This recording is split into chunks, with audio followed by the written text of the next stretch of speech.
2014 meeting of the Placer County Board of Supervisors. We're going to go ahead and start this meeting with a flag salute led by our County Executive, David Bosch.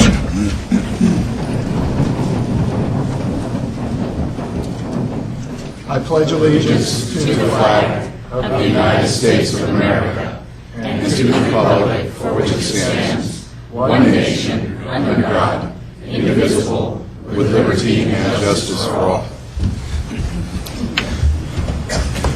Thank you, David.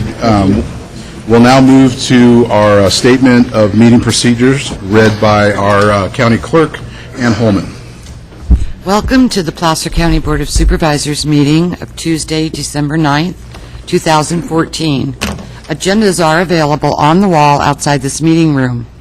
If you are here to speak on an issue not appearing on the agenda, you may do so during the public comment period. There's a 3-minute time limit per speaker. The board is not permitted to take action on items addressed under public comment. When you speak, clearly state your name and address for the record. All items on the agenda will be open for the public to address before final action is taken. There's a 3-minute time limit per speaker, which will be monitored by a timer on the podium. If there's a person speaking on behalf of a group with no other testimony from another member of the group, please identify yourself as such, and your time may be extended at the pleasure of the board. Keep in mind that the chairman has discretion of limiting the total discussion time on any item. If you are hearing impaired, we have listening devices available. It is requested that all cell phones be turned off or put in the silent mode. Thank you for your participation and cooperation. Thank you, Ann. And this is that time that Ann spoke about, the public comment portion of our meeting, where we provide the opportunity for the public to address the Board of Supervisors on items that are not on the agenda. So if there's anyone that has something that they would like to present, say, to the Board of Supervisors that's not on the agenda, please stand up and speak your piece. Good morning. Are we on? Good morning, Board, and good morning to... Yeah, I don't think the mic's on. Ollie. Do I have to turn it on? I think I think we're having a technological issue right now. So. Oh, dear. Well, I was going to wear my Christmas outfit, and I decided that I wouldn't come as Santa Claus. Are we on now? No. No. How's that? No? No. Come on, guys. I really would like to be recorded. Did you guys pay the bill? Yes. All the other lights are on. They say it's on. They say it's on. Okay. All right. Speak out, Harriet. Well, again, good morning, Board, and thank you very much for allowing me to speak. My name is Harriet White. I'm a former supervisor of District 3, and I'd like to wish you the season greetings and hope that everyone will consider the issue today that I'm going to speak about, which is the homeless issue. I know that you have a study going on, but that does not limit you to considering the fact that we have homeless people now who need an emergency shelter. And the county has the trustee facility that could be used as an emergency shelter. I would respectfully request that you take this matter up today under your ability as a board to take up an urgency, take it up under an urgency consideration. Thank you very much, and again, happy seasons. Thank you.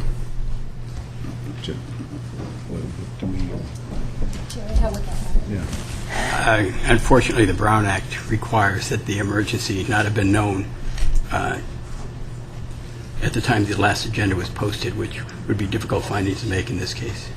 Okay, so what exactly does that mean? This would not qualify to adding it to the agenda as an emergency under the Brown Act. Okay. Hold that thought, because I think we can talk about this when we talk about supervisor committee reports. All right.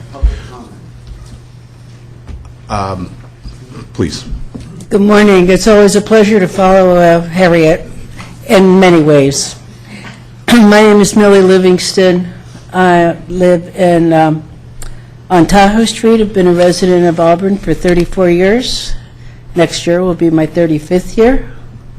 And I'm here to speak about the shelter as well, but also to bring to your attention the community 2020 vision that we did in the year 2000. This began in 1997 by the late Fred Ulrich. Some people might remember him, some might not. A group of more than 80 Auburn residents developed the final vision statement in the year 2000. So this is not a new issue. They volunteered their time and effort because of their concern for the future of our community. In June 2000, a draft vision statement was mailed to over 17,000 residents and businesses. Many of their comments are included in the final document. The vision statement, among other goals, stated out these words. In the year 2020, the Auburn area is known as a healthful place to live. Auburn residents can count on clean air and water and are able to meet their basic health needs, including food, shelter, and I emphasize shelter, and medical care. The vision wheel had 11 focus areas, creating the community vision from agriculture to youth activities. To the best of my knowledge, somewhere in the statement is a goal that in 10 years from this time of this statement, homelessness will no longer be present in the greater Auburn area. We're quite behind on this goal. I was a participant in this community effort. I have personally delivered to Supervisor Jim Holmes' office all of my notes and information that I have regarding this vision. I would suggest that Supervisor Holmes join his fellow supervisors to read and study what the visionaries of that year, 2000, saw as some solutions to our concerns. And I need to thank Paul Ogden, a former Auburn city manager, who is the keeper of all of these files, actually in his basement, I believe. It's my goal that this current effort for a homeless shelter in Auburn come to a reality. A first step to end homelessness in the greater Auburn area. I know it will take a lot of time and work and energy, but have faith that it will happen. Thank you. Thank you.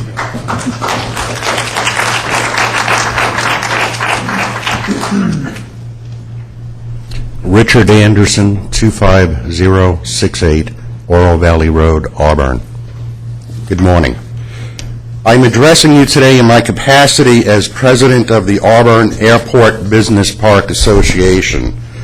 Our business association strongly supports the Right Hand Auburn Group and their endeavor to use the minimum security barracks located within the DeWitt Center for the purposes of providing temporary shelter for the homeless during the current rainy season.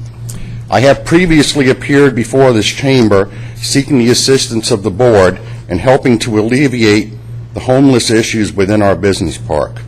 Having the homeless camp in and around the airport and industrial area is a serious issue for business owners.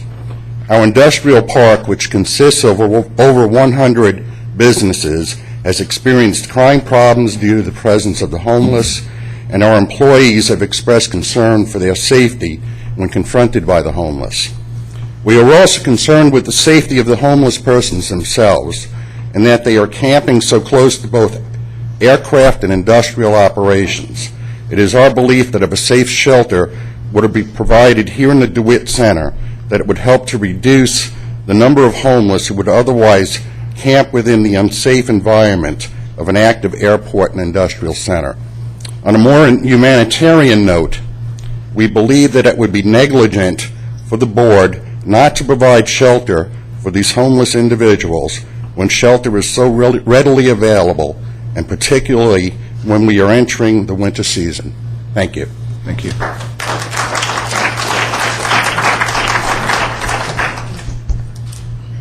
Chairman Duran and Board of Supervisors, thank you for the opportunity to speak. My name is Dan Appel, and I pastor the Seventh-day Adventist Church just a little ways up the road on Rock Creek Road.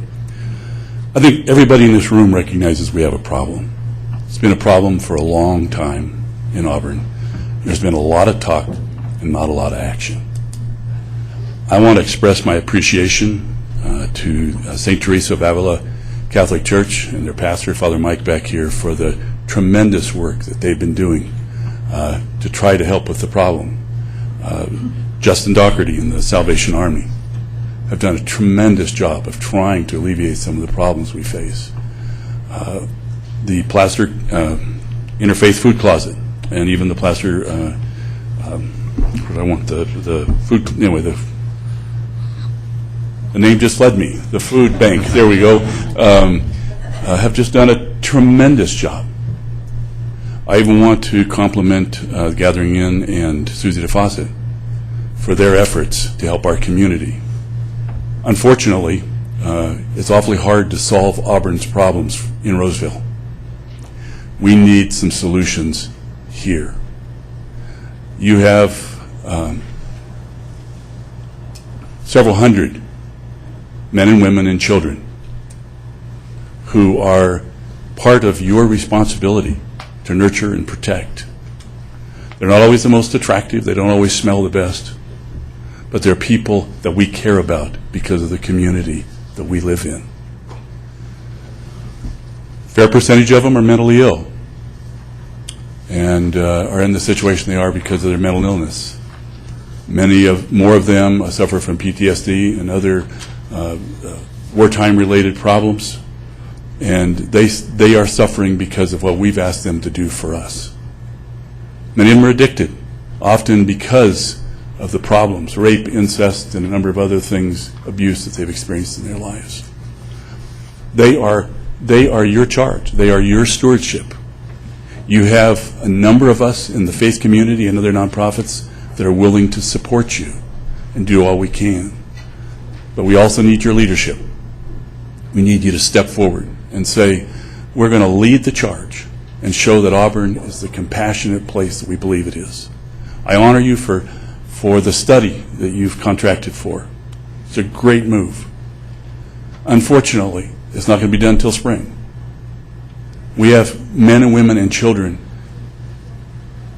hiding under bushes and trees, under makeshift shelters, desperate for warmth and for shelter right now. We have what they say may be the storm of the century arriving in the next day or two.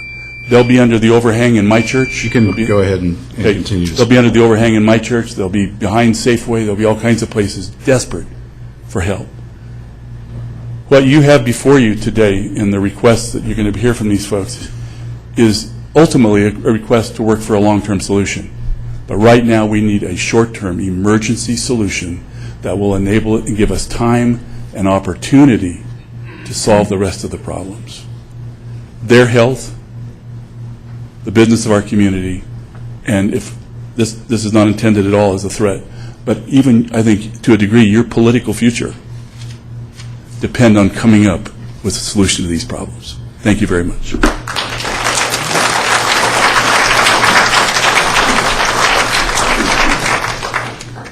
Good morning, Supervisors. I'm Father Mike Carroll at St. Teresa's Parish.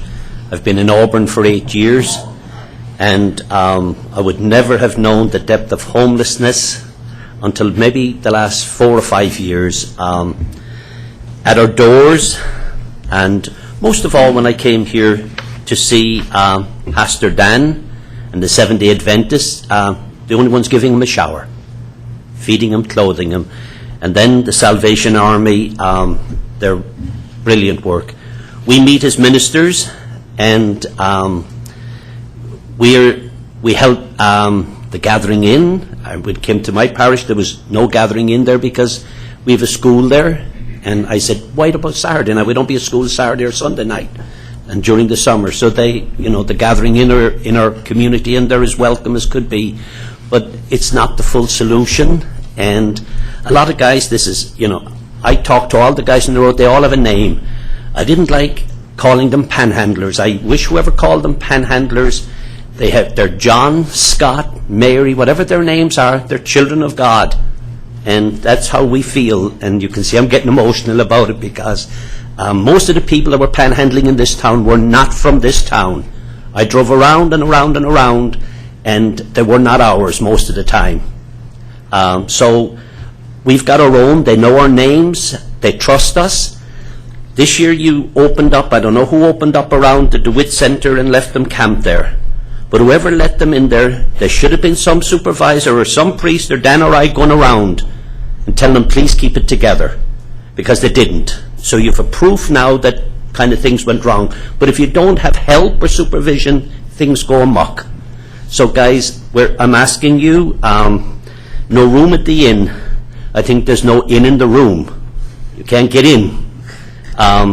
So please God, last year as a community we spent $60,000 giving tents and sleeping bags, thanks to Dick Azevedo over here, a businessman, getting them. Sorry they weren't made in America, they were made in China, most of them. But I'm a builder's son. Whatever you talk about the cost of buildings, I know I can keep that cost down. I have a roofer that put on the roof on the Arco Arena. We've builders, this right hand of Auburn is builders, business people, clergy people, people that want to make room in our hearts, or we can maybe bring them into our homes, but maybe we can create a home for them this Christmas. Thank you very much. Thanks, Paul.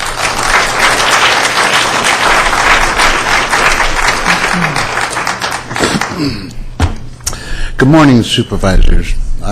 My name is Jerry Mifsut. I have a television show here in town. I write in the free newspaper, the Placer Sentinel. I never thought I'd follow my pastor, but if I did, I'd go into the confession, and I might as well talk right here. On my television show, I tried to bring together both the issues, both parties from the issue. I offered the supervisors an opportunity to join Right Hand and the Auburn Area Homeless Forum to talk of the situation. From the supervisors came words like, I don't want to be backed into a corner, resonated from their secretaries. Mr. Weingart was the only supervisor that did not respond to me at all, nor his secretary. I even offered an opportunity for the supervisors to submit questions to me to pose to the Right Hand folks, but I got no response there either. The opposing side was willing to sit and talk. Formerly in the past, when the issue of the zoning for a shelter by the Fox statutes came about, prior to that, the county had offered a parcel out at DeWitt, and the city delayed and did not come forward and missed the deadline. By its own admittance, the city council kicked the can down the road. Those words came from the now former councilman Mike Holmes. Mike's words did not fare well with the other city council members. Maybe Mike lost his bid for re-election because of his honesty back then. Back then, the community was called fearmongers by a lone city councilman, Mr. Holmes, Jim Holmes. Your brother was forthcoming, and maybe you're looking at what it got, Mike, and you're worried about maybe a political fallout. So it appears that business as usual is continuing, with all due respect. A snail's pace in backpedaling seems to appear as we move forward with urgency to assist desperate people affected by Mother Nature's natural disasters. Why are we not moving forward with the same urgency toward Mother Nature's homeless men, women, and children needing immediate emergency response? The county planner director for District 3 is Mike Johnson, and Mike Johnson can offer a solution to getting the barracks by placing aside the legal restrictions and moving forward. Where is that, when is that going to come from you, Mr. Johnson? The area of the barracks is joined closely by with agencies to help our homeless people get back into society. Our homeless people do not want to go to the Roseville Gathering Inn because of the strict entrance regulations. Our homeless want a shelter here in the town of Auburn. Now, Supervisor Montgomery and Duran, if you speak vocally in public saying that you're in favor of this shelter, now is your chance to make it happen at the barracks. I understand Supervisor Duran has ongoing meetings with Father Mike and Pastor Dan. I'm not sure if this is political posturing or progress. I hope it is progress. Only time will tell. And wasting time is killing our homeless people's hopes while they sit out in the winter weather and all of us go to our warm homes. Back then, way back then, I offered the City Council an option to review how the City Council of Riverside worked together with the community in their successful shelter. Here is their plan that just might offer you some insight. I hope and pray the supervisors can weather the political storms as homeless people weather the storm that is looming over their heads. So I give this to you, as I did the City Council, who completely disregarded it. I gave this also to Gathering Inn. I heard no response. So I offer that to you as just an option as we move forward to see how another city has tackled this issue and has been successful. So I hope that we can all work together. I thank you very much for this time. Thank you.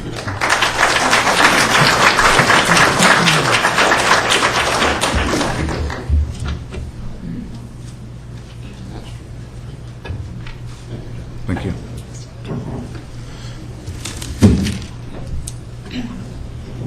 Good morning, Supervisors. My name is Sandy Bassett, and I'm with the Auburn Interfaith Food Closet. And I have to tell you, I am coming here as sort of a bystander. I work with the homeless when they come to the food closet, so I am not part of this effort per se, but we directly see what is happening with the homeless. And I think that our county has a unique opportunity now to use the barracks as a temporary shelter until we can figure out what needs to be done on a permanent basis. Just the numbers that we see at the food closet, not counting who goes to the Salvation Army and the Seventh-day Adventists, at least these are just numbers that are averages, but the number of families are about 150 families. And of those, there are about 185 individuals, and 28 of those are children. And 15 of those are children under 10. So when you think about the individuals who have mental illness or some other reason, addictions, that's kind of the typical ones we think of when we think of the homeless. And so we're not as sympathetic to them because we think maybe they did it to themselves. But there are a whole lot more people who are homeless because they've lost their job, have illness, a whole host of reasons. And we really need to be able to take them in, particularly now with the bad weather. We have this opportunity to do something on a temporary basis. We need to do that now. The spring with the assessment survey, those are all good things to do and will help us determine what's needed on a permanent basis. But our history is not too good. In 2004, the Placer Consortium on Homeless was created, and their commitment was to end homelessness within 10 years.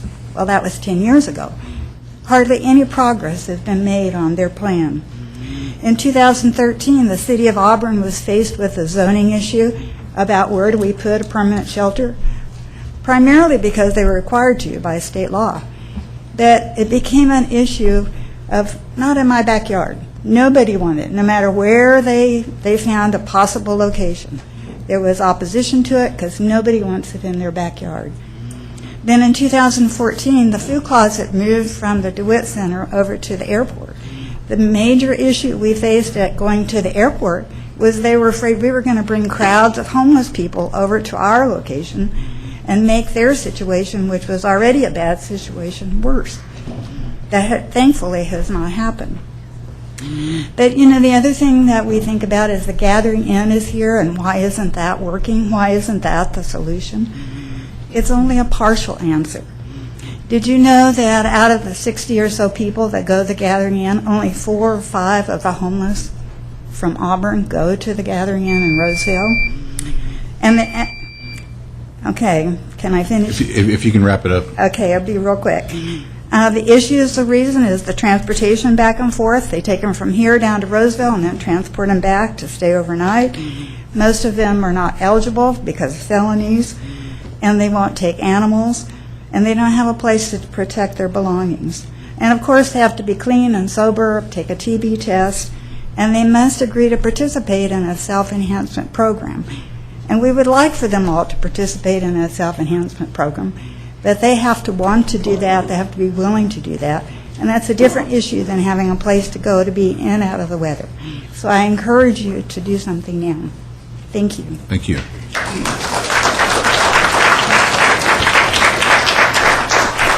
I'll be very short. My name is Richard Azevedo. I've spent the last 40 years in this area on the City Council, Highway Commission, probation officer for 20 years. My goal has always been to help people, and I think we have a great opportunity here to help a number of people who cannot help themselves. Unfortunately, there are a lot of local people who are out there. They're not people from wherever else. They're locals. And I went down to my barn the other day to feed my horse, and it was raining, and I went, this is not good. I went back and had a cup of coffee and took a hot shower. These folks are out in the rain 24/7. And I think that we have to take an opportunity to work with them and help them. And being on all the boards and commissions I've been on, my goal has always been, what can I do to make it work? And I think if we can ask questions, how many are there? Do they drink? The question I want to really hear is, how can we as a community and the Board of Supervisors make this work? And I heard the other day on TV, a 10-year-old boy had given out 2,000 bags to homeless. And I said, why do you do it? He said, to feel good. And I feel good when I make other people feel good. And I want to feel good, and I want you to. Thank you.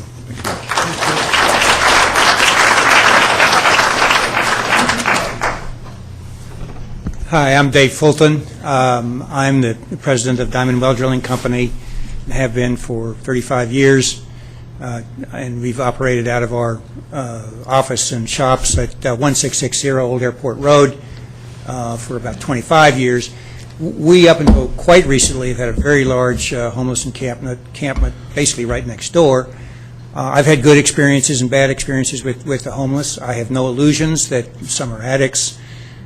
Some have made bad decisions in life, but I'm not really sure that that constitutes a reason for not doing something about it. I don't know the answer, but one thing I do know is that doing nothing isn't it. And it seems like that's sort of where we're at right now. It was an extreme disappointment to me that this board decided not to agenda the Auburn Right Hand's proposal to use the temporary facilities at DeWitt Center, and I would certainly encourage this board to address it as in a full hearing where discussion can take place and maybe some decisions can be made. I've read the county executive's letter. I've got it right here, and to me, it's almost a study in obstructionism. This is a zoning problem. Give me a break. This place was a prison previously. You can't put a homeless shelter where there was a prison. It's got ADA problems. In other words, we were subjecting in a correctional facility a situation where there were ADA violations, perhaps. I mean, these things can be overcome, I'm sure. What we have right now, I understand, is a study being done by Mr. Marbut. That's wonderful. I think it's great. We need a solution, but that doesn't solve the problem this winter.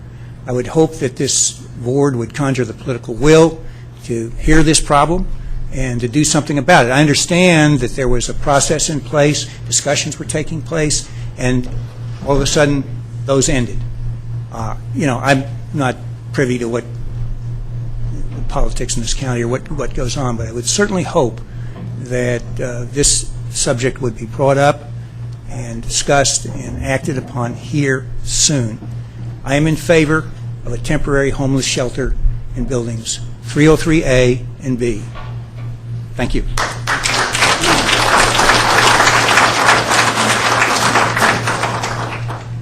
My name's Sharon, and each one of you, Kirk and Jim and David, Jack, Gerald, Jennifer, one woman. That's nice. Robert, we're all people. And I just want you, each one of you, to remember that Thursday is coming a storm of 50-mile-an-hour winds. That's all I got to say. Thanks. Thank you. Good morning. My name is Leo McFarland. I'm the President and CEO for Volunteers of America. I'm a resident of Auburn. I have been for the last 23 years, 1261 Vintage Way. I've been asked by the right hand of Auburn to step forward and help run the shelter if and when it ever opens up. My organization, Volunteers of America, is willing to do this. For the last 39 years, I've been dedicating myself to running homeless programs in Sacramento, Placer County, Nevada, northern Nevada. I'm the largest provider of homeless services in the city of Reno. I ran the 2 Armory programs, the emergency shelter programs under Pete Wilson out of Roseville back in the Wilson administration. I run most of the largest shelter programs in Sacramento and have been doing this all my life. I know this population has been well represented here today. You don't need for me to reinforce the fact that we're dealing with veterans. We're dealing with homeless individuals who are suffering with mental illness. We're dealing with people who have addiction issues.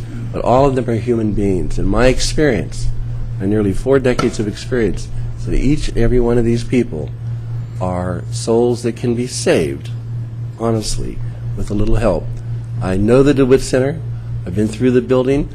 From my perspective of operating shelter programs, this is almost a turnkey situation. We can get in, we can mitigate those issues, those ADA issues, which are not as severe as you might expect. But the great benefit that they bring is that they have separate restrooms and showers for both men and women, because we know we have a population here of about, it could be argued around 80 individuals that are comprised of both men and women. We're not planning on housing children at this facility, but along with the restrooms are the separate shower facilities, which are critical. So what we need to do is get these folks in each and every night, get them showered up, get them cleaned up, get them fed, begin now working and identifying what their issues are, and see if we can't start resolving some of this issue. I'm local. I step past these people when I go to the grocery store. I know what's going on. This has been something that we can, as a community, address in a longer-term planned effort. I know the study's going on. I'm part of that committee. I appreciate that, but given what we're faced this last week and this coming week, we've got to do something. And for my part, we're willing to work as quickly as possible to respond to whatever you decide today. So thank you very much. Sir, if you could provide your contact information to Christina Rivera, my district director, I'd appreciate that. Absolutely, Mr. Thank Mayor. you. Thank you very much.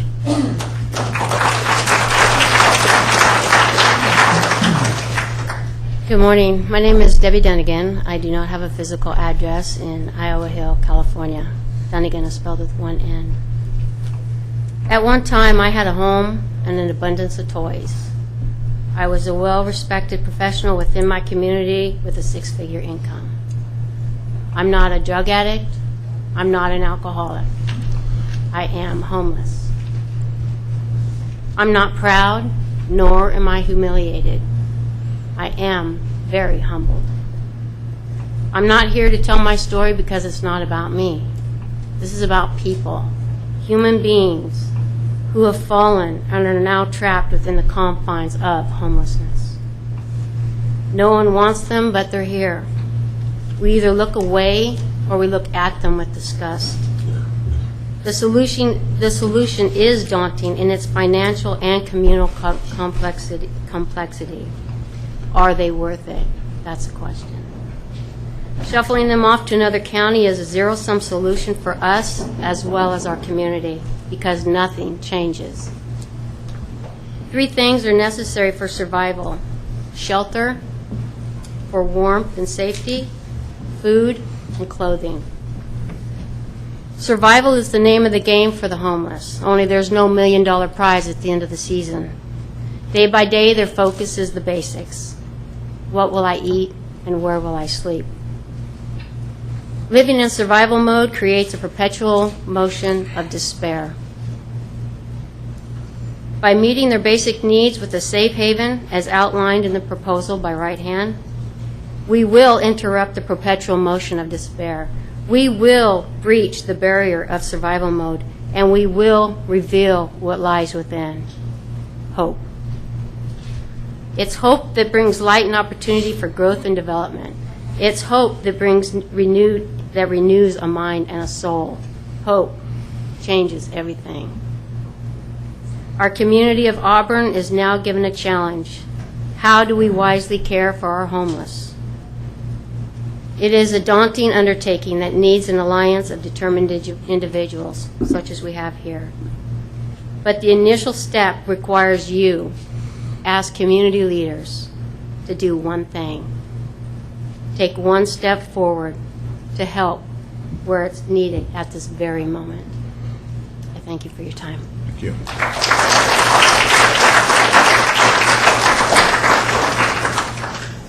Good morning, members of the board, and Mr. Bosch and Mr. Carden. My name is Tom Loop. I'm a lawyer here in Auburn for more than 30 years, and I've lived in Placer County for more than 50 years. And we thank you for this opportunity to be heard and really for considering this issue, because we're aware that all of you are considering it, and we appreciate that, and we appreciate the study that's being done, and some effort and some wisdom is being applied to this problem. This is a prosperous county. It's one of the more prosperous counties in the most prosperous, one of the most prosperous states in this great country. And I think the budget for this county government is about $800 million a year. It's a lot of money. And fortunately, due to good government and due to restraints and spending in difficult times, this county has not experienced some of the horrible financial pitfalls that befell other counties and other cities during the Great Recession. And members involved are to be commended for that, certainly. And everybody that comes before the board asking for money and asking for help thinks that their particular issue is of vital importance. But this one is. This one really is, because it's about health and safety and security of our fellow citizens who are suffering. We're suffering. And it's a hard, hard problem, clearly. If you have a shelter, you'll have perhaps some people coming from other areas trying to get in, and that's a problem that would have to be addressed. And you have some people that are hopelessly mentally ill, and it'd be hard to house them, and that's another problem. And it is difficult. And one thing about our group, Right Hand Auburn, we know that it's difficult, and that's why we've got Leo and Volunteers of America, somebody who really knows how to do these things, because we don't really. We can think we do, but we don't. And that's why we need the help of the county. I don't think it was a bad thing, like many people do, that this county approved a $22 million animal shelter, and that got a lot of ink, or quite a bit. But that can only be judged in the context of what other jurisdictions have done. And what I read about it, it was in the ballpark of what was a reasonable price per square foot for that kind of a shelter, even though it approached $500 a foot. And it was a 40-year-old facility currently now, and it's a need that had to be addressed. And this board has to balance and weigh all sorts of different needs and what's an appropriate expenditure. But the homeless people would be thrilled to have the old shelter when it's vacated. They would be thrilled. And the old shelter, the animal shelter currently in use, would be much better tomorrow night than sleeping under a building at DeWitt or hiding out under the overhang at McDonald's or being in a tent, a leaky tent, a cheap leaky tent that others provided so they can get a $117 citation for illegal camping. So we would ask you to consider doing something, a real commitment for tangible efforts and action to get something in place as soon as humanly possible, some temporary arrangement, and we'll keep working on something long-term. We thank you very much for your consideration.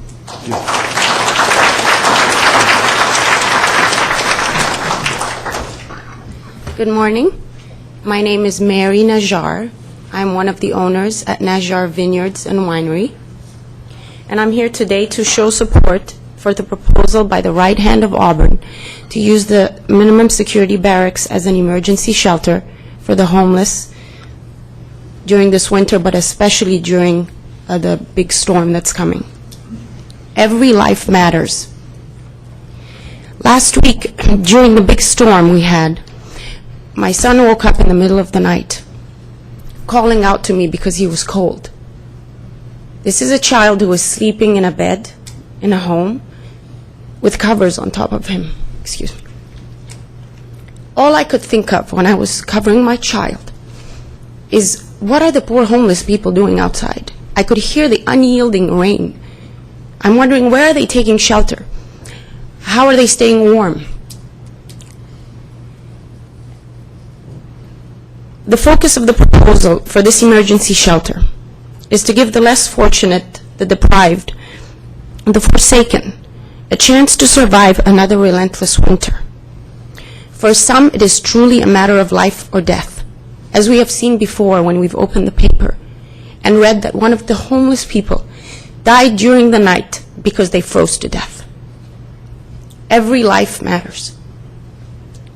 This is the season where we are especially called on to give, to be kind, to love one another, and to show compassion. I know that most of us in this room believe in God. And one day, when we meet our Maker, He will not ask us what we drove, what we built, what we helped, how much money we generated. Instead, He will ask us who we raised up, who we bring with us, who we fed when they were hungry, and who we sheltered when they were cold. And we will be blessed. Thank you.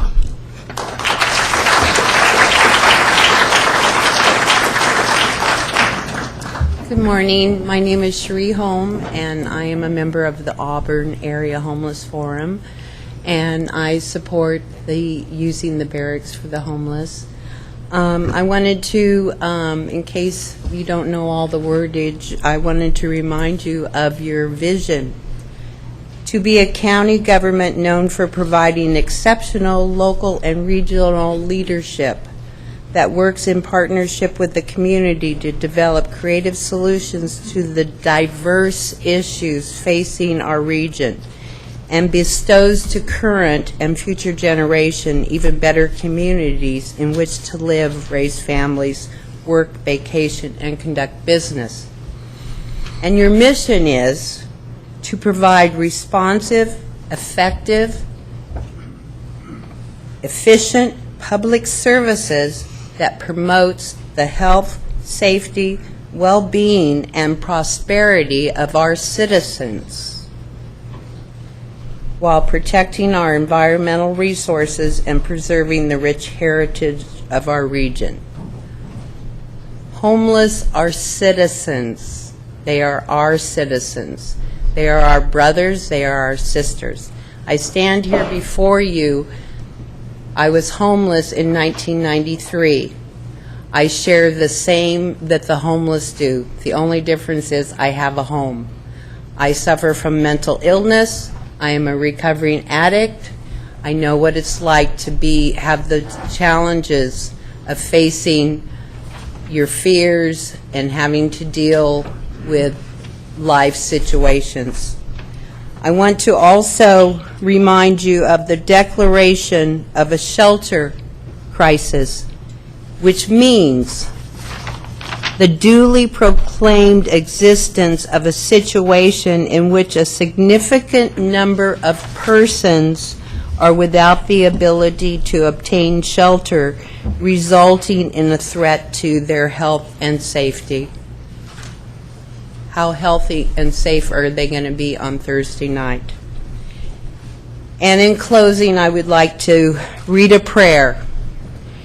Hear our prayer today for all women, men, boys, and girls who are homeless this day, for those sleeping under bridges, on park benches, in doorways or bus stations, for those who can only find shelter for the night but must wander in the daytime, for families broken because they could not afford to pay rent, for those who have no relatives or friends who can take them in, For those who have no place to keep possessions that remind them who they are, such as their faithful companion, their dogs.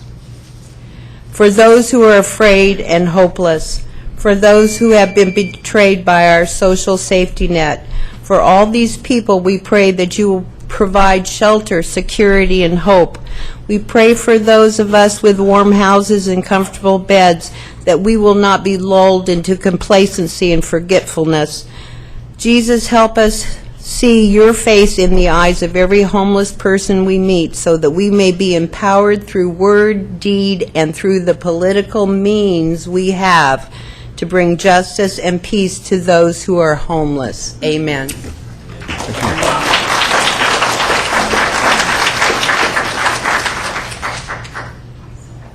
Good morning, sirs. Good morning, madam. My name is Father Arnold, a Catholic priest of the Roman Catholic Diocese of Sacramento, assigned here to serve the Catholic communities in Auburn. I have been here in Auburn for a year and a half now, and I have seen the problem of poverty, especially the homelessness that surrounds this area. At first, I asked myself, why there are many homeless in Auburn area?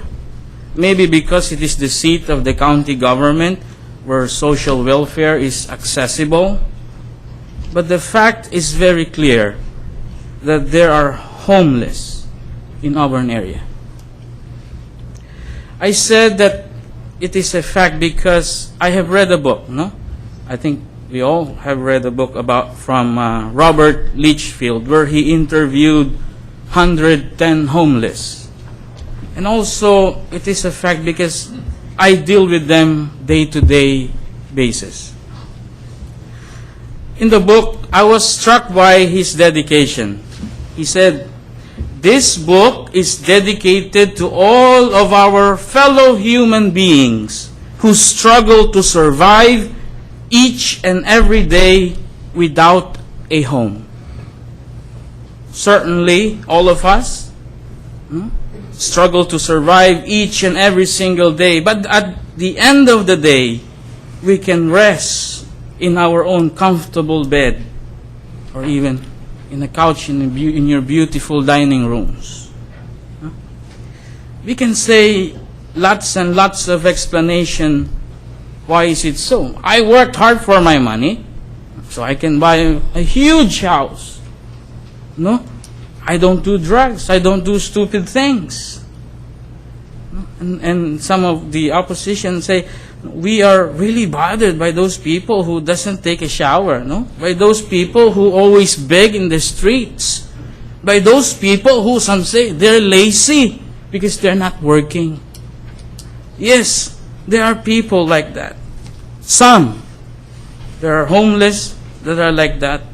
Some even just got out of the jail and their family members just abandoned them. Why? Because they caused it. It is true. Some are homeless because they did it to themselves.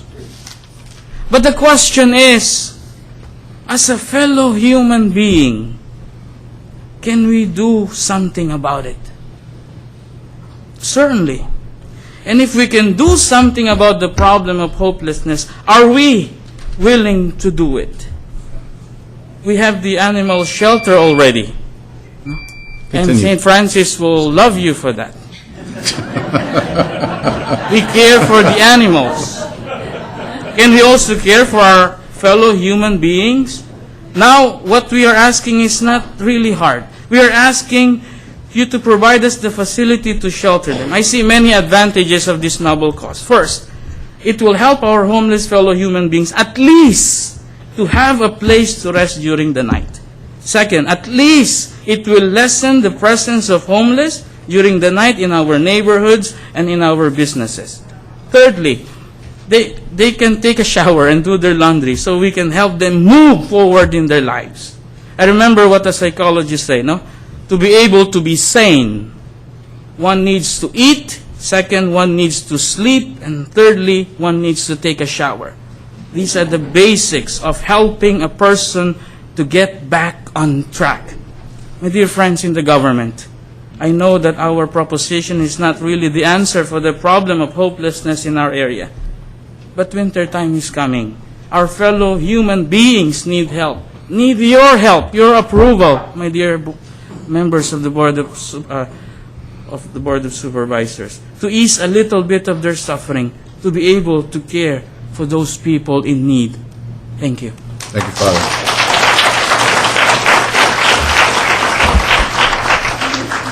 Just so everybody's aware, I'm going to cut the public comment off after Bridget, and then we'll have our discussion. Please. Okay.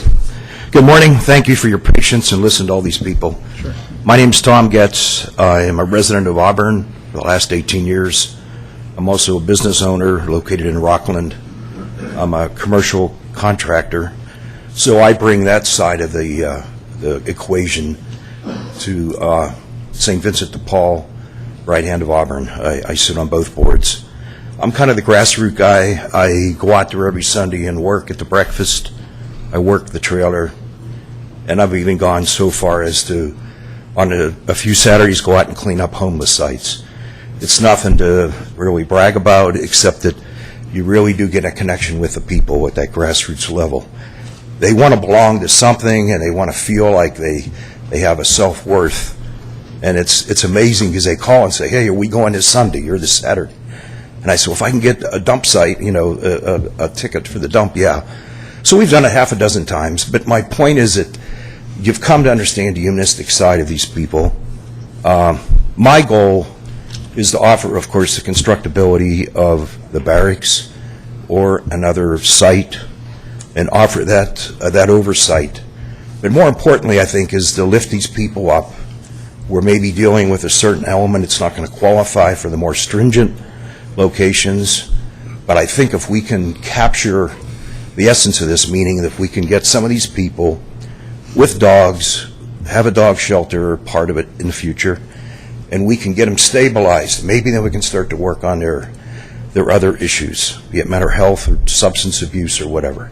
So that's our goal, or my goal, is to try to touch that group of people that seems to be lost and to bring that forward. Thank you for your time. Thank you, sir.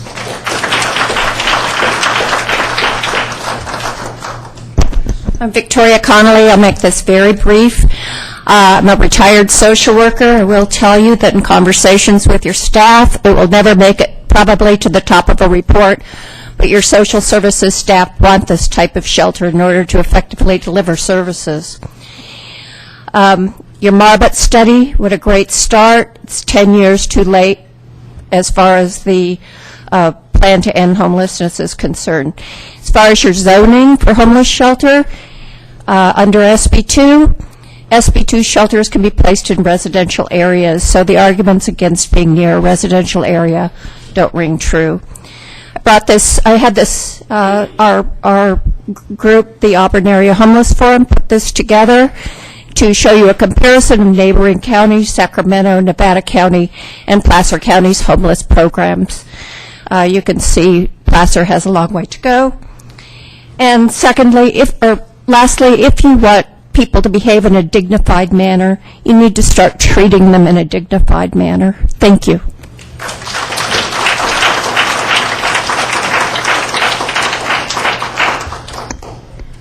Good morning, members of the board. My name is Bridget Barnes. I'm a resident of Placer County, living at 2320 Bean Road in Auburn, and my offices are in Loomis, as most of you already know.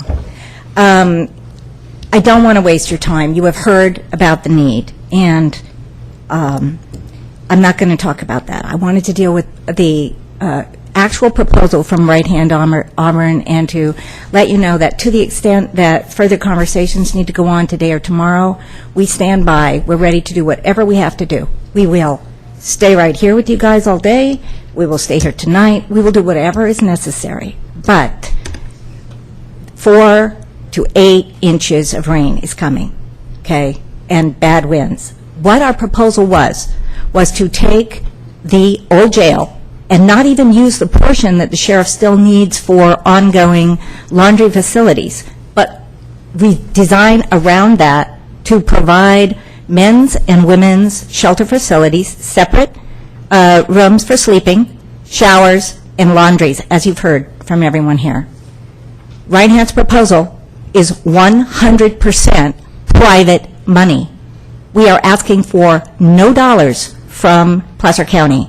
I recognize that allowing us to have the shelter today or tomorrow, God willing, and get in there requires some evidence of effort on your part, and I thank you for that. And I especially thank Supervisor Duran and Montgomery for all of the effort they've put over the last 2.5 weeks, particularly ever since I received the letter from the CEO denying our opportunity to have a formal agendized matter to try and find a resolution that would protect these people.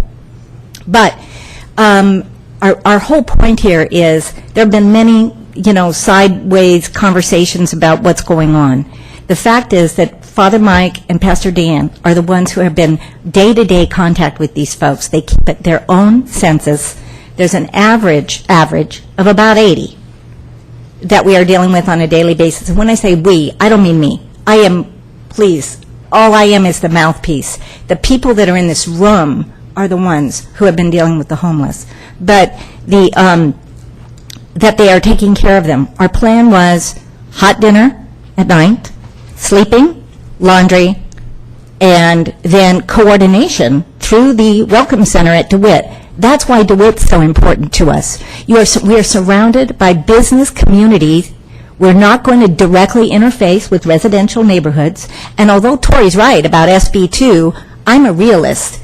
I know that if I come to you on a site that is surrounded by residences, even though it is properly zoned today, the whole issue of use permit, the whole issue of impacts is going to come up.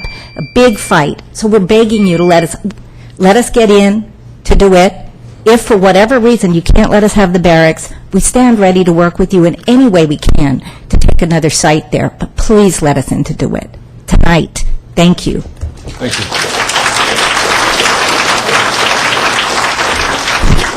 Could you let Gary speak for just a minute? Thanks. Gary Mappa, 350 Cuckoo Court, Applegate. And I didn't name the street, I just live there. And many of you know me, well, I've lived here since 1960, so I'm not quite a native, but I'm pretty close. Maybe a year or two behind Jim Holmes.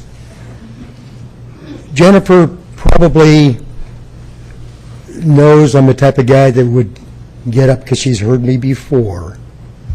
I resent having to be here. I shouldn't have to be here. I relied on government to do the right things. And the homeless shelter is something that is the right thing right now. It's something that can take care of the homeless right now, temporarily. It isn't anything we ever looked at as a permanent solution. Our mission statement or goal was to find a place that we can put the homeless temporarily while the county figured out a better solution. There is no solution. All there is the opportunity to minimize the impacts of homelessness. Hiring Mr. Marbut was a very smart move. He's a renowned consultant. He knows what he's doing, but he's 10 years too late. But he's in time to take care of something now. There's an art and science to procrastination, and we don't have time to put this off anymore. We don't need to be artists. We need to take care of it now. And I ask you guys to do what I consider to be the right thing. I echo everything that everybody said before me, and I really don't want to have to come back for the afternoon comments that could be at the tail end, and optimistically they won't. So this is an opportunity to do the right thing today. So if you have any questions you can answer, I can answer them right now. Oh, no, I'm actually going to make a couple of comments once you're done. Thank you very much. Thank you very much.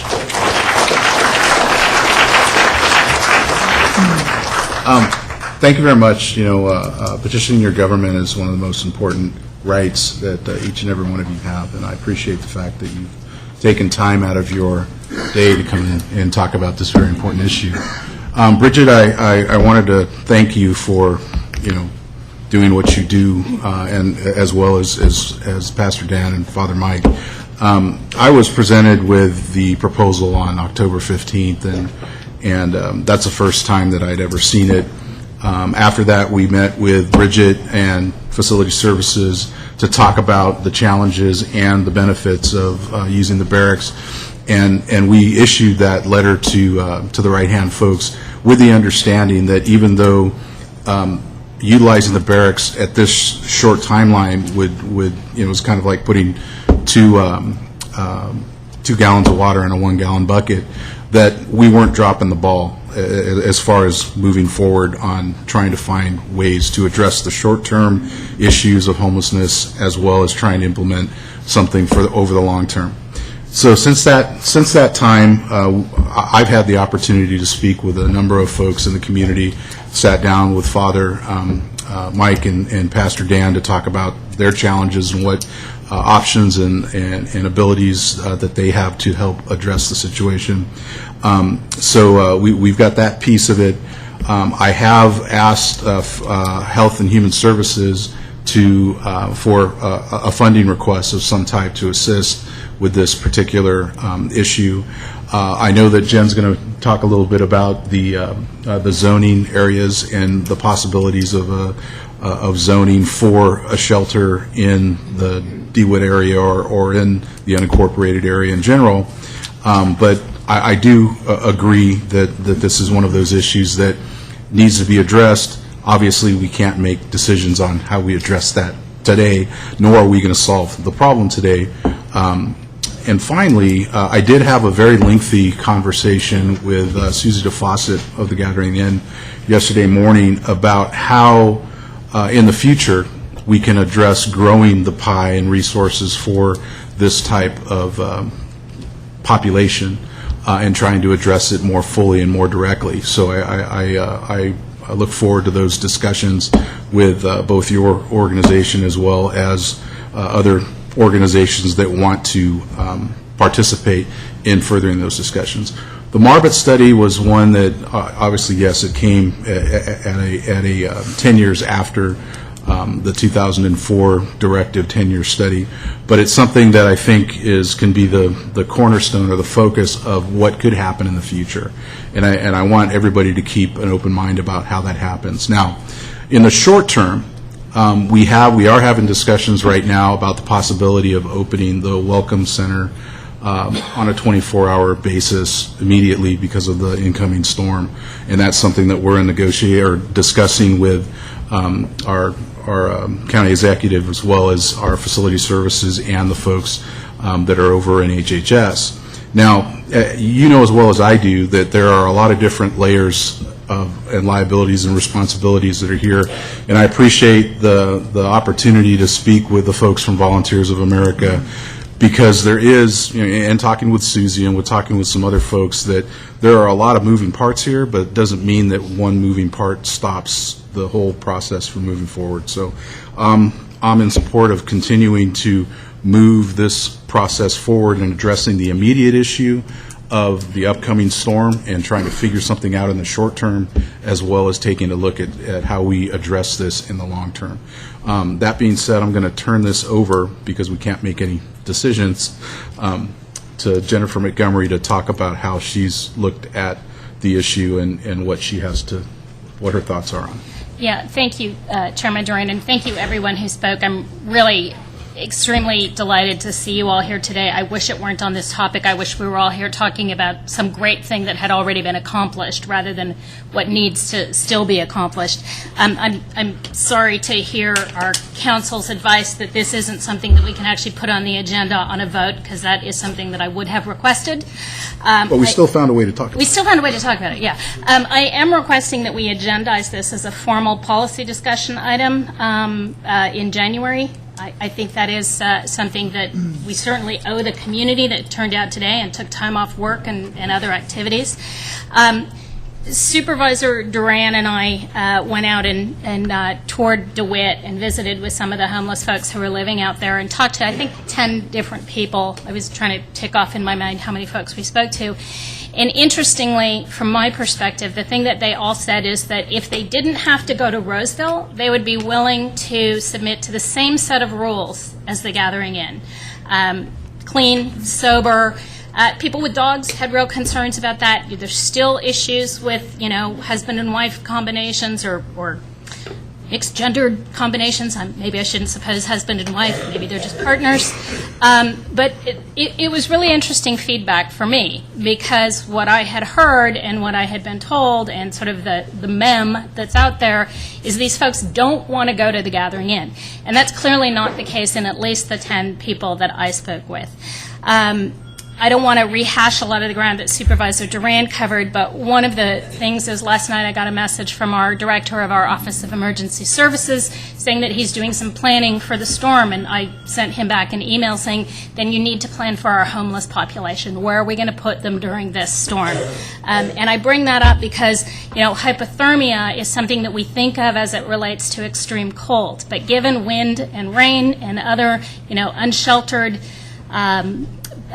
situations that people find themselves in, hypothermia begins at around 60 degrees. So we need to make sure in this immediate set of couple days coming forward that we do have an option, whether it's the Welcome Center or whether, and I know I'm going to raise some hackles here, or whether it's the barracks. We need to plan to protect the people who are the least among us.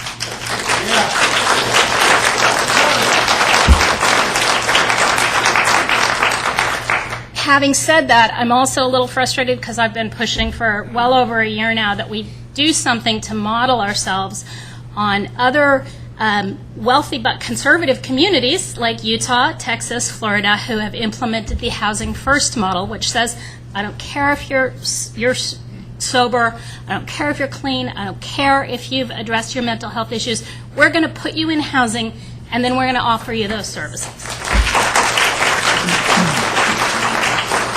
So I am hoping when this comes back in January, we can have a more full discussion about both that short-term need that needs to be addressed and that longer-term need, and how groups like VOA and Right Hand Auburn and the Gathering Inn can be part of that. And we're probably violating the Brown Act left, right, and center here, so I'm going to stop.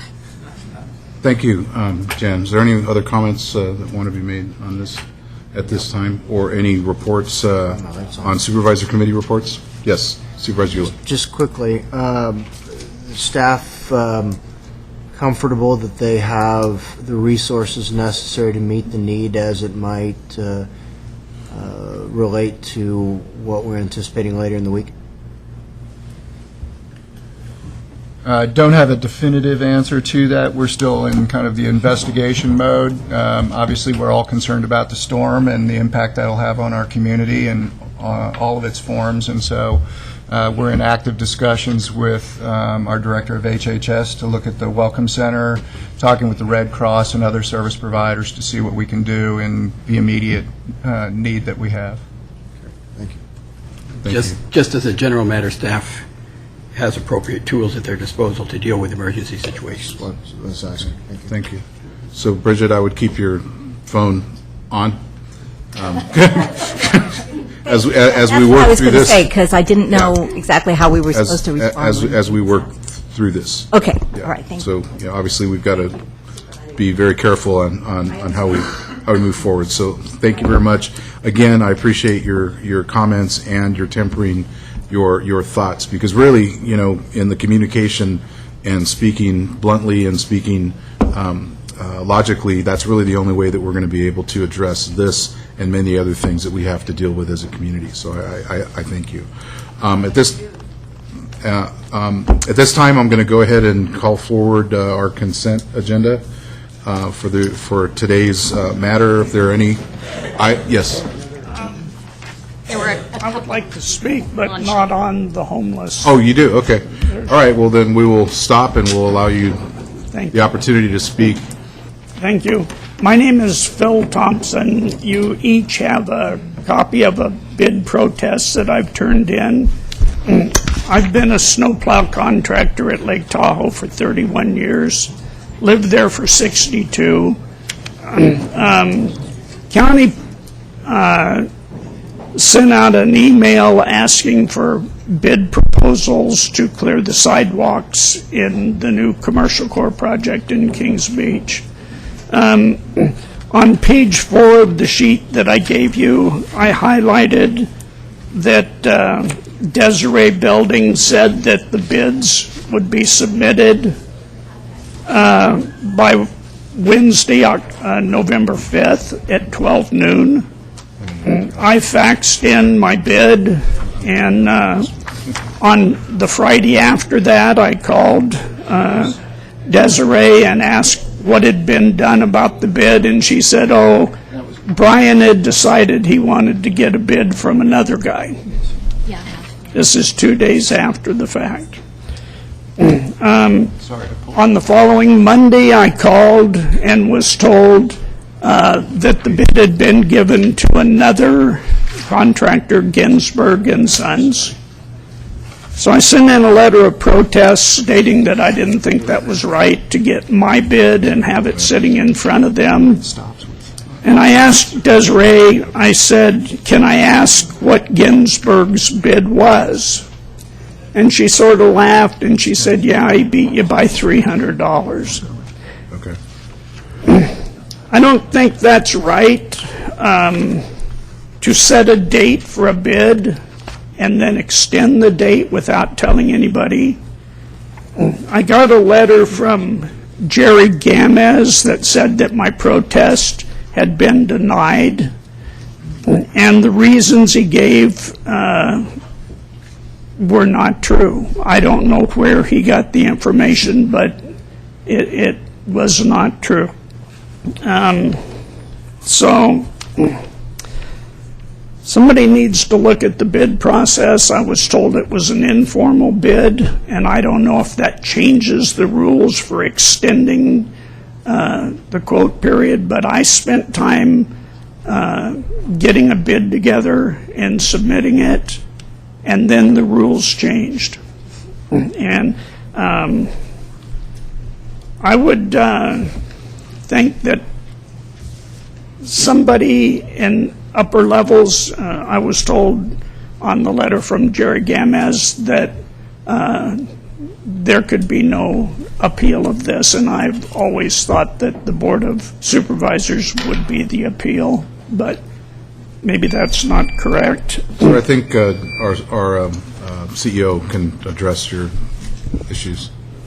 Just briefly, Supervisor Montgomery brought this matter to my attention. We're looking into it. I've had communications with Mr. Gamez and follow-up to your concerns, and we'll be conferring with County Council, and we'll get back to you with a specific answer as to your concern. I appreciate it. Thank you.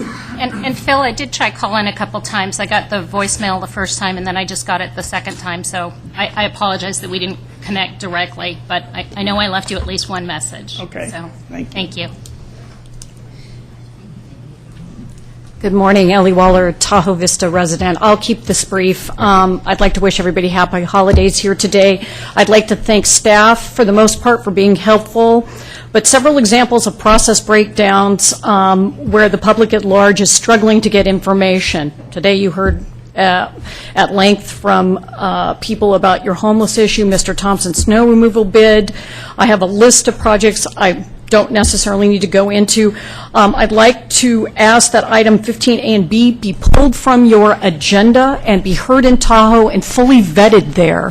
This is, for people that don't know what that is, it's a purchase of 2 South Shore hotels for tourist accommodation, unit banking to assist developers in Tahoe, which is not a bad thing, but should be heard in Tahoe. I've been before you previously asking that maybe a satellite system be set up where we can have a dialogue from a satellite office so people in Tahoe don't have to drive down here in inclement weather. Never been answered on that, never been followed up on. I've asked a couple times on that. Again, we're willing to come here, but or have you have more Tahoe meetings. It doesn't make sense either way. Setting up a satellite office could be a better idea. Thank you. Thank you. Eric Peach, Auburn resident, speaking on behalf of Protect American River Canyons. But first, I would like to relate a short story about the homeless. Probably about 2 decades ago, I picked up a fellow underneath an underpass in Sacramento, brought him home, food, shelter, and he helped me with remodeling my house, took him down the river. Jerry now is a homeowner in Nevada County, married, raising goats with his wife, and I think there are success stories out there. But I'm here to speak just briefly, I won't take much of your time, about the Lake Clementine Hydro Project being promoted by Canadian company Kruger Energy. And this is a hydro project to retrofit Lake Clementine, North Fork Dam, with a hydro facility.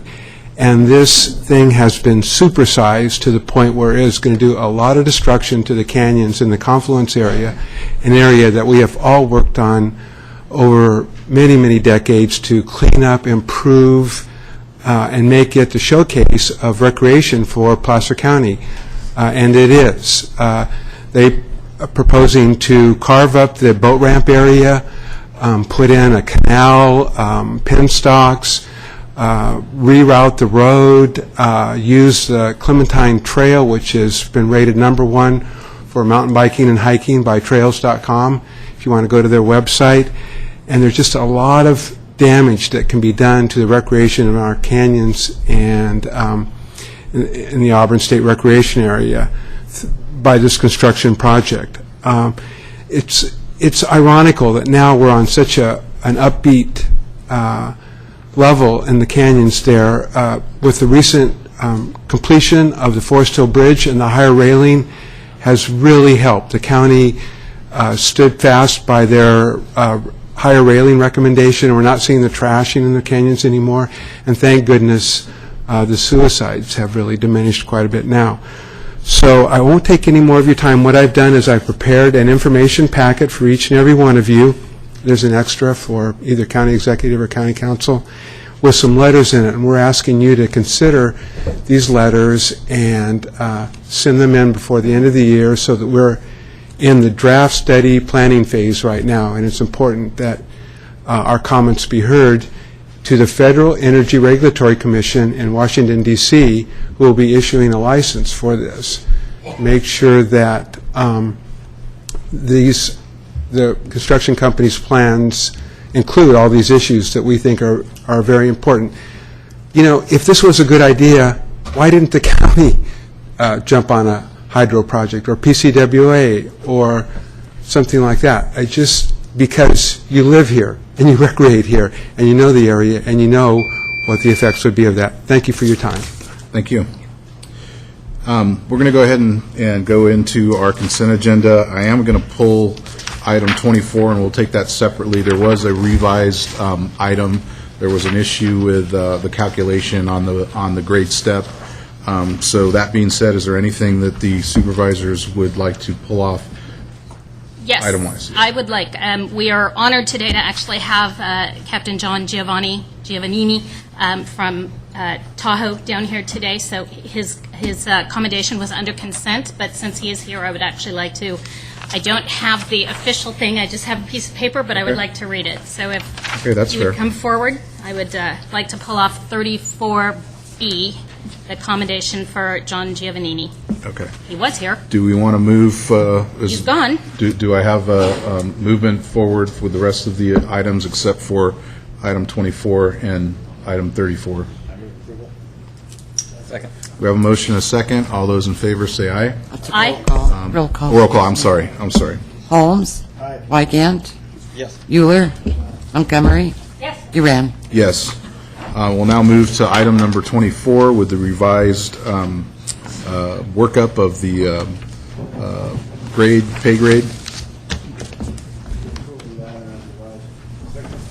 We have a motion and a second, and that is also a roll call. Nope? Okay. All those in favor say aye. Aye. Any opposition? Hearing none, hearing no abstention, the motion carries. We go into item 34. Thank you. John seems to have disappeared. He was here. So I will, I know that a few sheriff's officers just went out looking for him, Pretty much. hoping that he's still on site here. Here he comes.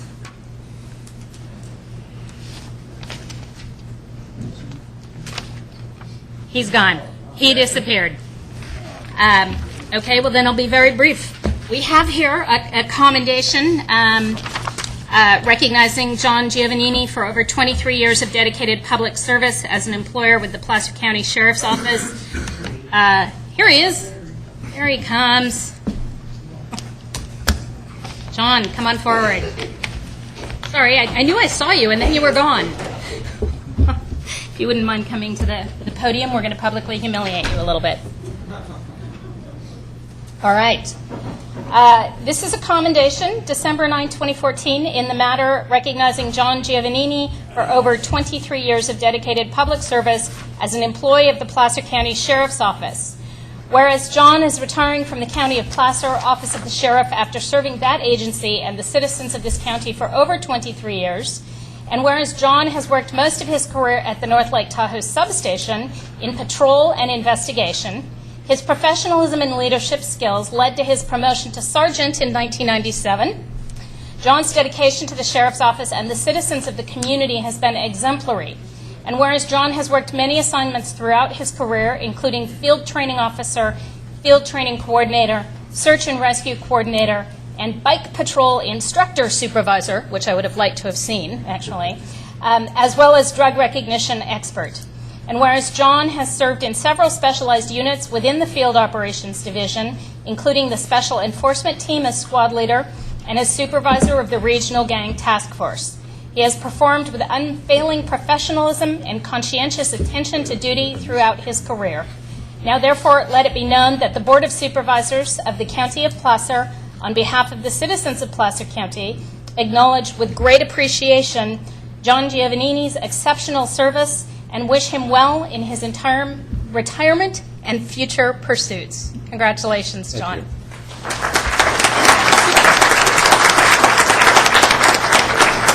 Supervisor Grant, since your signature is on this, would you like to join us? Sure. Okay. And then we'll let you see some comments.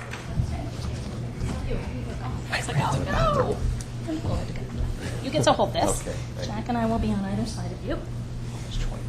Almost 25 years. I'm sorry. We got it wrong. We can fix it.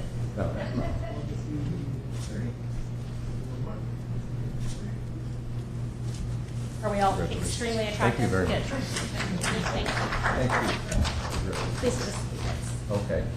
I started in 1990. I was very honored to be accepted into this family back then, and I've never felt any differently. I've always been very proud to serve Placer County. I think it's, or like to serve the best county in the country.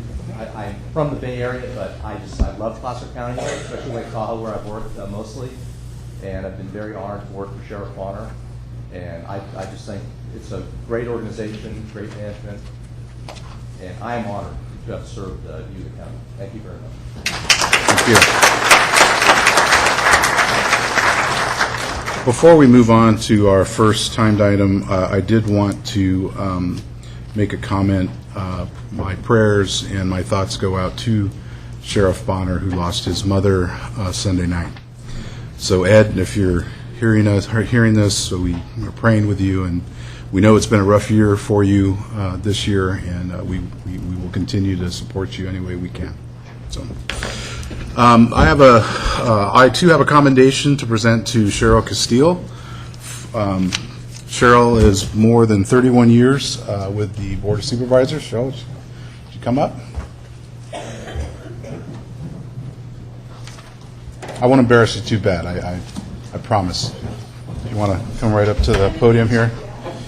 And I'll read from it, and you'll have an opportunity to talk a little bit about your. No, okay. Well, maybe some of the staff or will be able to talk for you. Andy will talk. Whereas Cheryl has been a creative, conscientious, and devoted employee of Placer County Auditor Controller's Office for more than 31 years and is deserving of special recognition for her loyal service. Whereas Cheryl began employment with Placer County in August 1983, the year I graduated high school, from a data entry operator 2 with the Auditor Controller's Office. Whereas Cheryl repeatedly promoted over her career with the Placer County Auditor Controller's Office with her current position of Senior Account Clerk in the Warrants Division.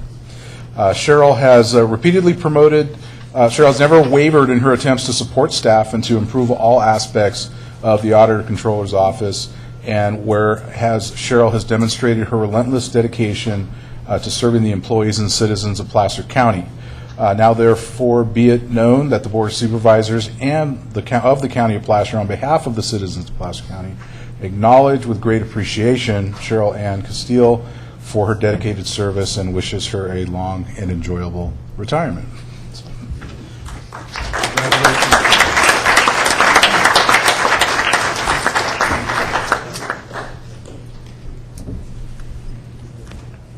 Thank you very much.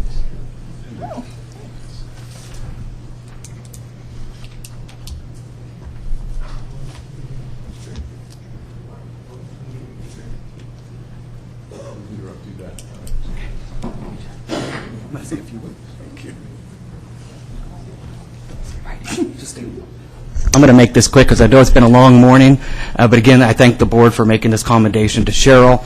Cheryl is another one of our special employees, has been around many years, is part of the original Kim Buck's crew, and we're whittling down Kim Buck's crew. I think I can count them on my fingers now, on my right hand. So they're whittling down, but definitely Cheryl, very dedicated, loyal, basically came in, did her job. And a lot of people would say, how do you know that she did her job? And I would hear about it from the districts. And all I would ever hear about from our special districts, because Cheryl's job was to pay the bills for our special districts, was the fabulous job that she provided in terms of customer service to them on a day-to-day basis. And I know they will miss her.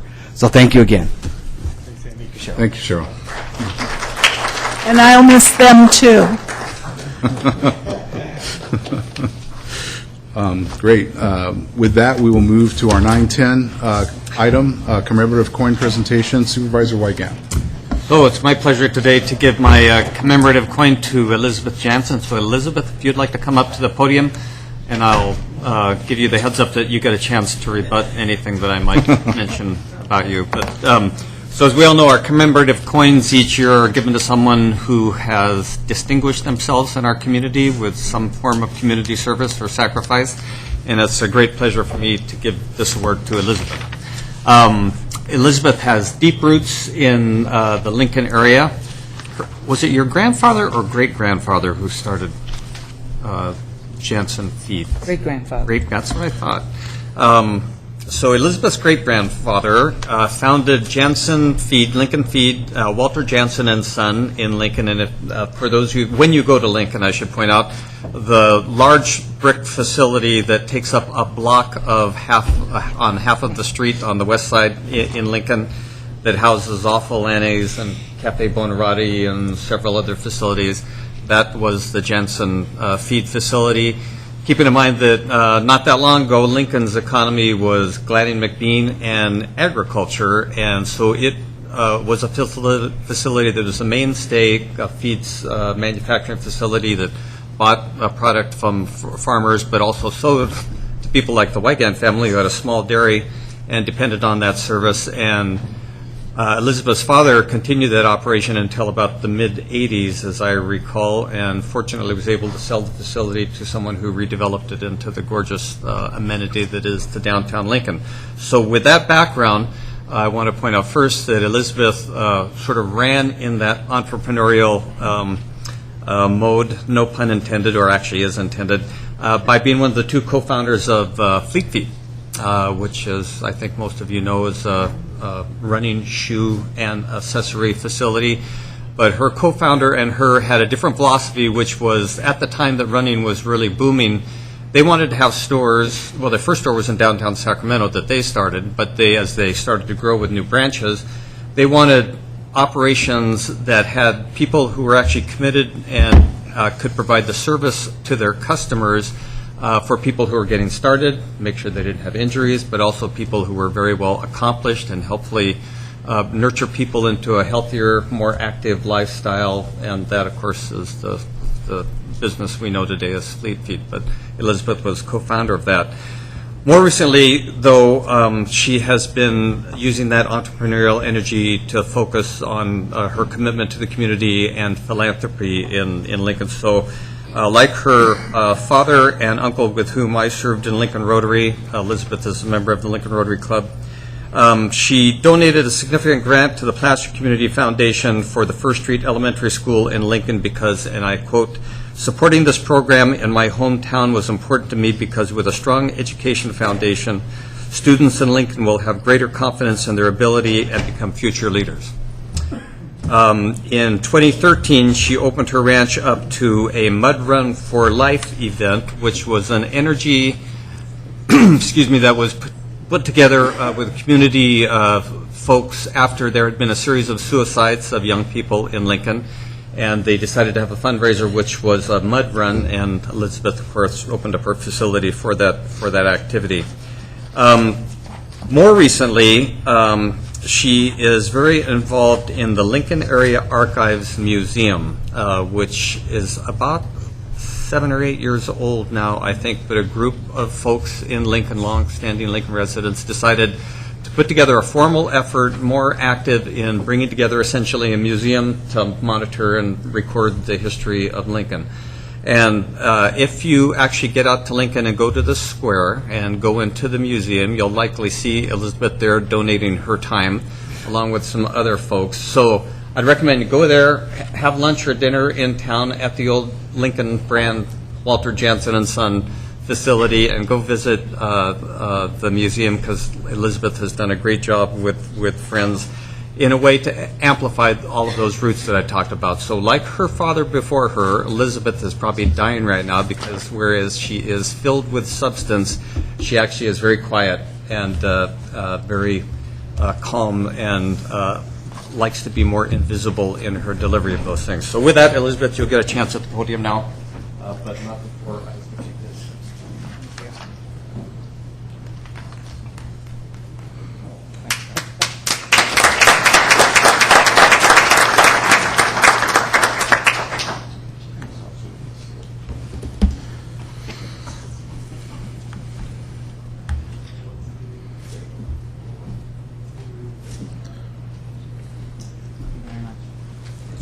Sure.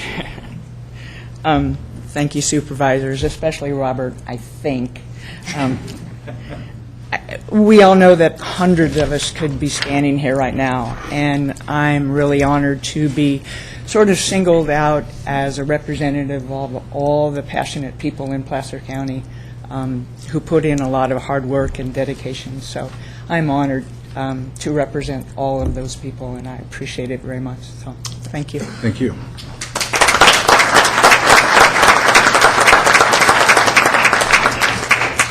We'll now move to our 9:15 scheduled timed item, Community Development Resource Agency, Agricultural Preserve Williamson Act Contract. Alex Fish. Good morning, Mr. Chairman, members of the board. The board is being asked to adopt a resolution to divide an existing 1,430-acre agricultural preserve in order to place a 240-acre portion of it into a new agricultural preserve and Williamson Act contract. The property is located in the Pleasant Grove area of western Placer County near the intersection of Moore Road and South Brewer Road. The applicant, Robert Koshman, is here with me today, is requesting approval to split two parcels under his ownership from the remainder of the agricultural preserve in order to accomplish a number of objectives related to the current and future disposition of the property for agricultural production. And that would include establishing a new single-family residence on the new contract area for the owner or manager, which would enable improved land management, increased crop production, and decreased labor costs. Current agricultural uses of the property include rice production on a 60-acre portion that's laser leveled and improved with levees.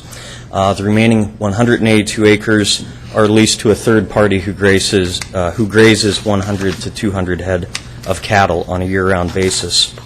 On November 10th, Planning Division staff presented information on the proposed preserve to the Agricultural Commission, and the Commission unanimously approved a motion to recommend that the Board of Supervisors approve the establishment of the preserve and execute a new Williamson Act contract for these properties.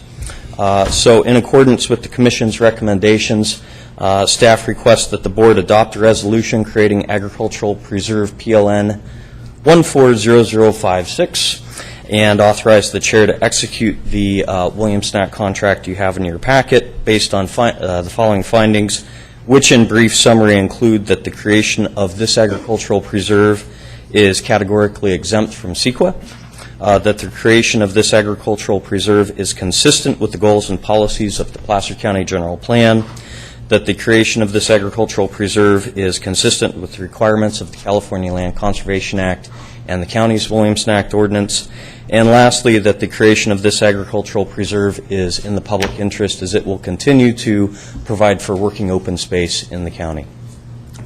If you have any questions for me or the applicant, we'd be happy to address them. Are there any questions of the board at this time? I have no questions. Okay. I'm going to go ahead. I believe this requires a public hearing. I'm going to go ahead and open the public hearing. This is the last time of the board meetings. I'm going to be using this gavel, so if I get a little happy with the gavel today, please bear with me.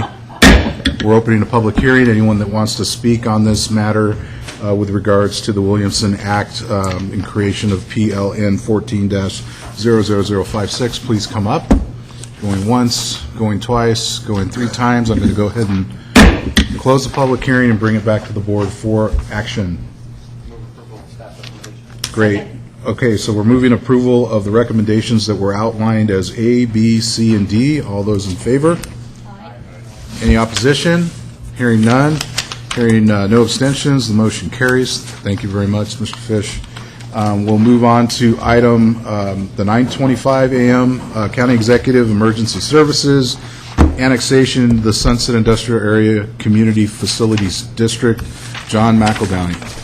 Good morning, Chairman Duran, board members. My name is John McEldowney, Program Manager for Office of Emergency Services.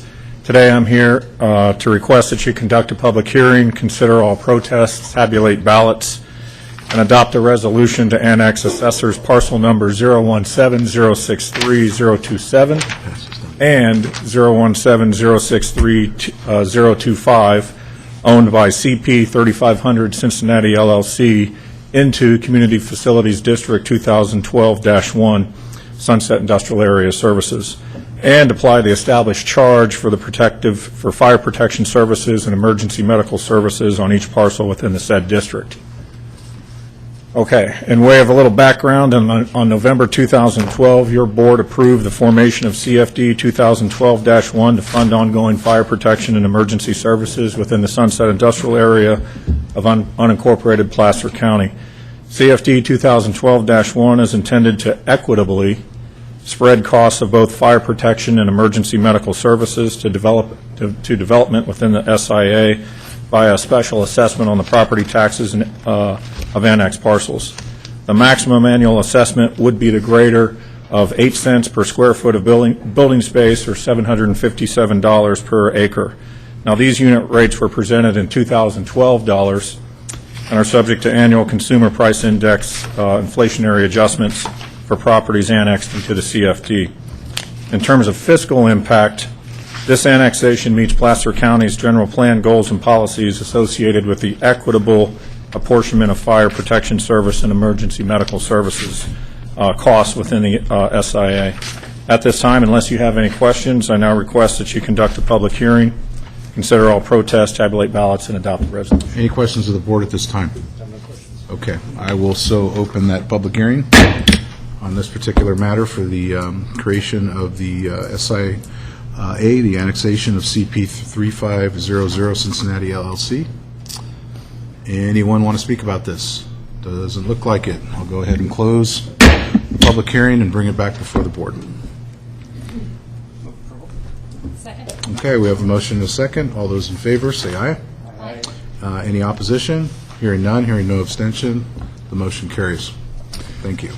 And also, if you like, I've been following what's going on with the board for the storm issues. If you'd like an impromptu update on what OES is doing in regards to the storm, I can also provide that now. Sure. If you'd like to. Sure, please do.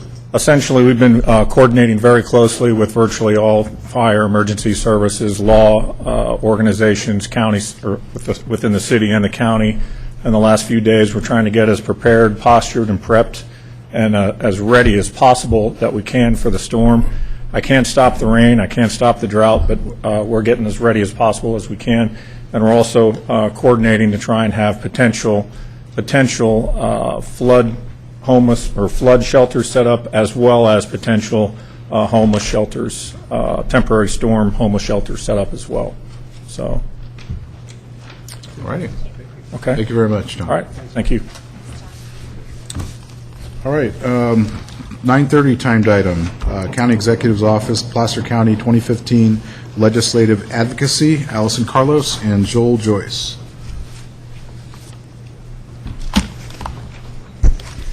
Good morning. Allison Carlos, the County Executive Office. I'll be introducing the item 5 on your agenda, the Legislative Advocacy Program. Today, part of this presentation will be with your advocacy team, and that is Shaw Yoder Anthweath, known as Peterson Consulting, with Paul Yoder and Karen Lang, and also Holland and Knight, your federal advocates, with Rich Gold and Mike Galano. They'll provide a broader overview and context for what's contained in the advocacy platform for 2015. The two actions we're requesting today is for the approval of that platform, as well as to authorize staff to move forward with actions to implement it. The second action is also to have you authorize travel to Washington, D.C. in 2015 calendar year. And this year we've included the February trip, which is where typically board members and staff go and meet with congressional members and agencies to advocate for county-specific issues, as well as, should your board intend to participate in the cap-to-cap regional collaborative trip, then that would be in the early summer. This year, the platform is streamlined as it was last year, and I would just highlight that the key issues continue to be the focal point with various implementation plans. Also, you have the general principles which will continue to support anything that does emerge. Year over year, the platform has similar components to last year, such as economic development, public safety realignment, water, as well as transportation funding and the Placer County Conservation Plan. What is different this year is we've incorporated some additional issues such as forest management, and also we're looking very closely at being participative in a stakeholder group for employee relations with implementation of the Public Employees Pension Reform Act. So with that, I'm going to turn the presentation over to first Peterson Consulting, and also they will then pass it on to Holland and Knight. Thank you. Good morning, Chair and members. Thank you for having us today. I know you've had a very busy morning, so I'll try and condense my comments. It's so hard for me to do, but I will try. I wanted to highlight very quickly one of the successes we enjoyed in 2014. Assemblywoman Beth Gaines carried a bill for the county, AB 2547. The county has an integrated health and human services pilot program. It's a national model. Other states have implemented it, yet you remained a pilot program in the statute. We tried a couple of years ago to make you permanent. Governor Schwarzenegger didn't like that idea. We had a very favorable setup in the governor's office this year, and we actually we were successful in making it a permanent program, so the contractors that work with the county don't have to worry about it being re-upped, and it was a really nice thing to see happen since we tried it a couple of times, and it goes back to when Don Peterson worked for the county, so we were really pleased to do that. Just a couple of things that I plan on Paul and I are going to be working on for you in 2015 that are already underway. When we met with your department heads a couple of months ago, we really wanted to dig down on how we could help the county recover from the King Fire. And so the OPR, which has been sort of the convener of all of the drought resources available to counties to local governments, they orchestrated a meeting that went across the governor's cabinet, and we brought down some folks from the water agency since they're really sort of the most impacted by the King Fire. We've got some more work to do on our end, but we feel like we've made some really good steps. And in fact, OPR's rural advisor asked us to follow back up with her separately to provide some information on how counties handle these kinds of emergencies. And so Placer's actually been positioned to actually sort of be at the forefront plan of developing some information for the governor's office just generally on how counties are impacted by emergencies, especially the rural counties. Secondly, we made some inquiries with the CalPERS board, trying to get a better handle on how counties can be, especially Placer County, can be more well-positioned about what they're doing there. There were some pensionable compensation items that came up in May that, were of concern. So we had some really good conversations with the CalPERS board and got a far better menu of options of how to do stakeholder engagement. And so we'll be doing some follow-up there as well. And then we're working with the new Republican leader in the Assembly on some ways to improve child support operations. We're very excited about that and have an in-person meeting with her next week on that item. So with that, I'll kick it over to Paul. All right. Thank you, Karen. Mr. Chair, board members, good morning. Very quickly, I will try to be efficient as well. So the new legislature's already been in for one day for their organizational day on December 1st. They've already introduced over 100 bills, some pretty significant ones out there already. This is going to be the second 12-year class of legislators under the new term limit laws, so we are seeing legislators focusing more in specific policy areas, and I think you are going to see better public policy out of the next legislature. The Speaker has made her committee appointments, and I'm glad to say that with respect to the committees that probably Placer would care about the most, our firm maintains good relationships with everybody in the key positions. The pro tem probably will have his committee appointments here pretty soon. Governor will obviously release his budget on January 9th. There is a rumor, it's actually more than a rumor, the governor's chief of staff recently mentioned with respect to everything that's going on immigration in the United States, that in California, the governor, in his proposed budget on January 9th, may actually propose to expand health care in some form or fashion in the state to more recent immigrants to California, and so we'll be tracking that very closely, obviously, for all the counties. The thing I really want to highlight to you, and obviously we're going to be working on the allocation of Prop 1 monies and groundwater follow-up, cleanup legislation, but the thing I really want to highlight for you and the public, if I may, is going to enter a very interesting 2-year political cycle here, mainly because so few people, as we all know, voted in the last election. The way the California Constitution works, the number of signatures required to qualify initiatives for the next ballot relates to how many people voted for governor in the previous election. So, the threshold to qualify, about 12, give or take. So the threshold to qualify a proposed change to state statute could be as low as 350,000 valid signatures. The threshold to qualify a proposed change to the California State Constitution could be as low as 525 to 550,000 signatures. It's unheard of. It's unprecedented. 2016, the November 2016 ballot was probably shaping up to be sort of a barn burner, if you will, regardless. This development with what folks can actually, how few signatures it will take to qualify things for that measure, and what it does to the legislative process when people get at loggerheads and they can't resolve things, and as we know in California, people then threaten to go to the initiative route.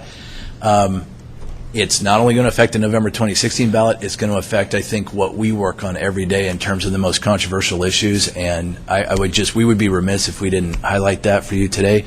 And Mr. Chairman, that concludes our comments, and with that, happy to take questions, but we'll pass it over to Holland and Knight with your permission. Any questions?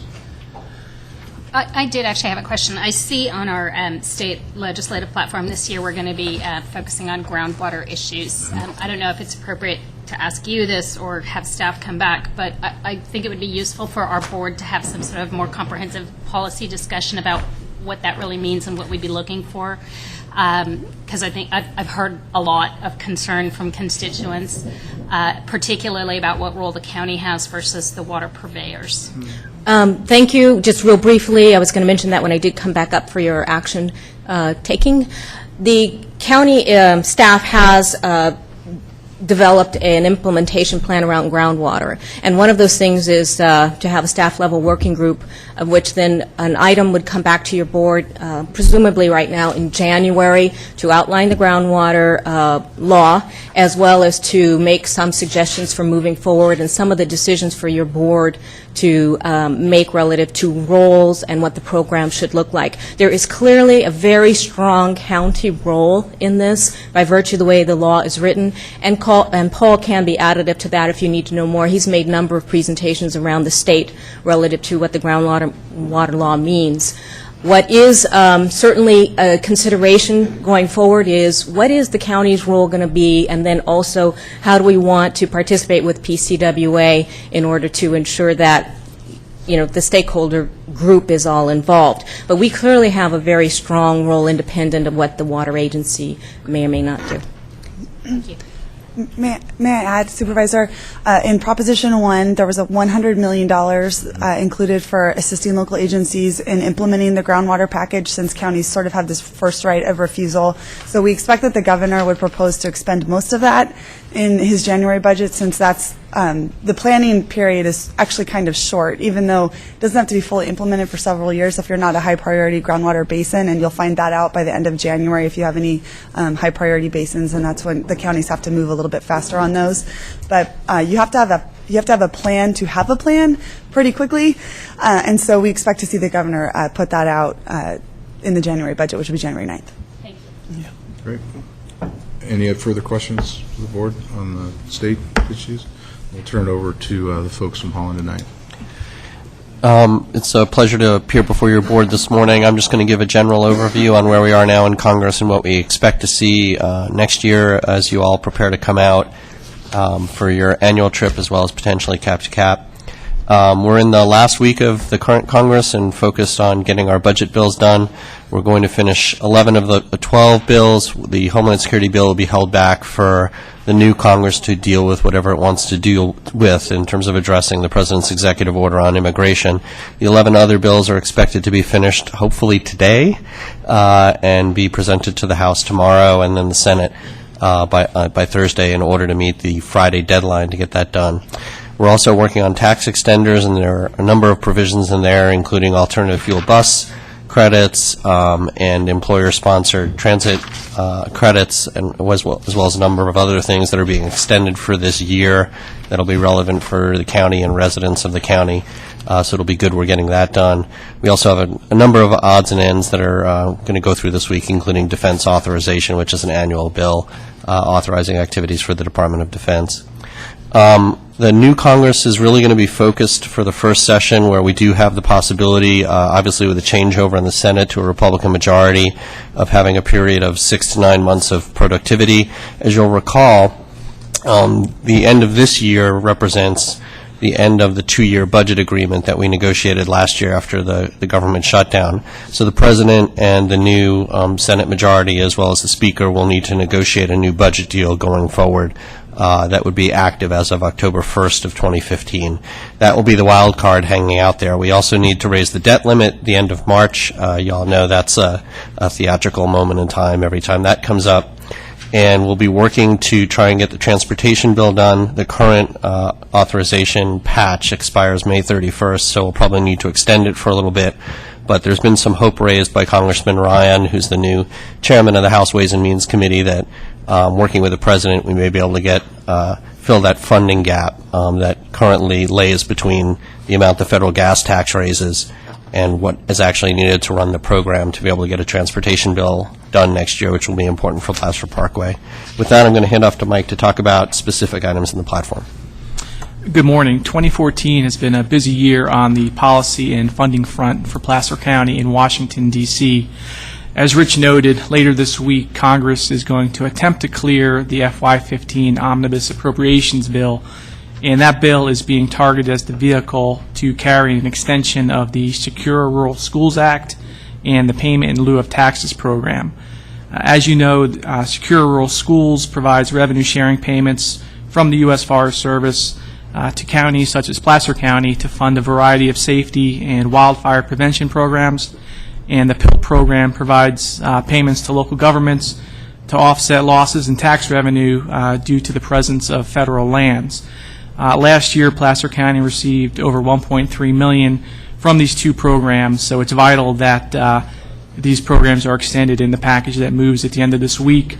Your delegation has been very engaged on this effort and has contacted the leadership as most recently as December 3rd.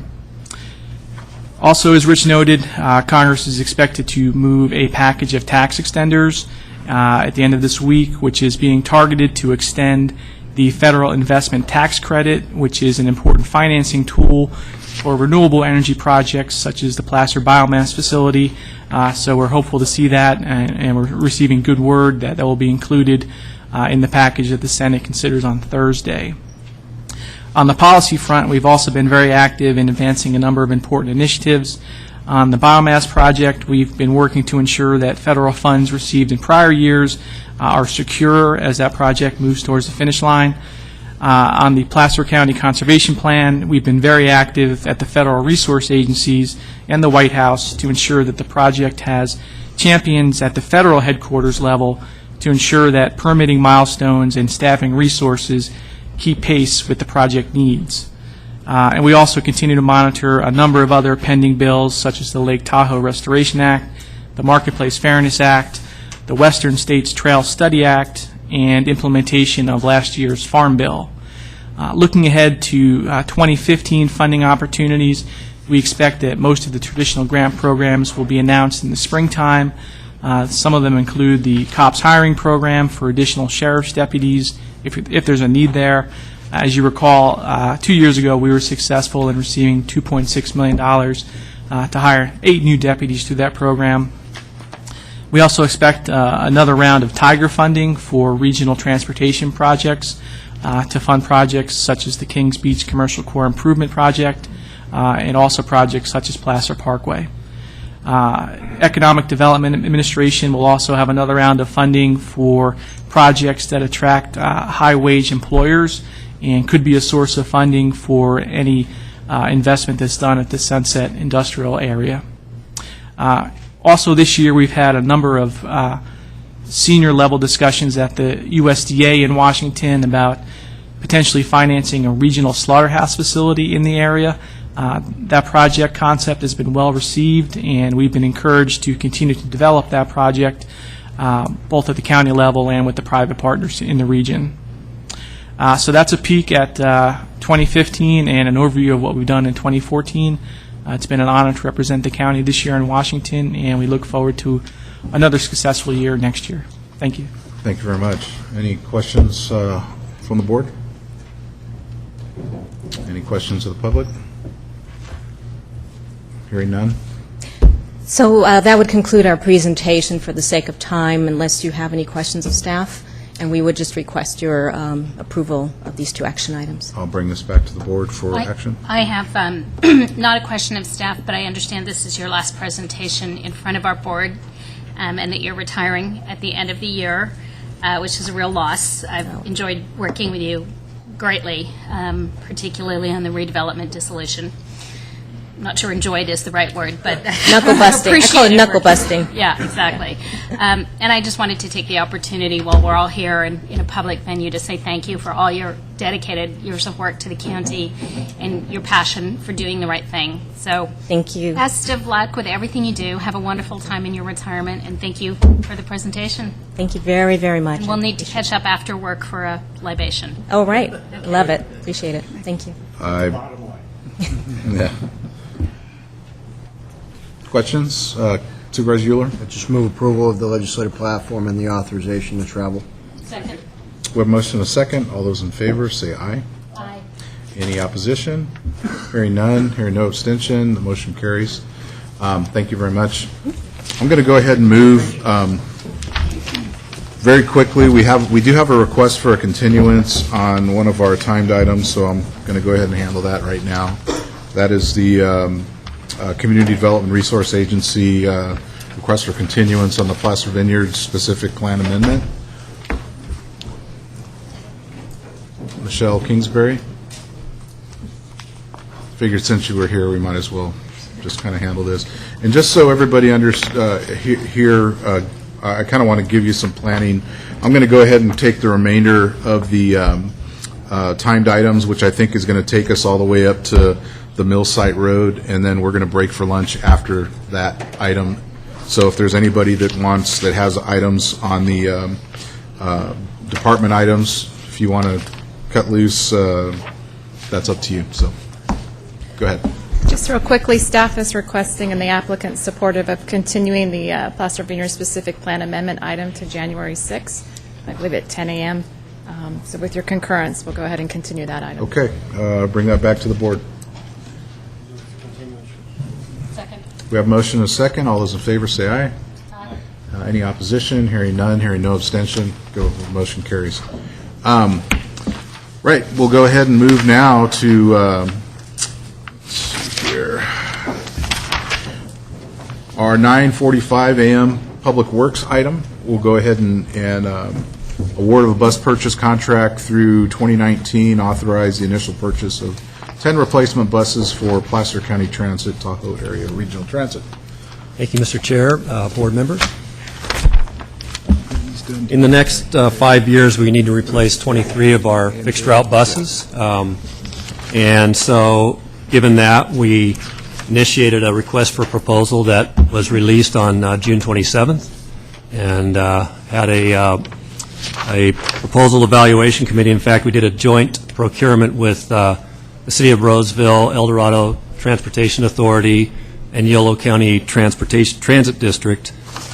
We took the lead through our procurement department, and proposals were due on September 11th. We ended up receiving 2 proposals. We evaluated them, had 2 rounds of evaluation, and selected Gillig LLC of Hayward, California, as our top proposer. And that's what we are here to recommend today, is a awarding of a contract to Gillig. So we have assembled various funding sources from the Federal Transit Administration, from California Proposition 1B primarily, and then some local funding sources that total $5.3 million for this first initial purchase of 10 buses. The contract we're recommending would be over a 5-year period through 2019 to ultimately purchase 23 buses for Placer County's transit services. Also, the other agencies would total up to about 86 buses should they take all the options that are in the RFP. So part of the action today is to open a public hearing, and the reason we have to do that, let me explain real quick, is for the bus weight regulations in California and for the vehicle code, and that would be Vehicle Code 35554 specifically, actually prohibits buses from exceeding 20,500 pounds per single axle. And when the bus is fully seated and with standees, we will probably exceed that axle weight at times.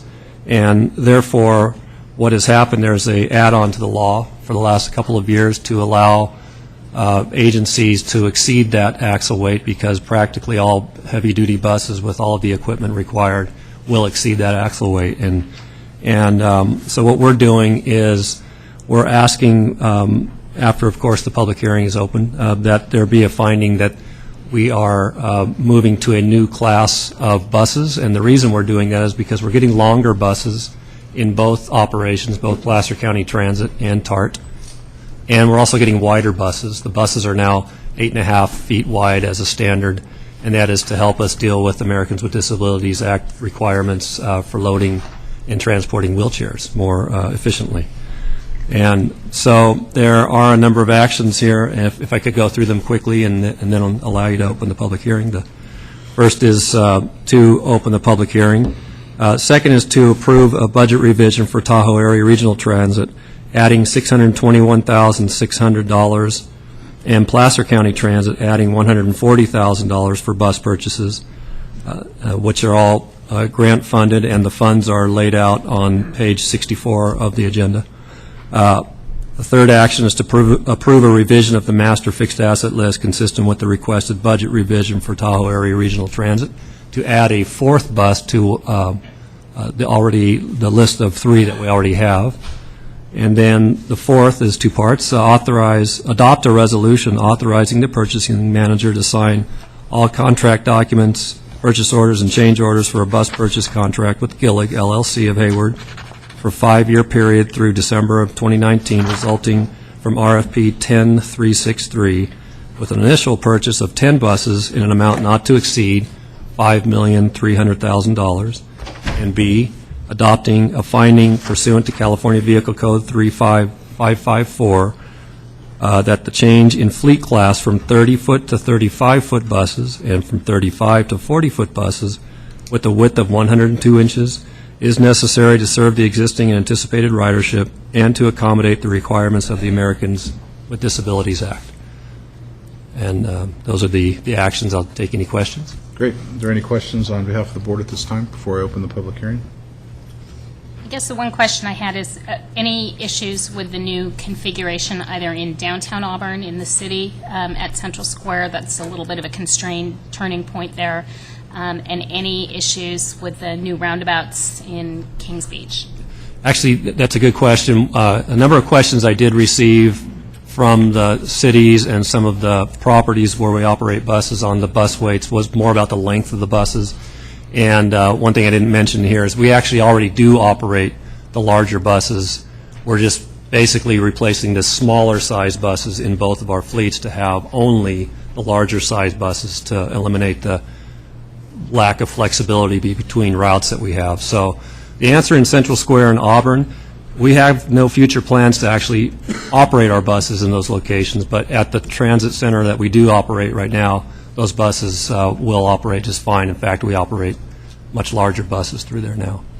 Thank you. Great. All right, I will go ahead and open that public hearing on this particular item, the award of the bus purchase contract through 2019.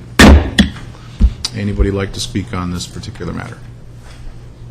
Going once, going twice, going three times. I'll go ahead and close that item and bring it back to the board. Move approval.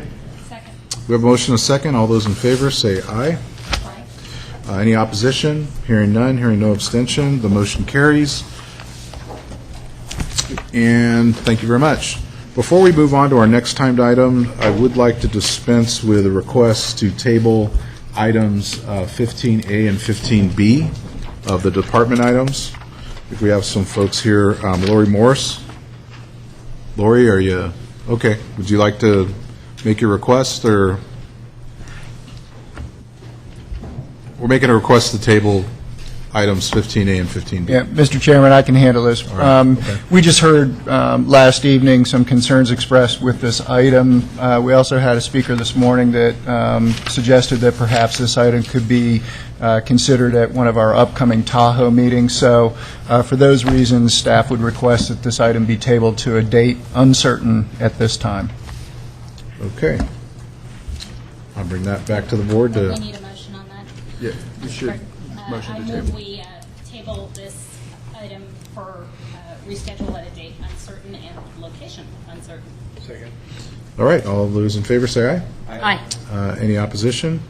Hearing none, hearing no abstention, that motion to table these items to an unknown date carries. And now we'll move to our 9:50 a.m. Timed item. This is A of item 7, property management, Placer County Government Center, existing tenant occupancy.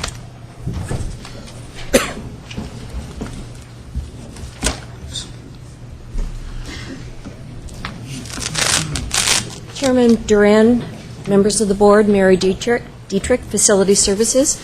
I'm pleased to be here today seeking your approval on two separate board items related to the Costco warehouse project. The first item relates to timelines for occupancy of tenants that are affected by the proposed Costco site plan. And the second item seeks your approval of an option to ground lease and ground lease with Costco Warehouse Corporation. With me today is Lori Morris, our county property manager, and Eric Finley, our senior project manager, both of whom have negotiated the recommended agreements with Costco and who have worked diligently with our tenants that are affected by this project. Additionally, Rob Sandman from County Counsel's office is present. In the audience is Mike DeBroda, representing Costco Warehouse Corporation, who is prepared to speak on the project and answer any questions that you may have, as well as members of the public who are interested in this particular item. Before turning the presentation over to Lori, I just wanted to provide some context for the decisions that you'll be making today. The Board of Supervisors has a record over the last 50 years of incrementally and progressively reviewing opportunities to assure that the use of the government center property in North Auburn achieves its highest potential as a campus for Placer County government purposes, and where and when possible, to use the campus as an economic driver. The complex decisions regarding this property began, I think, ultimately with the decision to acquire the property in the 1970s. The property contained more buildings and more property than the county needed, with operating costs more than the county could afford. However, seeing the great potential of this property, the county pursued legislation to change the property deeds so that use limitations could be lifted, so that private businesses, other agencies, and nonprofit organizations could operate at the government center to offset expenses. With these changes, we were able to lease surplus buildings to generate revenues and offset the cost of operation of the complex at the least cost to the taxpayers. When it came time to better plan for the future in 1993, the county completed a comprehensive facility master plan which developed space projections through the year 2011. With this completed, the county began to plan for new construction of facilities at the government center, which are very prevalent: the Larry Otto Finance Administration Building, the Juvenile Detention Facility, additions at the main jail, the Community Development Resource Center, and the Auburn Justice Center, as well as emergency shelters for women and children. With these projects, the transformation of the center began. During this time, we continued our lease program for surplus properties and also entered into a ground lease with a Home Depot store that opened in 2009. This lease has generated significant revenue for the county and provides good jobs to the community, again at minimal cost to the taxpayers. In 2011, when the 20-year time frame for the comprehensive master plan elapsed, capital improvement staff presented to your board a report identifying projections for space needs based on the next 20 years based on the holding capacity of the county. And in that report, it was identified that additional facilities would be needed at the government center, but absolutely confirmed that there was additional availability of private land for private sector development. Over time, the evolution of the government center has been a deliberative process by your board, with evolving strategies as to the most appropriate path to achieve the goal of revitalization to the complex into a modern employment and commerce center for generations to come. The decisions that you'll be making today, we believe, will further that deliberative process and continue that revitalization. So with that, I will present Lori Morris to make the presentations. Good morning. This morning we're seeking approval of your Board of Staff's recommendations, asking that you affirm June 30th, 2015 as the last date of occupancy for any of the current tenants located within the proposed project area located at the Placer County Government Center in North Auburn, and to authorize the Department of Facility Services to grant 49 Fitness, Inc., a California corporation, doing business as Courthouse Athletic Club, a graduated rent reduction, as contemplated in its lease agreement number PCGC 1204. As a matter of background, in March 11, 2014, your board authorized staff to proceed with negotiations for an option to ground lease for approximately 16 acres at the Placer County Government Center. This was made in recognition of the Costco benefits, where Costco would bring rents, sales tax, and in lieu property taxes to the county, and approximately 200 new jobs to the local economy, many of which provide health benefits. Negotiations have been completed, and staff is recommending approval of this option in a subsequent board item. The option specifies a possession date when the county must deliver the premises with buildings and interior road surfaces removed and any hazardous materials remediated. If the work is not performed by that date, then Costco has the option to terminate the option or perform the work and bill the county for this cost to perform, and to extend the option term for the time required to perform the work. The possession date cannot be sooner than March 1st, 2016, unless otherwise agreed to by the parties. Both Costco's environmental review and use approvals and permitting processes and the county's site preparation will be performed concurrently to expedite Costco's project delivery. County must proceed with site preparation and building demolition, which may require 6 to 9 months lead time to the March 1st, 2016 possession date. The county's ability to demolish these buildings have previously been addressed in the EIR for the Government Center, which was certified and adopted in January 20, 2004, and is consistent with the county's ongoing practice of demolishing buildings as they become vacant. For the county to complete the demolition work and to be in a position to meet the earliest possible possession date, staff has projected that all buildings must be vacated by June 30th, 2015. Staff recognizes that the Costco project impacts existing tenants. It's anticipated, with anticipated site development, staff structured leases to expire and to allow tenants flexibility to move and take advantage of favorable rental markets and to find new locations. All our current tenant leases are on a month-to-month status, with the exception of one, which will expire in February of 2015. Staff has provided consistent, long-term communication with the tenants. The tenants were first notified in a letter in June of 2013 of the proposed Costco project and the potential to impact their occupancy. The purpose of the letter was to keep them informed of the progress of Costco negotiations so that they could begin future planning with plenty of lead time. This was not a notice to vacate or a termination of their lease, but did state that we anticipated not extending leases beyond late 2014 or early 2015. Staff has communicated with tenants in both letters and in-person meetings very clearly that the Costco project would require board approval and that the project schedule and the tenant occupancy timeline would be based on that board approval. Over the last 9 months, we've kept tenants informed of the negotiation status and asked tenants to contact staff if they had any questions or concerns. We've provided assistance to to our existing tenants in the form of services. The county hired a real estate professional to meet with our existing tenants to go over their site needs and also to provide a list of brokers that could assist them in their search for relocation.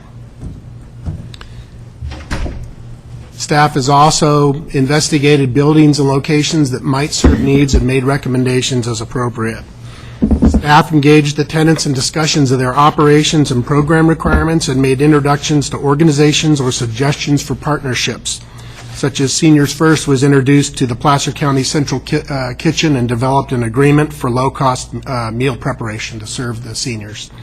Potential grant funding opportunities were investigated with First Five for our O'Brien School, and the Senior Center was introduced to the Bowman School folks, as well as the Auburn Recreation District.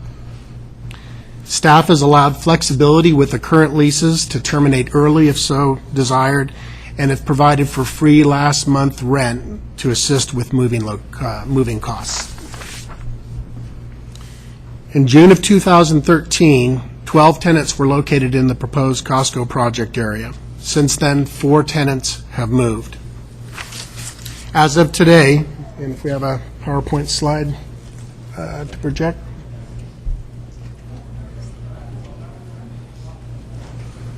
We have 8 tenants remaining within the Costco footprint, as well as you can see we have some county department buildings that are within the Costco footprint. 5 of those 8 tenants have specific plans for moving: the Special Olympics, the Christmas Basket, the Adult School, the Senior Center, and O'Brien's Children Development Center. O'Brien's had planned to move in November, but due to some construction issues that they're currently dealing with, they plan to move in the spring. So after the first of the year, if you want to pop that one forward, this is what it'll look like. We believe this will be the remaining tenants after the first of the year.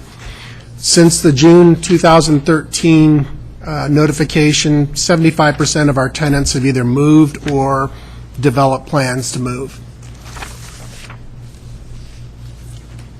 There are 3 remaining tenants who have not yet presented staff with plans to relocate. These are Blattler's Fine Foods and Desserts, who has expressed concerns with moving, given the economics of moving, indicating that other comparable facilities are asking higher rental rates than they have been accustomed to at the government center.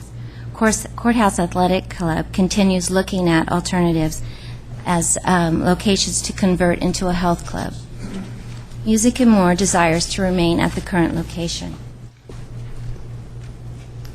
In terms of Blattler's Fine Foods and Desserts, staff has met with Mr. Hoffman, the owner, many times since June to provide the status of Costco negotiations and maintain open communication.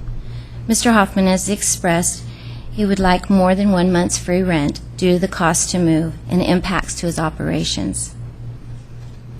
County staff recommends that the tenant be allowed to remain until June 30th to provide more time to locate another facility, and staff also recommends that we waive its last month's rent to offset its moving cost, as has been provided to all the other tenants, as long as Mr. Hoffman provides his commitment to relocate by June 30th, and we will provide flexibility should he desire to move sooner, of course. Courthouse Athletic Club continues looking into existing buildings in the North Auburn area that can be suitable and converted into a health or athletic club. Courthouse's current lease agreement was negotiated in 2012. At the time of negotiation, it was anticipated that during the lease term, a future development could occur in the area, including and surrounding the club's location. Therefore, staff would not grant Courthouse a long-term lease as he had requested. Instead, the lease has a series of one-year options that, once exercised by the tenant, would require approval from the county. The lease includes rent reductions at the end of the term in anticipation of significant reductions in membership revenues during the final months of Courthouse Athletic Club's term.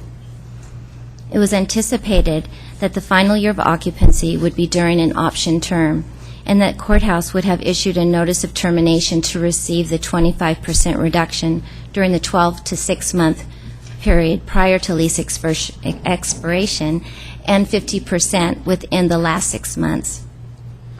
Due to the proposed project with Costco, staff informed Courthouse that it would not allow its first option term and that its lease would be on month-to-month holdover beginning March 1, 2015. Staff recommends that your board authorize staff to amend this lease to provide for the same rent reduction during the last year of the lease as was addressed in the lease option. This would be subject to Courthouse's submittal of its intent to move by June 30th, 2015. And again, we'll be flexible should the Courthouse Athletic Club require to move early.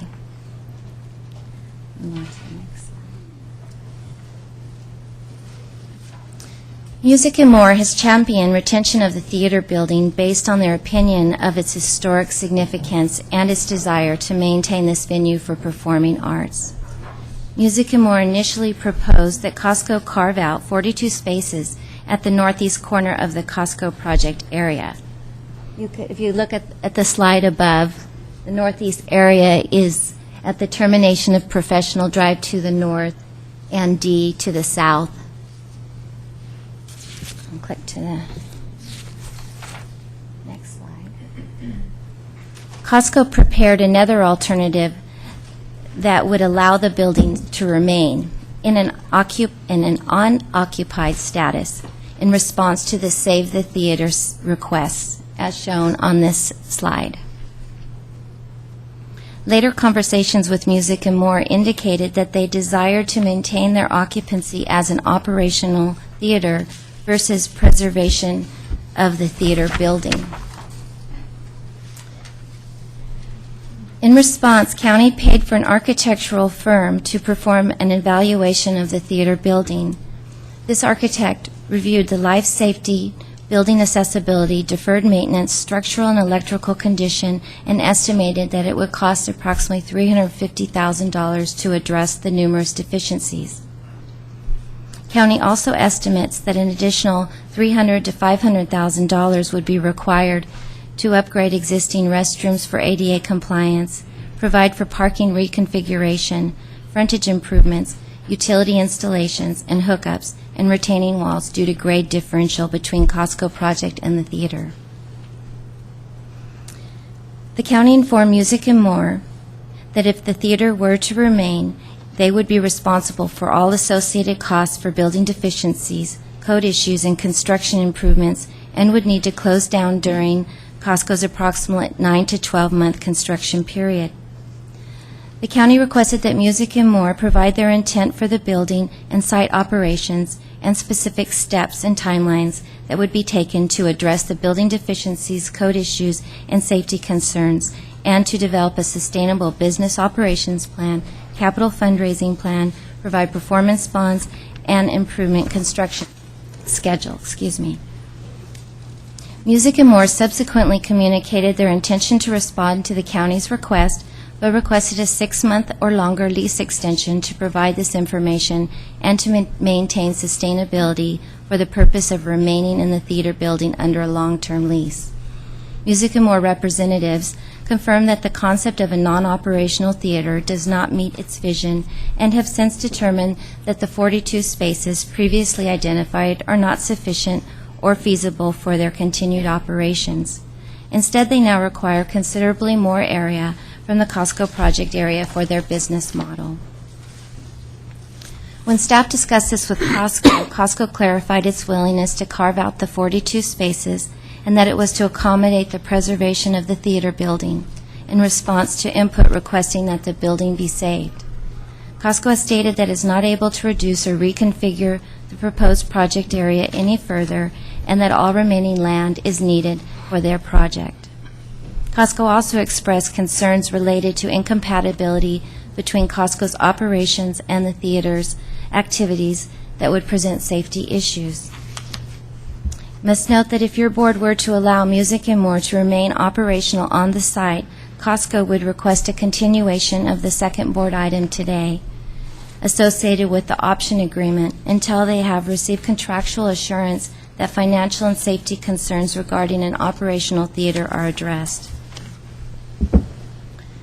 Therefore, staff recommends that the last date for Music and More's occupancy be June 30th, 2015.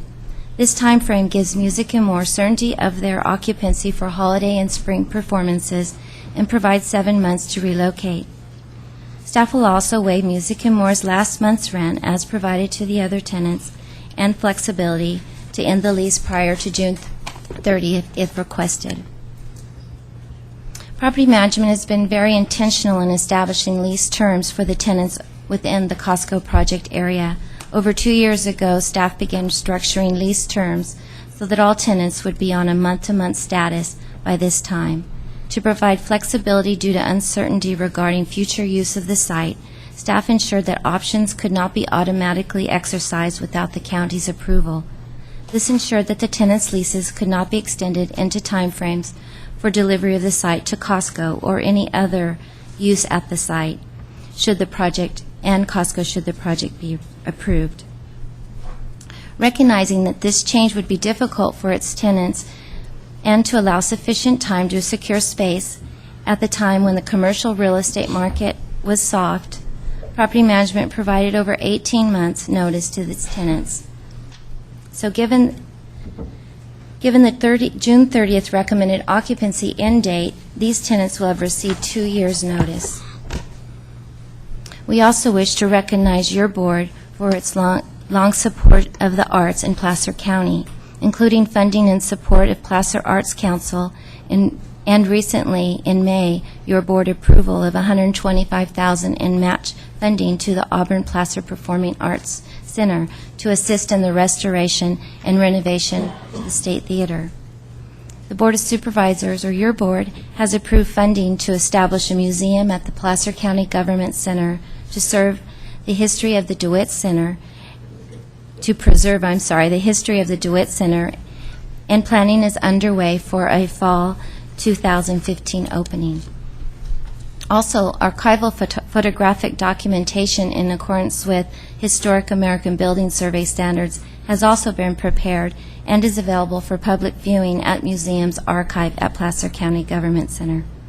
Your board also authorized $100,000 towards a feasibility study to investigate the feasibility of a multi-generational center that, if proven feasible, could result in a flexible, modern community building available to several community-based programs in the Auburn area. In conclusion, we're seeking your board's affirmation of the June 30th, 2015 as the last date of occupancy for any of the current tenants located in the Costco project area, and to authorize the Department of Facility Services to grant Courthouse Athletic Club a graduated rent reduction as contemplated in that lease agreement. The recommendations are exempt from environmental review under the California Environmental Quality Act pursuant to Public Resources Code 20165C because there is no new activity being undertaken by the county, and the decisions by county staff are simply to allow pre-existing approved lease agreements to expire by their terms. Diminishing rent revenues generated from tenants at the Government Center were anticipated in the preparation of the fiscal year 14-15 Government Center campus budget. By allowing the 3 occupancies to continue through June 30th, approximately $46,000 in rent will be received. This concludes our report on this item, and I welcome any questions from your board. Thank you. Any questions at this time? Kirk? The 1993 Comprehensive Facilities Master Plan, what was the point of that? The point of that was to evaluate all of the county occupancies. We cataloged, it's a very thick document that cataloged all of each department's needs, and it was used to create projections of space requirements out into the future, and it was the basis of our planning documents that led to the buildings that were built at the Government Center as well as those that have been constructed at the Santucci Center. And with that plan or subsequent to that plan, have there been plans done that analyze the entirety of the DeWitt Center and associated property uses? In 2011, capital improvement staff made a presentation to your board because the comprehensive master plan timeframe had elapsed. And in doing that, there was a view different than what we did in the comprehensive master plan, which was a file cabinet by file cabinet analysis. But what that did is it looked at the holding capacity of the county from a population standpoint and made projections of square footage.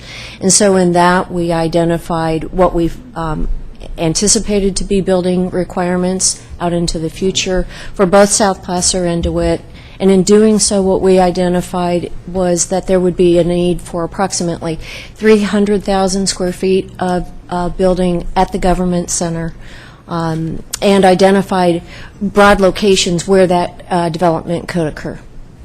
And the corollary to that was it also identified those areas that the county was not going to be needing for the county's own purposes for holding capacity for our functions, and therefore identified those areas available for, suitable for redevelopment in the DeWitt Center, correct? That's correct, and those are the areas in the vicinity of the Home Depot project. Thank you. Any other questions of the board? Great. I'll go ahead and provide public comment at this time on this particular item. Those of you that would like to speak on item 7A, please come forward. State your name and your address or business address. You can take the floor.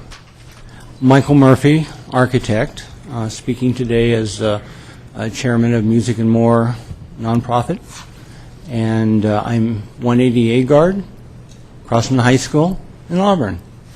So today I will give you a brief synopsis of how I got here and kind of a roadmap of direction I would like to go in. As an architect, I saw an endangered building. I deal with endangered buildings. It's like I'm in the SPCA of endangered architecture.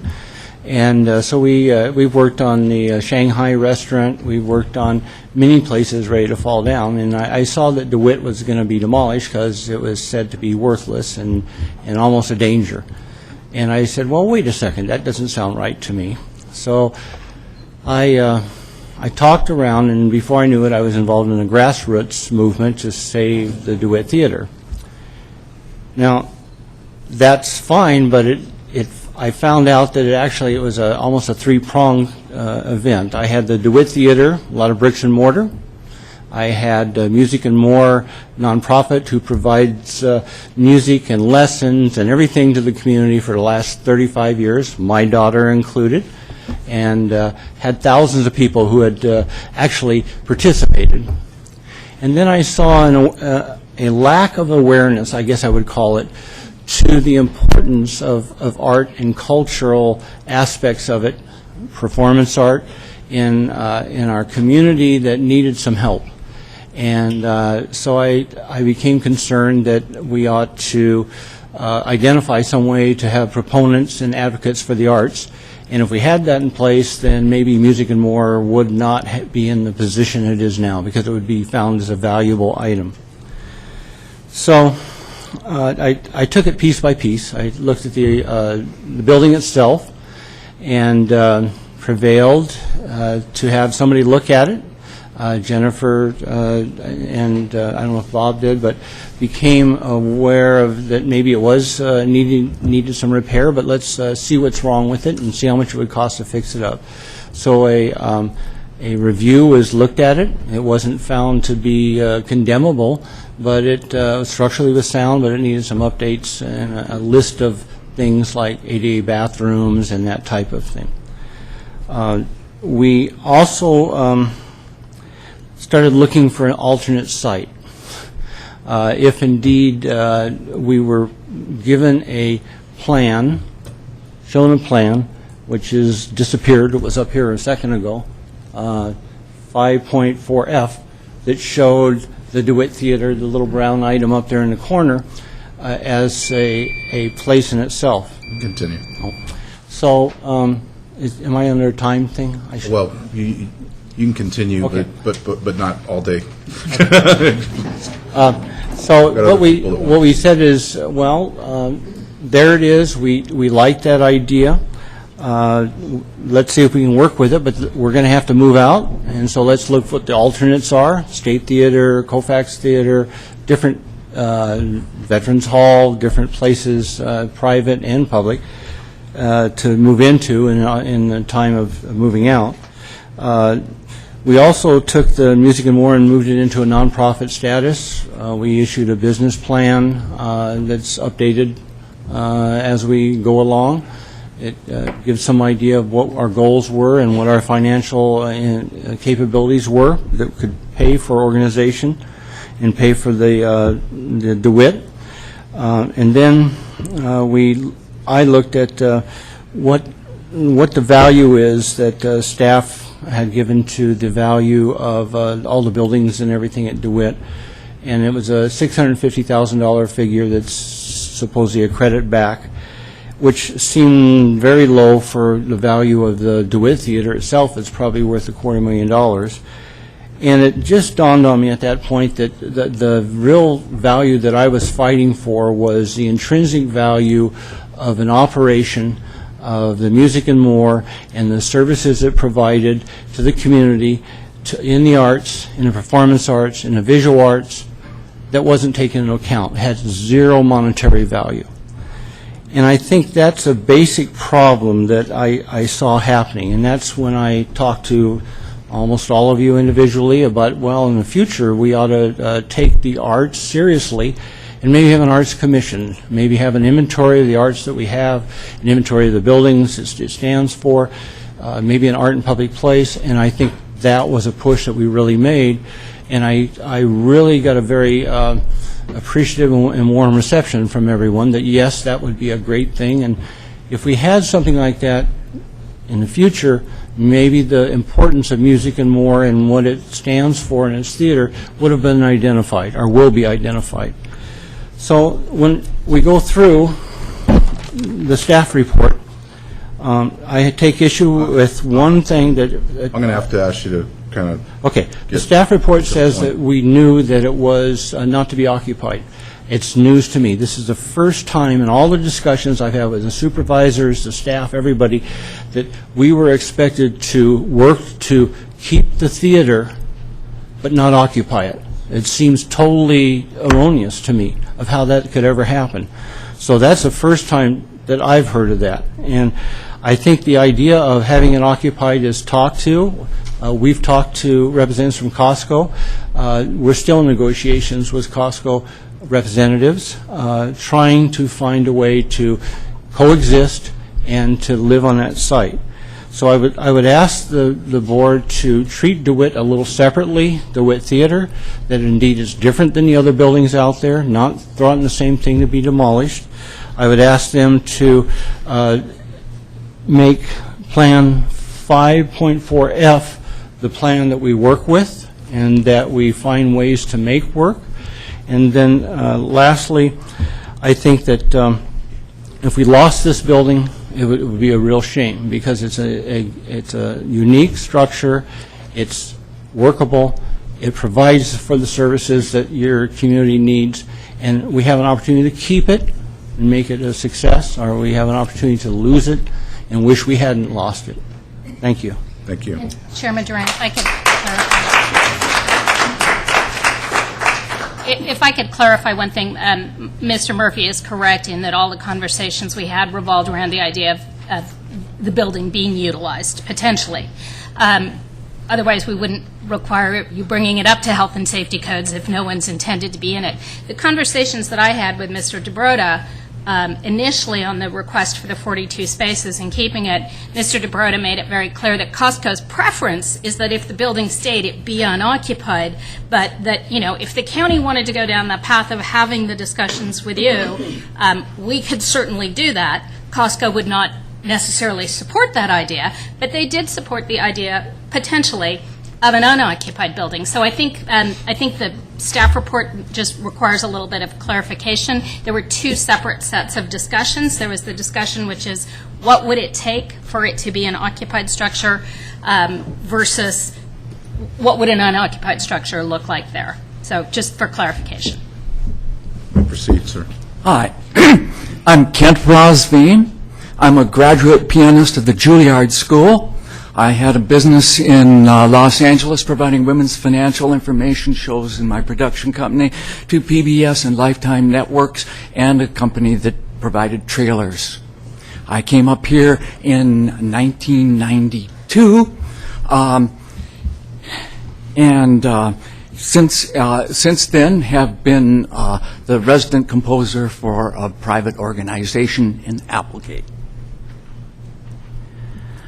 I understand all of the business behind this, but hey, let's look at it this way. 76 trombones led the big parade. Hey, how much money do you think it costs to make that happen?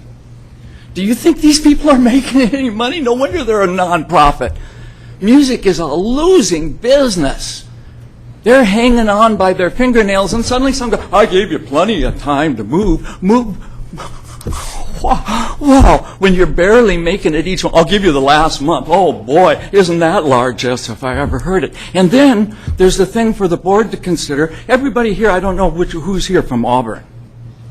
Okay, because we have a cultural identity in this city. This small little city has a symphony orchestra.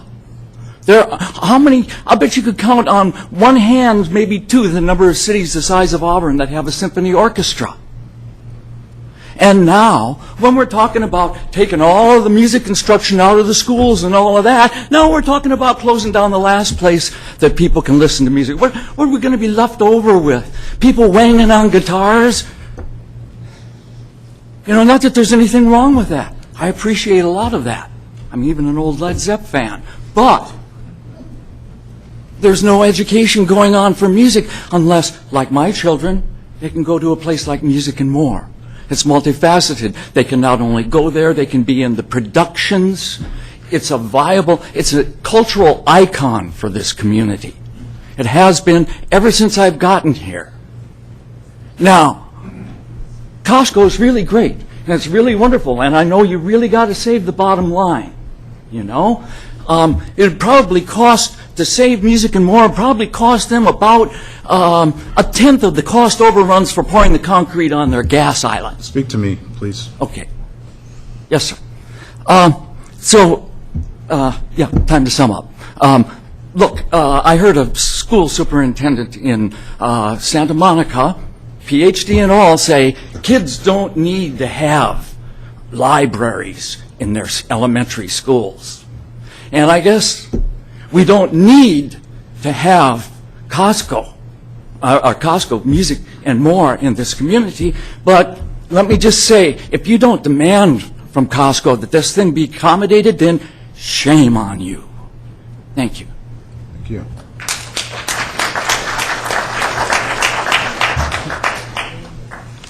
How does one follow an act like that?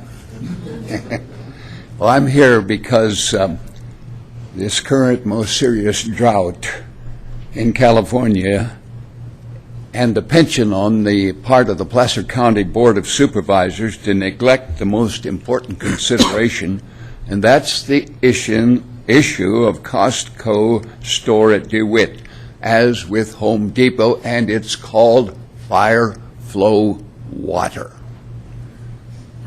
Madam Supervisor, it was my hope you would fulfill your promise on March 12, 2009, when you wrote to me saying you would not on the board at that particular time, but that you would find out more from the chairman and communicate with me. I'm still waiting. It's a little late. I also wrote recently about that, and I never received a letter back. It's a little late, but very much in order for this project. There's a full investigation of this issue of fire flow water. In one of the communications that I have back from the people from NID and the other organization, a large water pipe in DeWitt would not increase fire flow, so that wasn't an answer. Paul Williams stated that the Placer County continues to develop without drinking water and thinking at all of water, so it goes on and on. Now, I've just come from 32 days in a hospital. I nearly died. I had a urinary tract infection and developed into pneumonia. I don't have a very good memory anymore, except in the middle of the night when it's no good to me. I wake up with the answers to some things. But I just want to let you know that Placer County had to require underground tanks for the Home Depot when it was put in. How much did that cost? How much money was paid out on a monthly basis during that period of time to Home Depot to hold that open for them? It goes on, and it goes on, and it goes on. And when we look at the national scene today in the United States of America, one of the most authoritative voices is that of Stacy Mitchell. And she said chain store proliferation has weakened local economies, eroded community character, improvised civic and cultural life, destroyed it in many cases. Moreover, consolidation has reduced competition and may harm consumers over the long term. Today, sensible communities are adopting land use rules that deter chain stores and actively encourage local ownership. I don't think that the proper kind of consideration to this project has been given. If it were, I doubt if it would be approved as it is now. And when you have the problems you have with one side saying this, another time saying that, it makes it even more difficult for me to understand. Thank you. Thank you.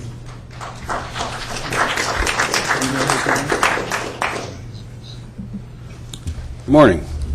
My name is Steve Pettit. I live at 4144 Meyer Lane. I've been in Auburn since 2000. My wife was born here, and in fact our house is built on a property her parents bought in 1945. So the issue that I want to bring up is small, and probably nobody ever thought about it, and it may be too late to even consider it, but I go by that property every day. and I see the trees. There's really some beautiful, mature trees there. And I heard this morning that the demo site is going to start early next year or mid-year or whatever. And I now see this plot map, and my worst fears are realized. I see acres of asphalt with token medians with little trees. And I just want to ask, was there any consideration given to preserving some of the 30 or more magnificent specimen of native trees that are on that property? Thank you.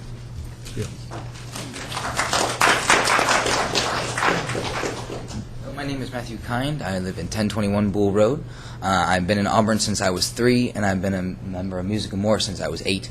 And Music and More was essential to my upbringing and my education. And I just wanted to say that I have a fantastic, happy life because of all the wonderful times that I spent at Music and More. I just want to say thank you. Thank you. Thank you. I'm going to cut off public comment after this young lady behind you, Tori. I'm sorry, I couldn't hear you. I'm going to cut off public comment Okay. after. How about Mike? Okay. All right, my name's Victoria Connolly, 223 Dairy Road. I am curious why this item is on before the next item, which I will also comment on. However, it is unconscionable to me that the county wants to mow down our historic theater. I started taking singing lessons at DeWitt in April to help me recover from lung surgery. I went through my first music recital since I was age 12. Included in our group was a physician, a psychologist, and some talented teenagers. I see many children who come there daily to build sets, do tech, act, sing, take music lessons. I was the product of a similar high-caliber children's theater in Southern California. It was a focal point of the community. Thousands of children participated over the course of years. Many of us went into the entertainment industry. Others became other types of artists or learned skills that, like right now, I can speak before a public body without fear. Do not let that deter yourself. The entire DeWitt campus is considered part of the State of California Military Museum. It's been mentioned in at least 3 EIR reports, which I've seen. The theater is considered historically significant, as is the entire DeWitt campus in those reports. That is the threshold that must be considered when determining whether a project is exempt from CEQA. Historic significance is what counts. The county should be working to save its history. Not all of DeWitt, but certainly something, a memento of the past which has good utilitarian use today. The theater is a gem and we should save it. Costco was willing to move their parking spaces. Clearly some things have changed, but why can no one be bothered to look on their pins and preserve a piece of history like the theater? 60 years ago, when I was acting in the Children's Theater in Southern California, many of us have come together since then and have shared our experiences. One of them was a gentleman who now lives in the Victorville area. Here is a picture of their USO theater that they cherish and preserve today. I submit that to the public record. Thank you. Thank you.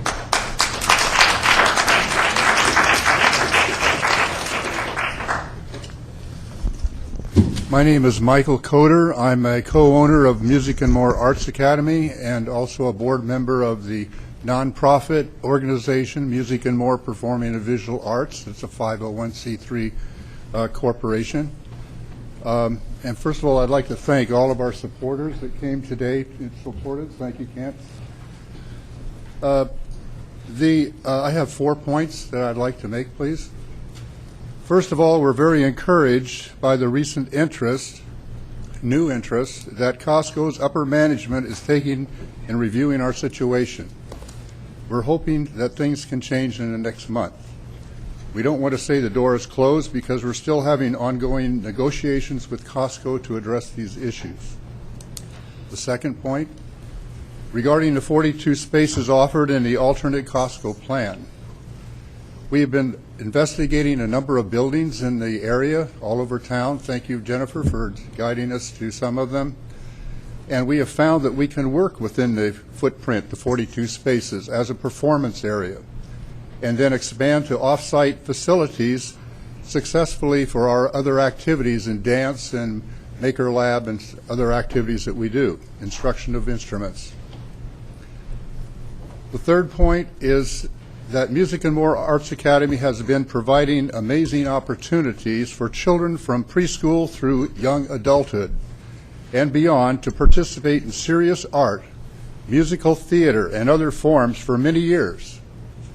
Most recently, Music and More has used the DeWitt Theater as its teaching and performance space, and this facility has become part of the heart and soul of the institution.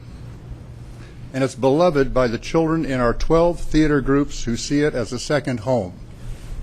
A nonprofit, Music and More Performing and Visual Arts, has been formed as of April 23rd, 2014, very recently, to subsume the operations of Music and More and help guarantee that it has a suitable facility to allow it to nurture many future generations of Placer County young people. We have formed a board, developed a preliminary financial plan, a draft, and are in the process of recruiting fundraising talent. We feel confident that the resources exist between operating revenue and fundraising to either restore DeWitt Theater to the standards expected by the board and Costco or to develop a new facility. We're looking to the board for support and guidance in this. Fourth, to this end, the lease extension discussed will allow us to continue operations at DeWitt until summer of 2015. This will also allow us to transition to operations to the nonprofit, meet our initial fundraising milestones, and we would hope to achieve a land lease with the county for the theater. The DeWitt Theater is different than any other DeWitt buildings. It was constructed a year after all the others, and some people don't realize that. It was separately constructed a year later by a separate architect for the entertainment of the wounded soldiers who were at that time from World War II. It has been found to be structurally sound, and there is no reason to demolish it. It was found to be structurally sound by 3 companies and 11 inspectors, all contracted by yourselves. Thank you very much. Thank you.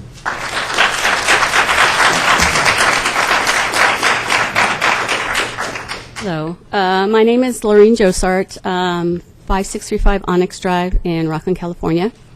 I've been with the DeWitt Theater and Music and More for 11 years. What I would just like to say is and the reason why I came up here from Rockland is because of the wonderful reputation of Mike and Kay Coder with Music and More. I could have gone to any facility down there.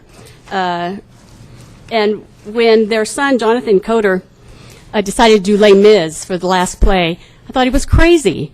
What a hard play to do, what an expensive play to do.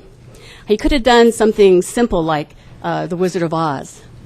And if he would have done that, I could stand up here and ask you if you guys could have a brain, the courage, or a heart to see why this theater means so much to us. But you have to listen to your director, because John knew what he was doing. Because the DeWitt Theater is a theater of the people, for the people. And it was a perfect play. And I hope you guys all got to see it last weekend.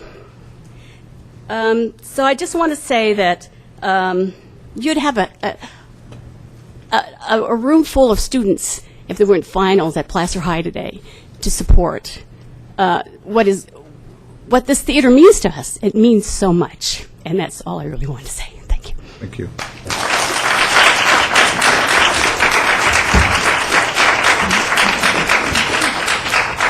I'm going to now close public comment and bring this back to the board for its thoughts. Robert? Mr. Chair, last time we met on this issue, I was one who offered up considering a specific review of this particular site with Music and More. Unfortunately, as has been noted by staff, it was the first contact I had on this issue, and it was late in the game. There wasn't a lot of time to deal with a lot of strategy, but I had several meetings, a lot of conversations, and I appreciate all of that, and I think there's really good energy and some positive things that can come forward from that. But for me, if I refer back to Mary's framing of the county policy with regards to DeWitt and Kirk's reiteration of that, my 20th year on the Board of Supervisors, and consistently over that time as we looked at our master facility needs at build-out for the county, it was acknowledged that there will be surplus property at DeWitt, and that the board's policy has consistently been that we should plan well for the community in terms of our land development standards, but that we should maximize the value of that resource to our taxpayers and our citizens and our voters.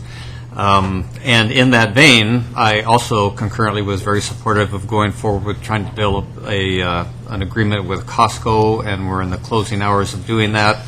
And based on the hurdles that have surfaced and ones that I think are not likely to be resolvable, I just don't see that the Music and More, the theater facility, is going to go forward compatibly with the Costco option. So I'm willing to just make that clear. And I think beyond that, as we go forward, I think there is an opportunity for the county to play a more definitive and proactive and enthusiastic role as it relates to the arts generally. I think we can be of help to Music and More in terms of other facilities, but the conflict and trade-off in trying to preserve this one small site, the lack of ability, I think, to harmonize the architecture between the uses and the impact that that would have for the general DeWitt resource as an amenity to the citizens of Placer County, I just don't see how it's going to come together at this late date. Thanks. Jennifer. So I have, as I often do, a slightly different perspective. I think, given what we heard from Mr. Coder today, that they're willing, again, to live with those 42 spaces, and it would be for performance only, so not rehearsal, not instruction, that it is something that we could look at and we could consider and potentially come to some sort of agreement as a use. I don't disagree with some of the concerns you share, and I more generally don't disagree with the fact that we need to focus a little bit more in Placer County on supporting the arts. For those of you who don't know, my background is in the arts. I, too, participated in children's theater my entire life. The difference was those theaters were owned by the people who operated them. They were not renters, and that's a critical, critical piece that's really important in this discussion. I'm actually the president of the Auburn Symphony Board, so when I'm not doing this, I spend a lot of time raising funds and coming up with business plans and, long-term visions for how we're going to continue to productively and sustainably operate the Auburn Symphony. Kirk is a thespian. I'm not sure he likes that said publicly, but he's an actor. I believe he's even a member of the Screen Actors Guild, or at least used to be. I don't know if that's current. So I think the board is actually quite aware of the issues and the values of art and the arts, the theater arts particularly. So again, I do think that there is an opportunity to carve something out that's extremely narrow and tailored in this case. I don't know where the rest of my board is going to be, but that's my position. Supervisor Holmes. Thank you. I appreciate the comments of my colleagues. I have to agree with Supervisor Wygant. The hurdles to improve that theater, to make it functional, are going to be tremendous. I don't know the time frame whether they'd be able to do that or not. And even if we did move forward with Costco and try to set aside the theater, it's going to be closed during the construction of the whole Costco project. And so that's going to put them back, for I don't know how long the construction will be, 18 months, something like that. And so I just don't see how that hurdle can be overcome at this late date. Supervisor Euler. Yeah, I think the only thing that I want to add is I want to bifurcate the enterprise of Music and More from the theater. And several folks have spoken to their experiences with Music and More and the great training and the service that they've provided over the years. The fact of the matter is that for almost a decade prior to coming to the DeWitt area, the service was provided down in downtown Auburn area near the high school. And so This is a business that has enjoyed doing business in downtown Auburn, has enjoyed doing business at DeWitt, and has a great following in the community.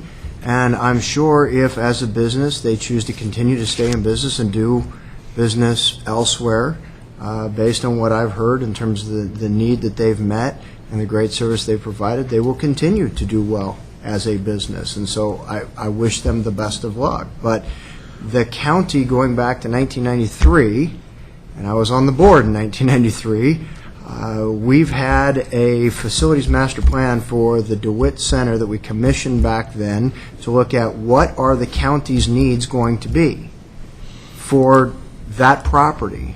And the reason we did that was because our board, even back at that time, came at it from the standpoint of whatever we don't have a need for, we owe it to the taxpayers as the recipients of this gift from the state to maximize the value of that resource for the taxpayers of this county, not for a particular interest group, not for a particular nonprofit, for the taxpayers of this county.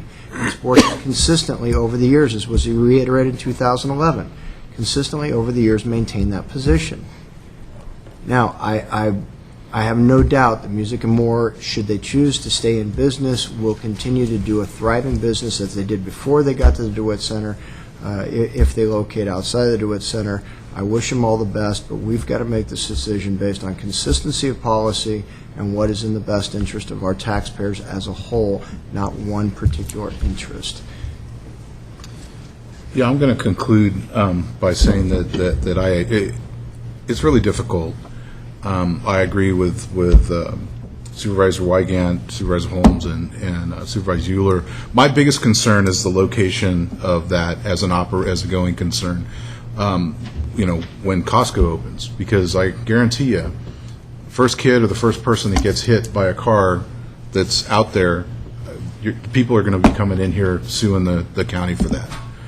That's my big concern, the compatible uses. And I do agree that my decision is not based on any ill will towards Music and More whatsoever.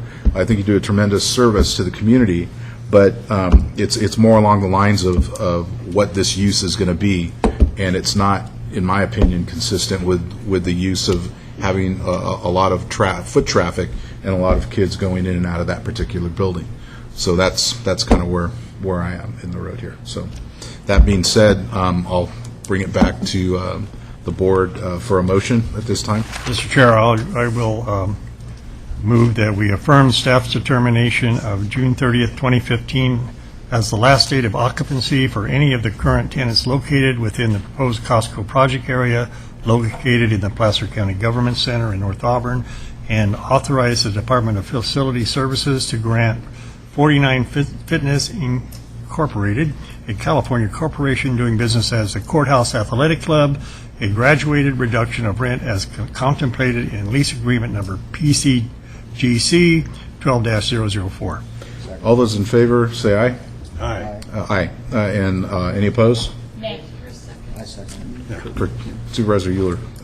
Okay, so I have a 4-1. Any abstentions? There's none. Then that motion carries as defined by Supervisor Holmes. Now we'll move to item 7B, Property Management, Placer County Government Center, Costco Wholesale Corporation, option to ground lease. Lori Morse, Property Manager, Department of Facility Services. Today we present staff's recommendations to approve the option to ground lease, and companion actions and agreements.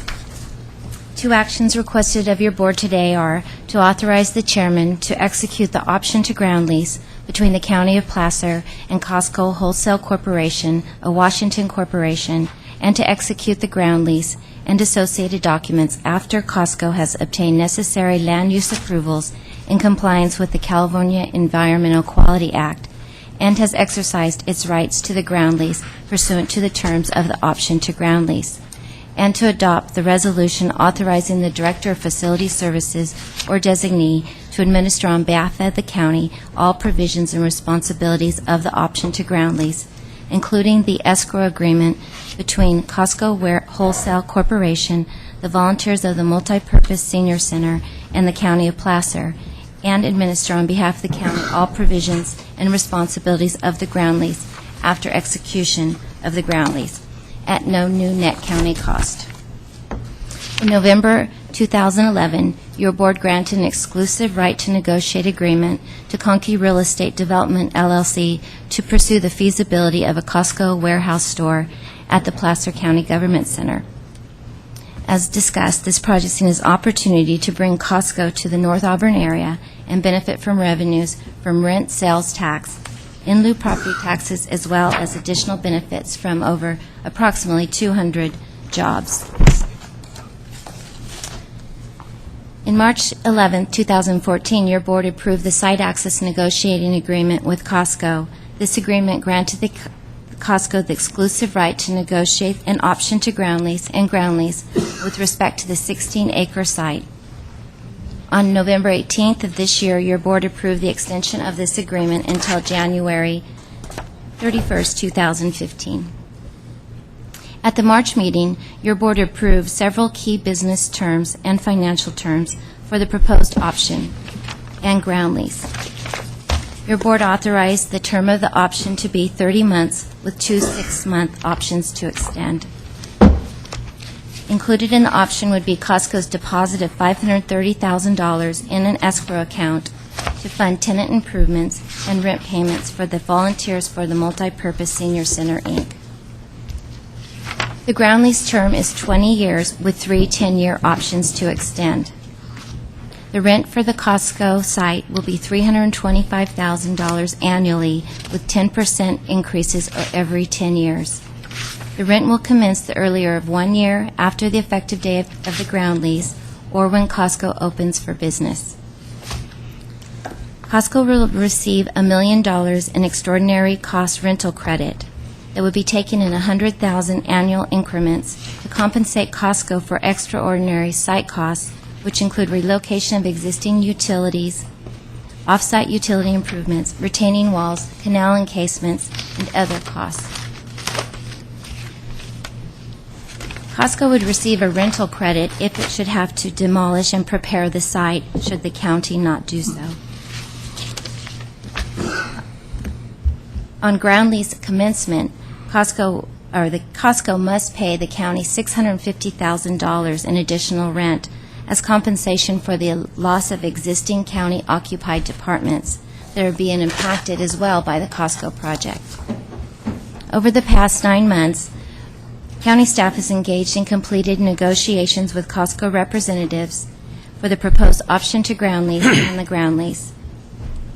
The option provides Costco with a sufficient period of time to determine to its satisfaction the acceptability of the site for Costco's intended use. The option requires Costco to apply for and diligently obtain all discretionary land use approvals necessary for its intended use before it can exercise its rights to the ground lease. Only after Costco has received its conditional use approvals, design review, and other discretionary land use approvals as required by Placer County ordinances and in compliance with the California Environmental Quality Act may Costco exercise its rights to the ground lease and present an executed ground lease to the county for its signature. As discussed in the prior board item, the option establishes a March 1, 2016 possession date. Since the option requires Costco to deposit $530,000 into an escrow account, an escrow agreement has been negotiated between the county, Costco, and the senior center. The escrow agreement provides for disbursements of funds as directed by the senior center to go towards the tenant improvements and rent to be paid at their new location. The county does not exercise any control over or in any way direct the use of the monies by the senior center. In addition to key business terms, the ground lease contains numerous business and legal terms. Costco must contribute costs to maintain the common roadways at the Placer County Government Center once a road maintenance assessment cost fund is developed. The county has the right to recapture the premises or early termination in the unlikely event that Costco does not commence construction within 2 years of the ground lease commencement, or stock and open the Costco store for at least 1 day within 3 years of the ground lease commencement. If this were to occur, the county could exercise its rights to terminate and would have to compensate Costco for roadway infrastructure costs that benefit the county and the deposit to the senior center account. If Costco, once it opens the store and then closes and fails to reopen or assign and sublease for a 2-year period, the county has the right to terminate the ground lease and recapture the property. In this event, the county would pay Costco the unamortized cost of the Costco project improvements amortized over a 27-year schedule. Costco could prevent the county's recapture by assigning or subletting the premises to the is subject to the assignment or subletting provision. Per that provision, Costco can assign or sublet the premises to a broad range of tenants, such as retail, restaurant, entertainment, or recreational uses, or a tenant with a net worth in excess of $1 million. In the event of sublease, a sublease premium is due to the county if the subtenant occupies more than 10% of the premises or 50% of the building. The county would receive 50% of the additional land rent paid by the tenant. There is an exclusivity covenant that restricts the county from selling or leasing to a Costco-like retailer within a 1-mile radius of the Costco store. Like the Home Depot agreement, Costco has the obligation to maintain the premises and all improvements, maintain insurance, and pay all utilities, real and personal property taxes, and assessments. The option to ground lease, and escrow agreements were all made available for public review at the clerk of the board. The option to ground lease does not ground any land use entitlements or allow Costco to take possession of the property and does not authorize any development by Costco in order to utilize the property in any way. Costco must exercise its rights to the ground lease. Must first exercise its rights to the ground lease. The action to approve the option to ground lease is exempt from review pursuant to CEQA Guidelines Section 15061, subsection B3, because it can be determined with certainty that there is no possibility that the approval of the option will result in a direct or reasonably foreseeable indirect significant impact on the environment. Costco's ability to exercise the ground lease and develop the project is subject to independent and full discretionary review and environmental review pursuant to CEQA, which will be processed through the Community Development Resource Agency. Thorough public review and comment on the project will be ensured through the land development process. Revenues from the Costco project are projected to exceed $18 million over the initial 20-year lease term. As stated, these include rent, sales tax, in lieu property taxes, and are net of the costs associated with the replacement of impacted county facilities, rent from existing tenants, fees paid to Conkey Real Estate Development, and the Costco rent credits. Revenues are expected to exceed $85 million over the 50-year term should all options be exercised by Costco. Staff believes that the proposed option and ground lease is a commercially reasonable transaction that provides a fair return to the county for its property and provides the basis for enhanced economic development in the North Auburn area and is in the best interest of the county. Therefore, staff recommends the two actions of your board: one, to authorize the chairman to exercise the option to ground lease between the County of Placer and Costco Wholesale Corporation and the ground lease and associated documents after Costco has obtained necessary land use approvals in compliance with CEQA and has exercised its rights to the ground lease, as well as adopt the resolution authorizing the Director of Facility Services or designee to administer the option to ground lease, including the escrow agreement between Costco Wholesale Corporation, the Senior Center, and the county after execution of the ground lease, and then after execution of the ground lease to administer the ground lease. That concludes my report, and I welcome any questions from your board. Thank you. Any questions of the board at this time before I open it up to public comment?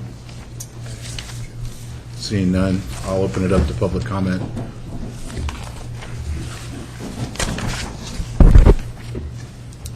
Hi, my name's Eric Hill, and I'm representing the Senior Center. And I just want to give thanks to Costco for their generosity and to the Facilities Department for all their efforts. It's been a long road, and I think it's a huge asset to Placer County and North Auburn to have a Costco, as I also felt with Home Depot, and that's proved to be true in that case.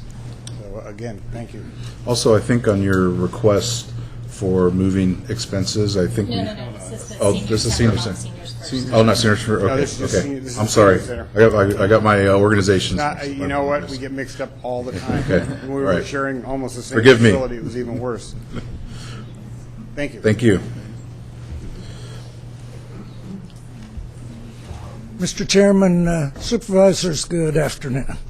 I'm Tom Dwelly, Flyers Energy, 2349 Rickenbacker Way, Auburn Airport.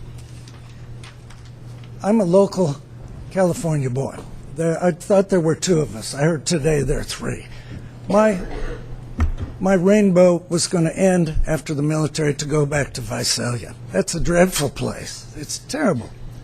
I stumbled across Auburn because we bought a company, and indeed I've been marketing here since 1979 on both sides of this wonderful town. I never go back to Visalia. My people are there, let them have it. I've seen Highway 49 go from 2 lanes to 4 and now to 5 in some cases.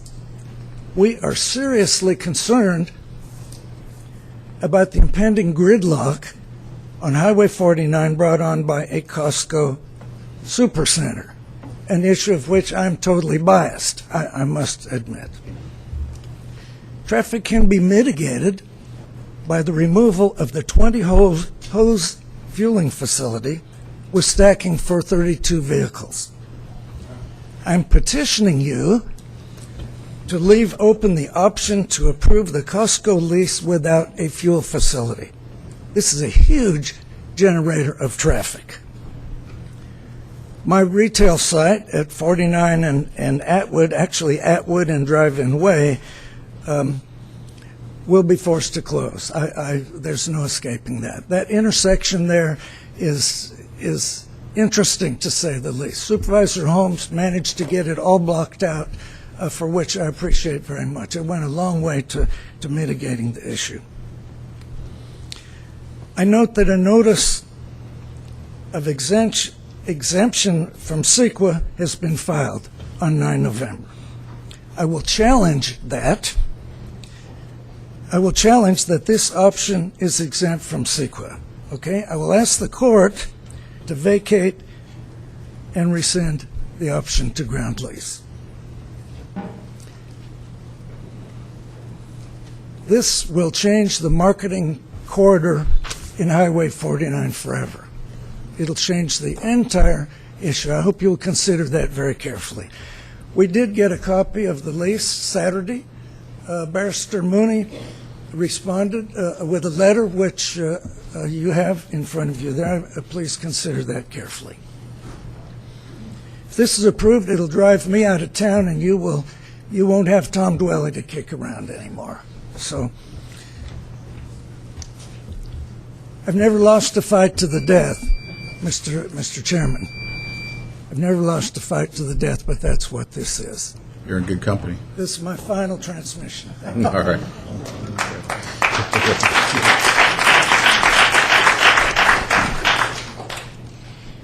Victoria Connolly, 223 Dairy Road, Auburn, representing myself.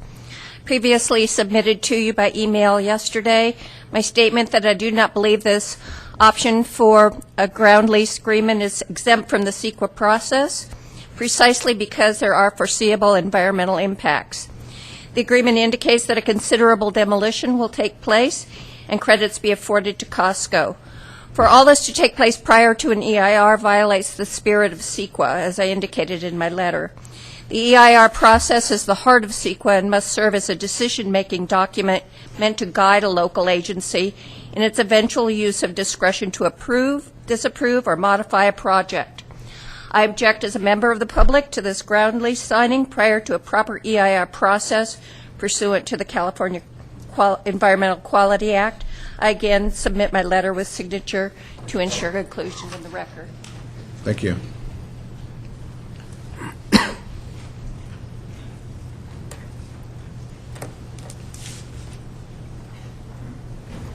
Gary Mappa, 350 Cuckoo Court. And I don't resent, Jennifer, this presentation like I do at some of the others. I have some issues, and it's probably too late to bring it up, but I want to go on record that there are some business deal points in the lease that I don't think were good business decisions and maybe lean toward being irresponsible. One being the 10-year extension in any increases beginning at the beginning of the second term. We're dealing with a 10% increase, but it does not start until the second term. And it works out to be 1% a year, which in my mind, based on my experience with these type of leases, could approach closer to 2% or CPI. So I believe this lease, as it's written, and I apologize, I don't know every detail of the lease, but enough to recognize a couple deal points that I think are not giving the county and the citizens what they truly could have gotten. Those deal points for the increases should have been annual increases compounding the first year so that you're collecting money for each 1 year. If Costco were to close down at the 9th year or 10th year, you receive no benefit of those increases. So that's my first, I want to be on record, I don't agree with that type of deal point. Next thing would be there's an item in the lease referencing rent credits for extraordinary items that need to be corrected, whether it's toxic or something discovered. I don't know if there's an estimate, at least a dollar amount, that there's a cap, so that if you reach that, it's tough. But I just can't see giving a blank check based on something that may not have been estimated, and then all of a sudden the discovery is made, and then you give a rent credit back. It just doesn't make any sense. So that's a deal point that bothers me, and I think it should be looked at, or maybe not if it's too late, but that's just one of my concerns. There's other deal points I have questions with, but I'm not even going to bring them up. Thank you. Thank you.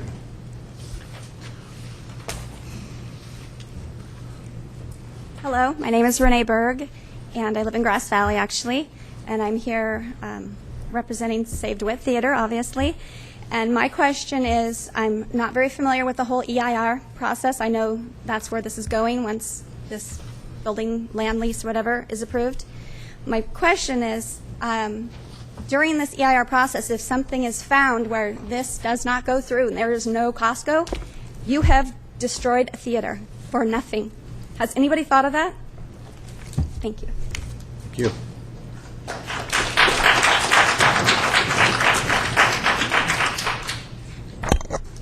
Good afternoon, members of the Board of Supervisors. My name is Antoinette Fabella. I am a senior advocate, a Native American advocate, and I am an advocate for the homeless. I have been watching and reading about this whole process since last year. What I just disappointedly heard and was not aware of the application not to have to go through CEQA. What I would be concerned about, what I have been concerned about, is that the people don't have a voice, because as part of the CEQA process, there's a public hearing. I would be concerned of the citizens of Auburn, the seniors of Auburn who have been put through discomfort, the agencies such as Seniors First, the senior center. They've had to go through all the stress of relocating, costs of movement expenses. It doesn't seem like people have a voice. I also would question what I know the board prides itself in, and that would be transparency. The other thing that I would also be concerned about is we all know that there's a historical with our Native Americans as to our Native American community. Any resources that may be found, is my understanding that there was an EIR study done previously that did indicate Native American artifacts and possible burial grounds. I do not know whether that is certain or not. I haven't had time to look at that or to consult with the other tribes who I engage with here in the area.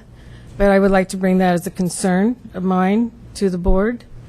With all the digging that goes in place into building such a monumental structure, I would assume that things could be dug up. So that would be my concern. But my concern is that in general is that the general public doesn't have a voice in this. But it seems to me is like this project has been shoved down the throats of those of us who live here in Auburn. Thank you. Antoinette, I will comment to you that I think there's a discrepancy in how maybe what you don't understand. What we're saying, and correct me if I'm wrong, is that with regards to the option to ground lease, that's not a CEQA issue, but the actual project itself is going to be subject to CEQA. That's it's not. So we're just talking today about the actual option to ground lease, not the entire project. Well, I appreciate that because you can understand my concern. Sure. Yes. Yeah. Okay. Thank you for that clarification. I appreciate it. Anytime. Mr. Chair, this project will also go through the MAC, and there will be plenty of opportunity for the community to express their concerns about the process as we go forward. So.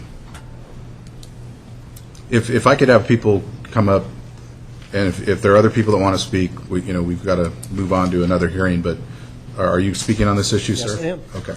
My name is Mike DeBroda, 9 Corporate Park, Irvine. I'm the Costco representative. I'm not here to make a presentation. I'd like to thank the staff. They've made the presentation for me. I'd be more likely to answer any questions that you may have to the staff. I might be able to answer them better. So I'm just making myself available, and I could answer them now or front row. Thank you. Thank you. Great. All right. That being said, I'm going to go ahead and close public comment and bring this matter back to the Board of Supervisors for whatever action they would like to take. Mr. Chair, I want to take the opportunity to thank everyone for coming out today, both for the first item and for the second item relating to this issue. And I really want to thank Gary.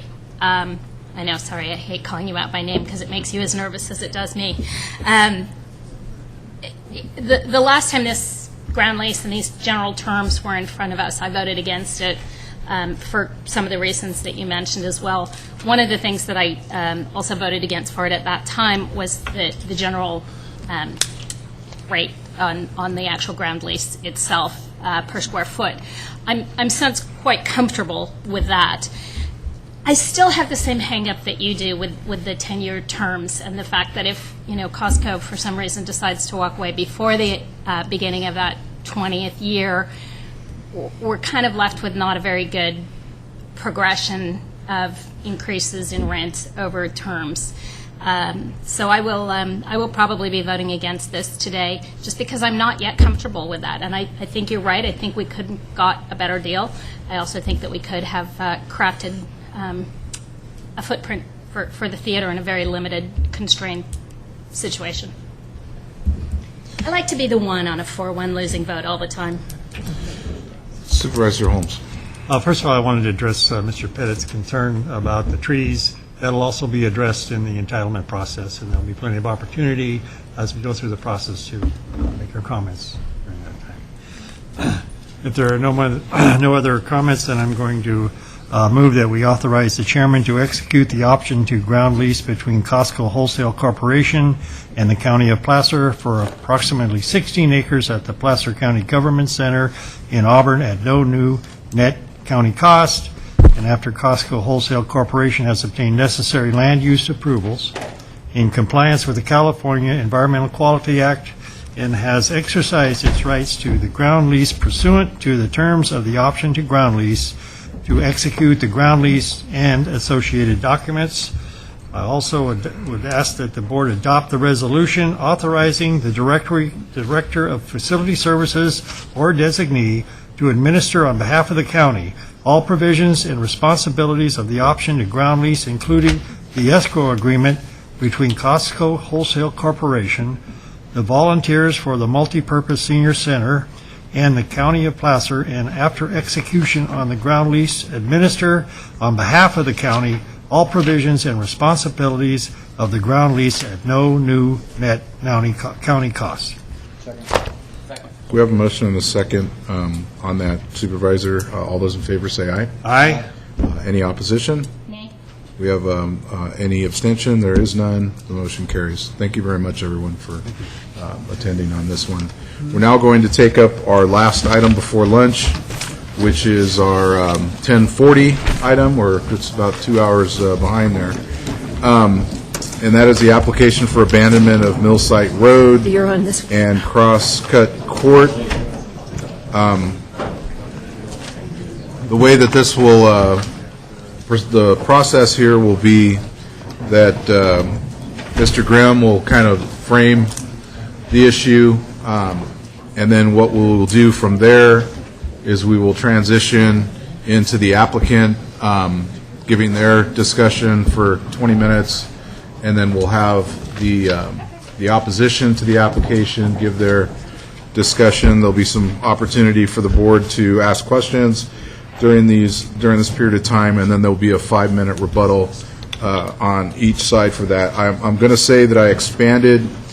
Well, first of all, I'm going to say that I only get 10 minutes when I argue before the Ninth Circuit or before the California Appellate Court. You're getting double that time, and I want you to stay strict on those guidelines, all right? I don't want to have to tell anybody that, your time's up. So that's all I got to say. Ken, that's up. Good afternoon, Chairman, board members. My name is Ken Grimm with the Department of Public Works, and today we're asking you to consider a request by the Retreat at North Star property owners to abandon Millsite Road and Crosscut Court, which are located within their subdivision. Today, staff's recommending denial of that request to abandon the roadway, particularly Millsite Road. Staff could, in the future, support the abandonment of Crosscut Court, but that would have to be by a future board action, assuming everyone wanted to go forward with that, and pending your decision on this item. Clicker. It's right. It's behind the water pitcher.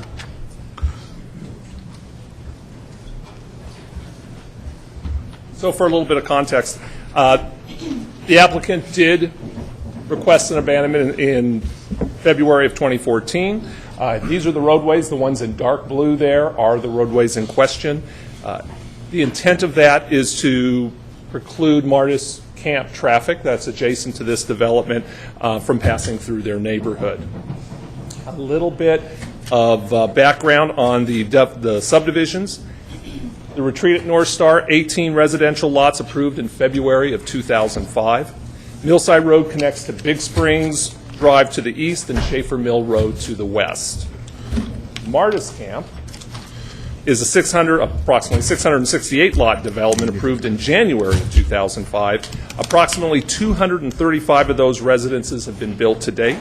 Lot owners are issued transponders to access the non-man gate that's at the entrance or at the border of the Retreat subdivision. Their main gate is shown on the upper left there for Martis Camp. What's currently happening is some Martis Camp property owners do use the gate at the Retreat to access areas in North Star, as opposed to utilizing the main gate through Schaefer Mill Road to Highway 267 to North Star Drive.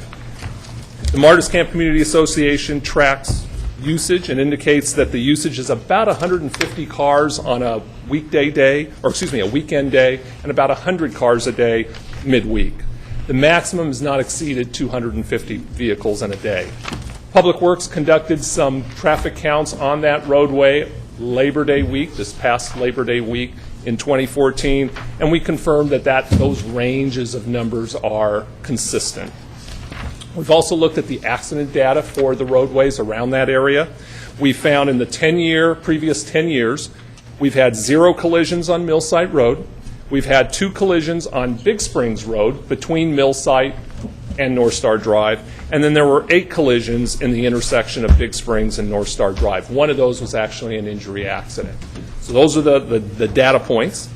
Typical process for the abandonment for us is whenever we receive a request, we will circulate that request to all affected parties trying to get input. Typically, we will support an abandonment if 2 things happen. First off, you have to meet the Streets and Highways Code findings that need to be met and that you would need to find. And then second off, that the applicant is able to resolve all the objections that might come out of the process and from people who feel aggrieved. The Streets and Highway Code findings in particular, 2 of them. One is that you find that it's unnecessary for current or prospective public use, and 2, that the road is not useful as a non-motorized transportation facility. So that's what you'll be considering today in terms of the Streets and Highways Code. We did receive comments from several different people. We were requested to reserve a public utility easement for particularly Southwest Gas and AT&T, who operate facilities currently in that roadway. We were asked to reserve an emergency vehicle and public transit easement, very consistent with what is currently on the private section of Schaefer Mill Road through Martis Camp. And then also to reserve non-motorized public trail easements, especially for the Tompkins Memorial Trail and any other trails that either cross those roadways or run alongside of them. The applicant has agreed or did agree to those reservations if they were necessary. In addition to that, North Star California, the mountain operator, has also requested reservations for access for their mountain operations and maintenance, and 2, access for potential future private North Star shuttles to operate on that section of roadway. Those requests have not been resolved yet, but it'll be moot if the abandonment is denied, and if the board's desire is to move forward with further consideration, that's just another item that will need to be resolved. And then finally, representatives from the Martis Camp development have opposed the proposed abandonment because they are currently using that roadway to get access to North Star. Not trying to oversimplify all the concerns. There's a lot of information in your packet. People will speak to that today. But some of the things that we've heard, some of the key points that are the concerns that we've been trying to understand. First off, in terms of the applicant, Millsite Road is narrow and steep. The unintended use of Millsite Road places an additional traffic burden on North Star roads that had not been analyzed and hadn't been contemplated in a lot of the future actions that had been taken. And that retreat property owners are paying close to 100% of the cost to maintain Millsite Road today, even though Martis Camp residents are also currently benefiting from those roadways. From the objectors' concerns, and the objectors typically in this case representatives of Martis Camp residents currently use Millsite Road, and so they believe it's inappropriate to abandon a road that's currently being utilized by the public. The abandonment of Millsite Road would reduce the efficiency of the county system by requiring Martis Camp residents to go all the way around 267 and up through North Star Drive, and that those roadways are actually more impacted through the analysis done through the community plan. And finally, they have the argument that Martis Camp property owners really have a fundamental right to access a public roadway that abuts up to their property. Not all the objections have been resolved at this point, and so really you have 2 options available to your board today. First off, option 1 is to deny the Millsite Road abandonment. That is what staff's recommending today, based on the presumption that you cannot make the findings needed in the Streets and Highways Code, or whatever findings that your board chooses to make. And Ken, that position right there is based on the findings as they are now, not with the additional information that would be needed in order to make that determination. I might need a little bit of clarification there. Right. Well, basically, you're saying that the first option is to deny it. Correct. Based on the information that we have. Correct. Not okay. All right, go ahead. Not based on all the information you'll be hearing today. Exactly. Absolutely. All right.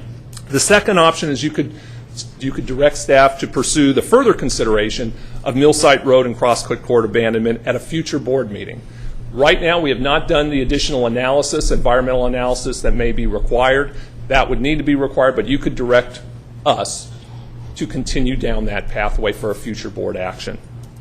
Now, if you did choose that path, some further consideration, there would be several conditions that we would eventually, and perhaps even today, ask you to consider. One is that if we were to pursue it further, that the applicant pay the actual costs to prepare and do the environmental review and further technical documentation that will be required to have it heard by your board. We'd ask that it be conditioned on the reservation of the easements that we had mentioned that they had agreed to before. We would ask you to consider the private easement being requested by North Star California for access for their mountain operations as well as their private shuttles. Would that be appropriate or not? We would also want the condition and the recognition that in no way would an abandonment provide any additional entitlements to the retreat at North Star subdivision, particularly in regards to a gate, but actually an evaluation to make sure there aren't any other conditions of approval that would be violated or that would need to be addressed. Probably most important, that the applicant indemnify the county and its taxpayers for any actions that might be taken by a third party that might feel aggrieved by any such abandonment. And perhaps going as far as saying the recording of the abandonment would be contingent on the disposition of any legal claims made against the county. A couple other things that your board might consider. Perhaps maintaining the right to make that a public roadway in the future if that was determined to be needed in the future, perhaps in the form of an irrevocable offer of dedication.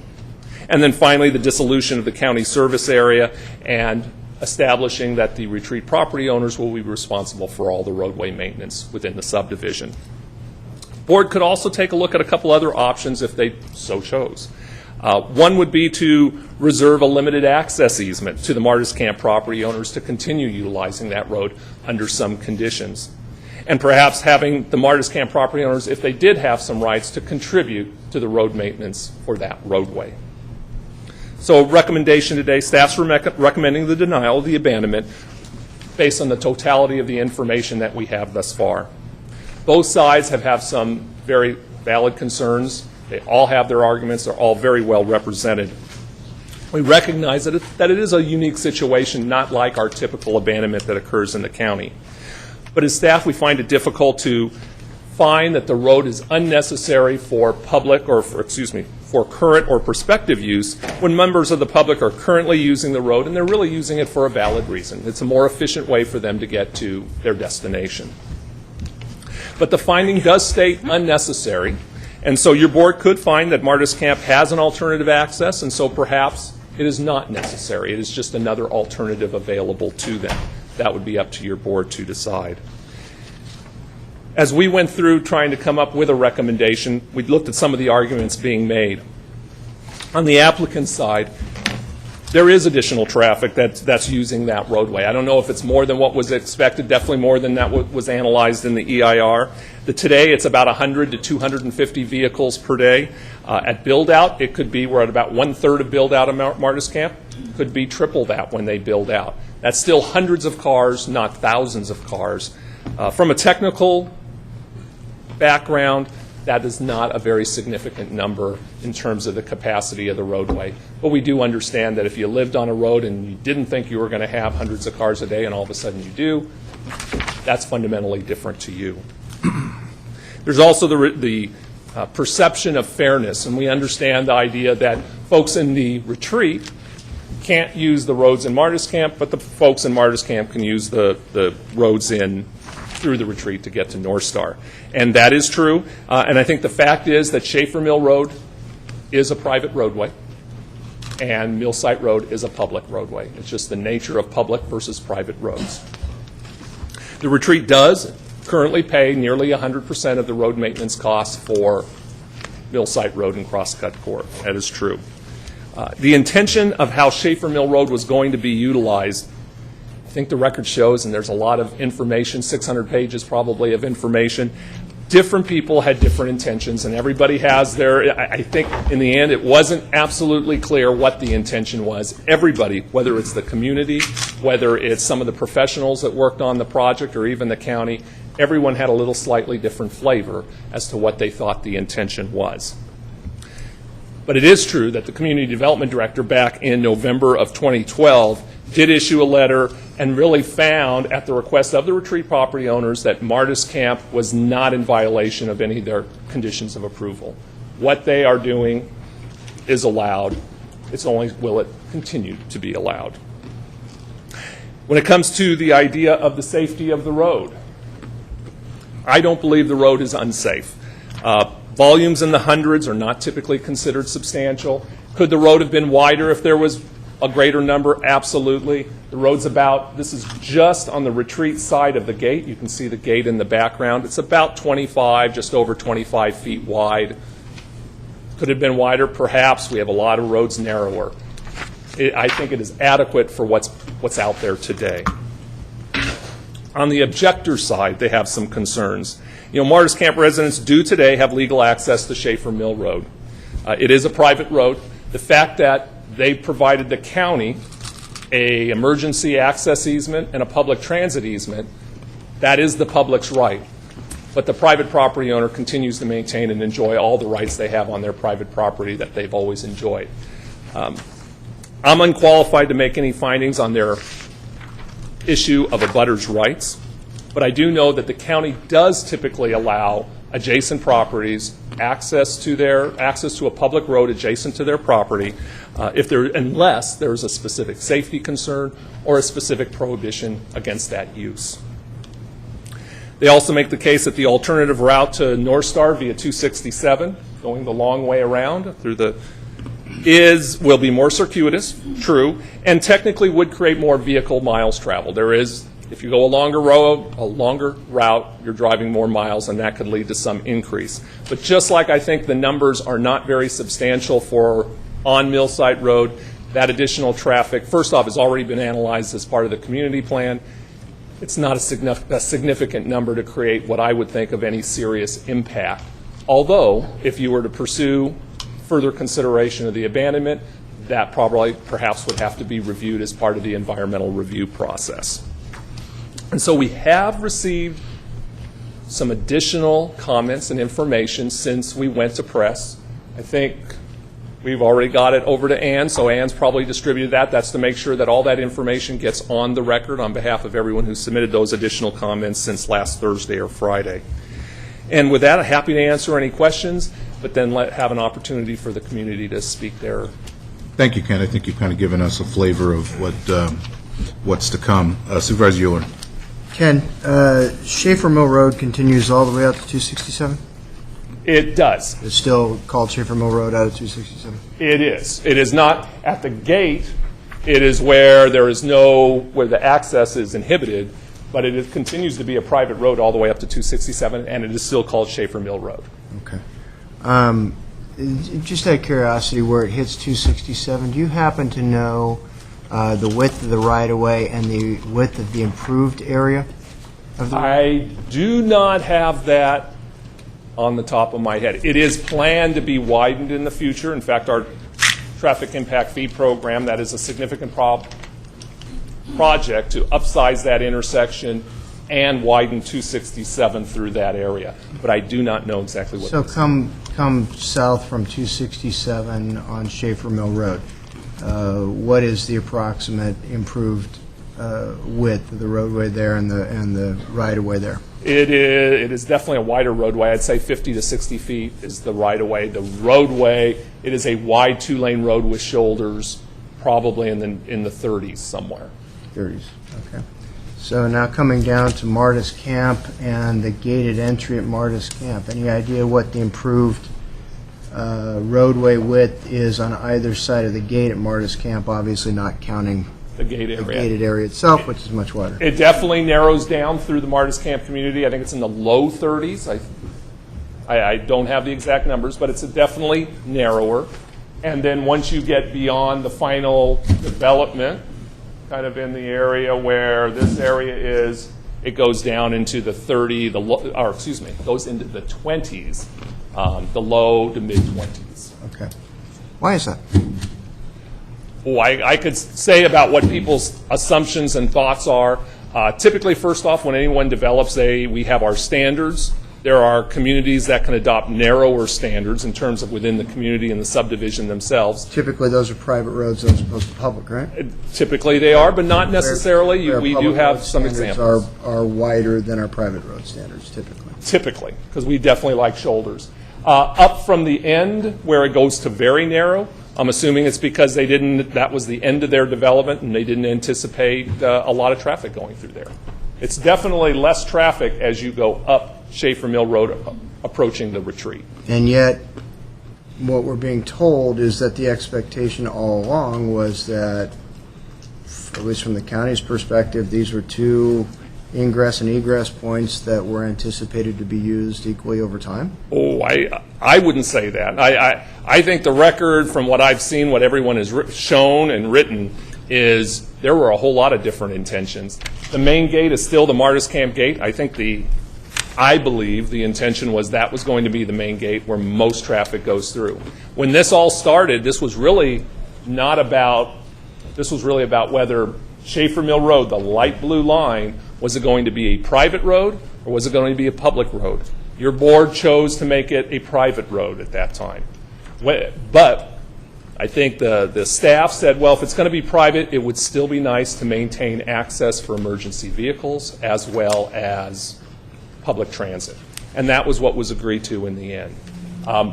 Then why, just out of curiosity, then why are we, if that was what the board agreed to, as you just said, emergency vehicles and public transit, then why are we having the conversation about the use by the residents of Martis Camp on that road? Typically, when we get a right from someone, the property owner retains all the other rights. We got a right to put transit vehicles or public transit vehicles and emergency vehicles on that roadway. The private property owner retains all the other rights. That being the case, private property owner retaining all the other rights, then obviously we would have anticipated the possible utilization of that stretch of road that's 25 feet wide by up to 700 residents at any time in the future, each resident generating, by our traffic counts, up to 10 vehicle trips a day. Might be a little lower in a resort community, I don't know.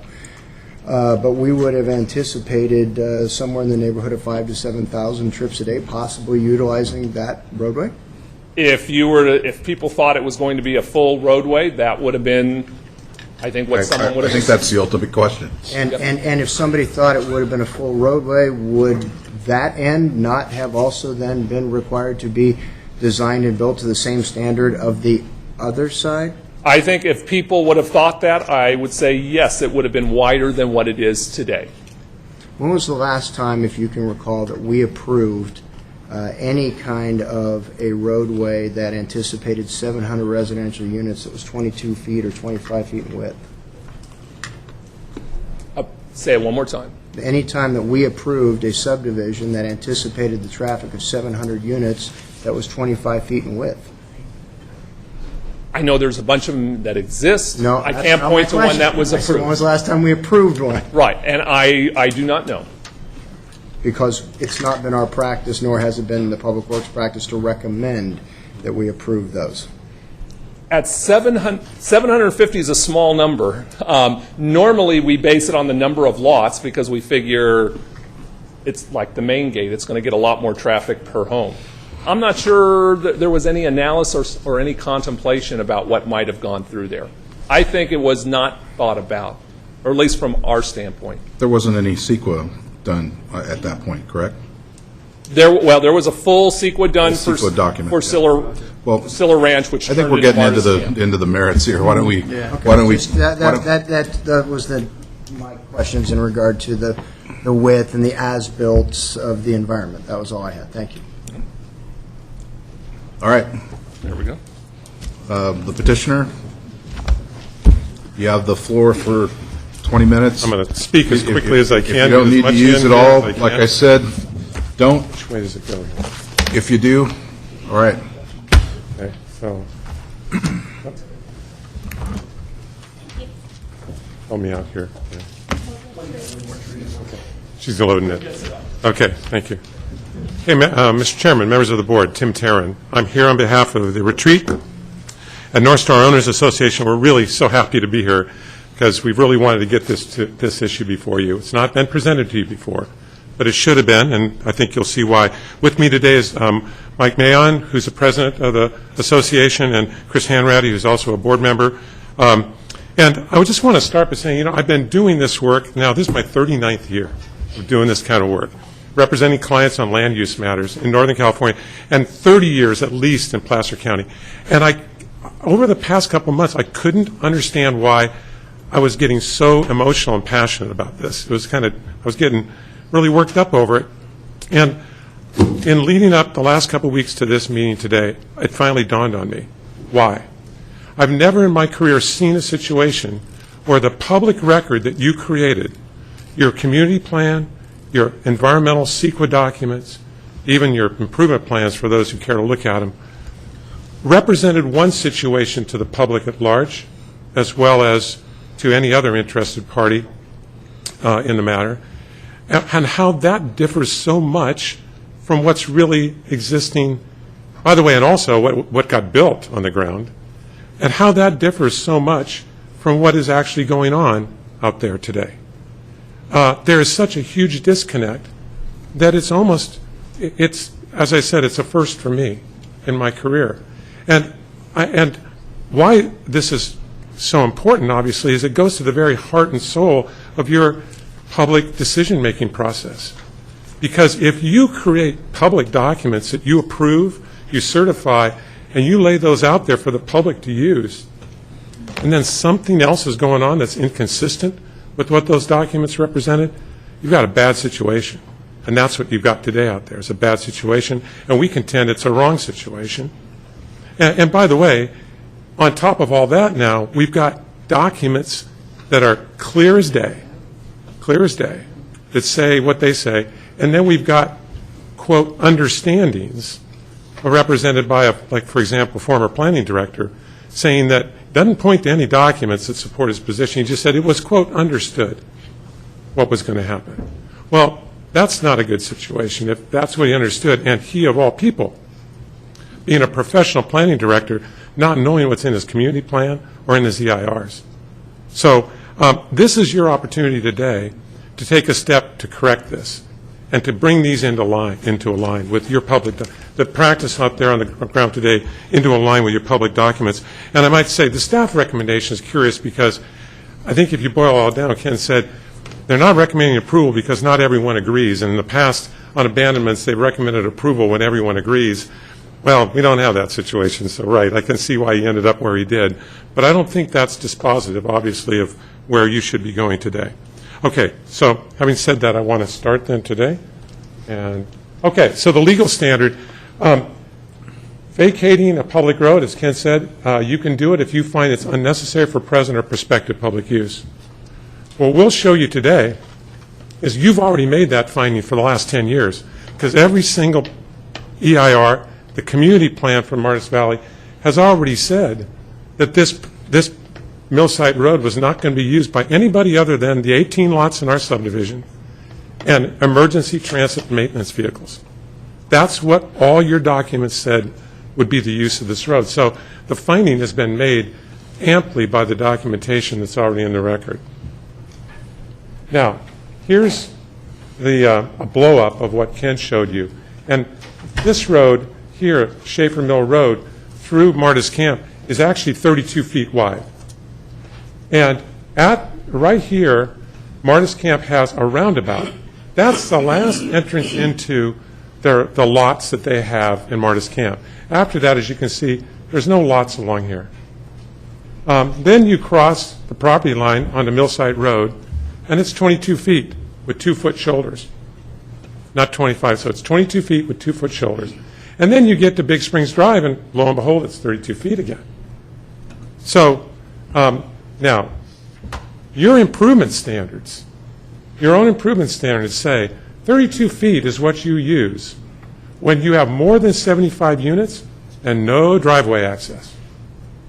Okay, so That's exactly what you've got in Martis Camp and on Big Springs Drive. But when you have less than 50 units and driveway access is allowed, you've got 22 feet. And that's, so you approved, under your own improvement standards, a 22-foot wide road because you said less than 50 units were going to be served by this roadway. So, again, no intention at all ever to have through traffic from Martis Camp using that 22-foot road section. Okay. Now, as I said, those findings have already been made. I'm going to run through all these documents because all these documents support what we're saying today. Okay, this is the Constitution for Development of Martis Valley. Your community plan adopted in 2003, immediately before Martis Camp was approved as Siller Ranch, by the way. Quote, based on community landowner input, the proposed roadway system includes transit and emergency access only between Schaefer Mill Road and North Star. Now, what can be clearer than that? We don't know. What our opposition has said in their written documentation to you is that includes doesn't limit their use. Includes means includes but doesn't exclude other uses. But they don't even mention the word only. Okay? And by the way, this is, as Ken pointed out, the roadway system that was analyzed in 2003. And the debate was whether this was going to be a public road through here. And what the community plan decided after a lot of public debate and input was that this was not going to be anything other than, I can go back, transit and emergency access only. Okay? Okay, now, the Martis Camp draft EIR in 2003, the project only proposes one ingress-egress off of Schaefer Mill Road. Didn't say two, didn't say one on 267 and one on Millsite Road. And by the way, their argument here is that, well, the retreat wasn't approved yet at the time, so we had to say it was only one access. But the retreat, if you go back to these, look at the dates. Martis Camp, retreat, 2003. Martis Camp, 2004, 2004. As Ken said, they were approved within a month of each other. So they knew that the retreat was coming.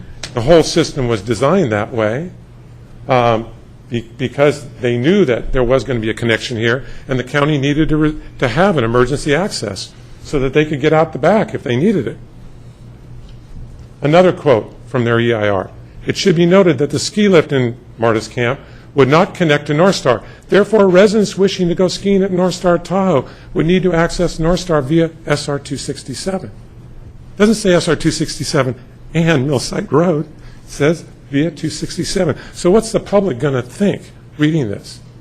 If you lived on Millsite Road or were anticipating living there, you wouldn't have any concern because that's not what your document said. Martis Camp final EIR. Also, as the project would be approved with a transit emergency access only, consistent with the adopted Martis Valley Community Plan, the opening of the roadway to the public would be a separate project, subject to its own environmental review process. Again, clear as day. By the way, I've heard Martis Camp argue that public doesn't include them because they're a private community. That they have made that argument. But so in order to make sure that they weren't correct, we asked the traffic consultant, LSC, who did the traffic analysis for all of these environmental documents. And we said, did you allocate, were any trips allocated to Millsite Road out of these projects, going to your question, Supervisor Durant? And their response was, I won't read the whole thing, but that is no private vehicles associated with Martis Camp uses were assumed to use the Millsite Road connection. And that's a letter from LSC that's in the record dated February 21, 2014. Actually, they went on to say in an additional letter dated December 5th, very recent, that the same is true for the retreat EIR and for the addendum that Martis Camp did to their EIR in 2007 when they added their ski lift. Still, no private vehicles associated with Martis Camp were assumed to use Millsite Road connection. So that's no environmental analysis was ever done by the county allocating or distributing any trips from Martis Camp onto Millside Road. Martis Camp Final EIR. The current Martis Valley Community Plan and proposed project includes a transit-only corridor between the project and Big Springs Drive in the North Star area. Again, clear as day. Now, in 2007, as I just mentioned, Martis Camp decided that they wanted to construct a private ski lift to access the North Star community, North Star Ski Resort. It's fine and well. They did an addendum to their EIR. This is after Mr. Yeager had retired, by the way. And again, the issue of, well, where's traffic going to be going here? Well, page 1, these Martis Camp residents guests would access North Star by driving via SR 267 or by using the shuttle service via SR 267 provided by Martis Camp. Didn't say, or Millside Road. Again, clear as day. Next quote out of that EIR addendum. As stated in the Martis Camp draft EIR, it should be noted that under Phase 1, the ski lift access would not be complete. So, by the way, so no one would be accessing the ski resort that way. And residents wishing to go skiing at North Star Tahoe would need to access North Star via SR 267. Again, it doesn't say or Millside Road. And by the way, so here's another quote. Yeah, I'm not going to take the time to read them all, but I can certainly go back and do that if you like. There's another quote to the same effect out of that EIR addendum. Okay? Then you go to the retreat, which is, again, a month after Martis Camp got approved, then Solar Ranch. Quote, however, as the roadway would only be open to transit through traffic, traffic levels along this roadway are expected to remain relatively low, and the safety and delay implications of allowing driveway access along the roadway are considered negligible. Now, here's why this is important. This is the retreat. A couple of features here. There's a ski back access directly onto Millside Road from the North Star ski area. So you've got families, you've got kids skiing back into this subdivision, crossing this road, which is unsupervised, no operation, no traffic light or anything like that here. And with all due respect to Ken, you're saying 750 cars a day crossing here with ski back access is not a safety issue? In the middle of winter on icy, snowy roads? We just don't see it. Plus, these lots, and when he talks about safety, he never talks about the fact we've got driveways. We've got driveways on a 10% slope, and the driveways themselves are steep onto that 10% slope. And the Public Works Department, when the retreat was approved, they actually made them analyze a lot access from the back with no driveways. But that was rejected because, as they determined, since the road would only be open to transit and through traffic, traffic levels along this roadway are expected to remain relatively low, and the safety and delay of implications of allowing driveway access along the roadway are considered negligible. So that's very important. Remember, I know it's important to the folks who bought lots in the retreat. Okay, last. Martis Camp improvement plans. They were signed by Ron Parr, DMB Highlands Group, actually signed in 2008, submitted originally. They required the installation of 2 gates. Let me go to where. Okay, here's the signature. Okay, the 2 gates, one was going to be here at the roundabout, their last roundabout. The other was going to be at the property line. And here's the one at the roundabout. Electronic gate, electronic road gate, right here. And then the signage plan for that, you see R16 on the signage plans? That sign was going to be facing Martis Camp, and I don't know if you can read it, I think you can, emergency maintenance bus access only. That's what they represented to your staff when they submitted their improvement plans, what they were going to build. Then, this one, here's the other gate at the property line, electronic road gate. So they were going to build one there, which they did. Now, there's no signage plan that's identified for that site, for that gate. None. However, in their improvement plans, this sign does appear, emergency access only. And the sign that appeared in December 2010 when their project was accepted, this phase of their project was accepted, was this sign, emergency vehicle access only. That's facing Martis Camp out of the retreat. After your staff accepted the improvements as complete, which is how it works in a subdivision, you submit plans, and they build them, then your county goes out and says, yeah, you did what you were supposed to do, and they accepted them. Then they changed the sign to this sign. And that's the sign that's out there today. Okay? And why they did that, I'm not going to suggest motives or whatever. All I know is it's not consistent. And this is going back now to this finding, unnecessary for present or prospective public use. The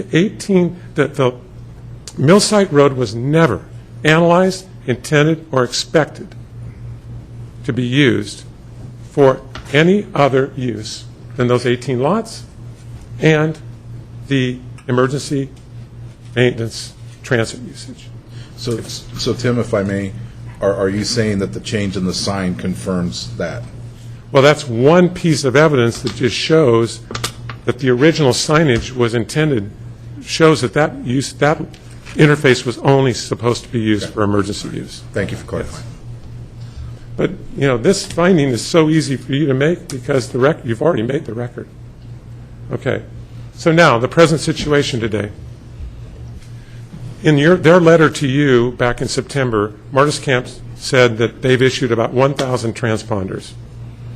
But we researched their homeowners association website, and in their first minutes, in January of 2014, they documented that they had issued approximately 1,600 transponders.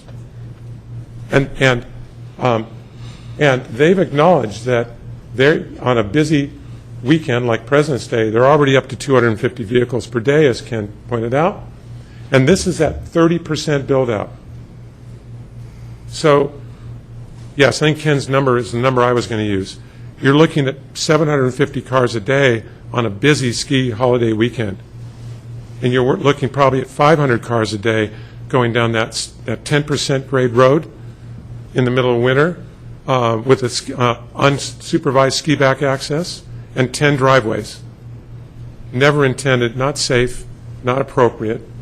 And so this goes back to where I started. The integrity of your whole process. These are the documents you presented to the public. These are the documents that describe, like some of my owners actually went and read before they bought lots. And that realtors who were making representations to buyers saying, it's going to be emergency access only because, look, right here, you can read it in the community plan. You can read it in the EIR. Regional traffic congestion, I think others will speak to that, but where Millsite Road intersects with Big Springs Drive and then Big Springs Drive down to North Star, the implications on traffic were never analyzed in any EIR. No trips were ever allocated going that direction. So the situation that exists today is the only situation that's never been analyzed. Public safety, which we've talked about. County liability and also homeowner association liability. We're very concerned about that. Abutters' rights, I'd be happy to get into that arcane area of the law, but let me just say briefly, our position is that whatever you do today will not affect their private abutters' rights if they have a private abutters' rights, which they contend they do. Because all we're asking you to do today is abandon the public street so that members of the public cannot use the street. Any member of the public, except obviously the members of our subdivision. And finally, CEQA review. If we get into that, happy to talk about that too. Time doesn't permit, so I'm summing up, and I think I beat my time. Thank you. You did. Thank you. I reserve that for some of my board members, okay? Thank you very much. So anyway, we hope you support our application today. We think we've made our case very clearly, and obviously I will address you when we rebut and sum up. Thank you.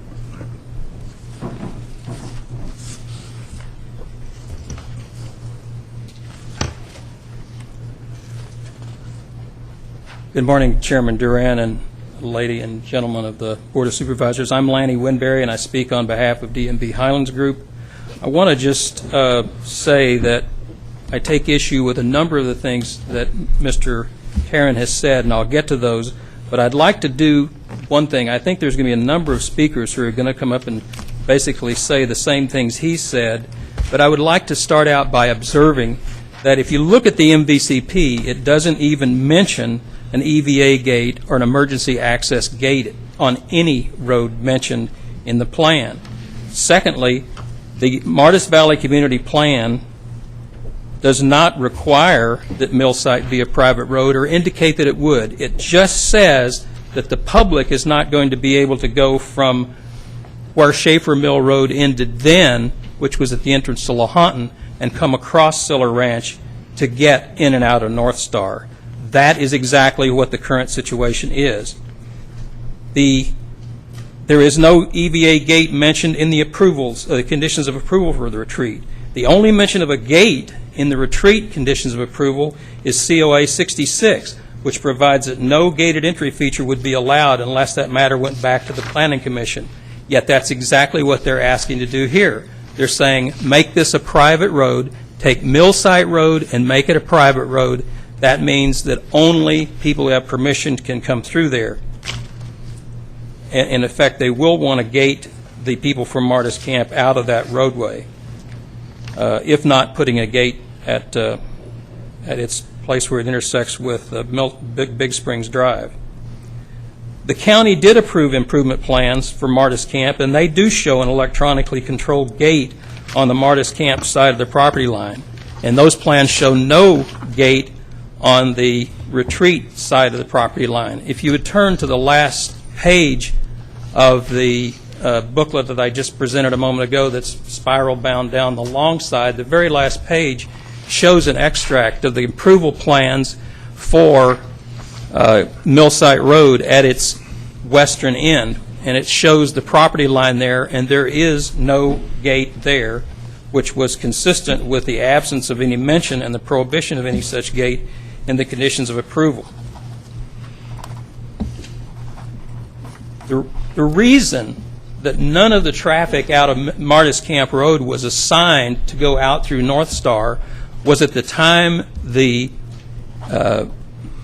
Siller Ranch project was under consideration, there was no such road there. It hadn't even been approved on a vesting tentative map. And under CEQA, you can't say that you're going to be able to divert some of your project traffic over a road that doesn't exist yet, hasn't been approved yet, and may never be done. So when you're considering the arguments, you have to put them in time. At the time the CEQA processes were going on, neither of these projects knew that the other one would be approved or that they'd actually be built. And therefore, under CEQA, you have to take the most conservative approach, and that's what was done. In other words, the worst case for Martis Camp traffic is that all the traffic has to go out and around and on 267 and down to the lake or back into North Star, a 16-mile circuitous route. That's the worst case. What we're saying, and what the county said in 2005, is there's a way to mitigate that a little bit if we just simply have Millsite Road go all the way to the property line and be dedicated as a public road. If you look at the Martis Valley Community Plan, all they were saying is, okay, we hear the community. North Star doesn't want traffic diverting off of 267, coming through Siller Ranch, and coming in basically a back door to North Star. And the Board of Supervisors said, okay, we'll prevent that from happening. And the way they prevented it from happening was allowing the creation of private roadways across Siller Ranch. That shut the back door to North Star to public traffic. And then the county said, well, we do need to allow a public connection across that 2.5 miles to allow for emergency traffic and transit. And so they did that. What they did not do is they did not say, we're going to make this a public road, Millsite Road be a public road, but you won't, no one that abuts on that end of that road will have abutter's rights. So let me take you through the history of it. I've got a quick question. Sure. Before you move on, the Martis or the retreat plan came after the Martis Valley plan, correct? Both the Retreat and Siller Ranch came after that. Okay. Did Martis Valley comment on that particular issue in the Retreat's specific plan? Did Siller Ranch, the developer Siller Ranch, comment upon the idea that the roads in the Retreat would be public roads? Exactly. I don't believe so. Okay. We left that entirely to the county. The county made the decision, we're going to have an interruption in the public roadway system. We're not going to require a public roadway connect from the entrance to Lahontan through Siller Ranch. But where they were going to put that dividing line between the public roadway system in North Star and the private roadway system that they were talking about on Siller Ranch turned out to be at the property line between the two developments. And so when we see that when they got to the approval process in 2004, by the time they got there, they already had the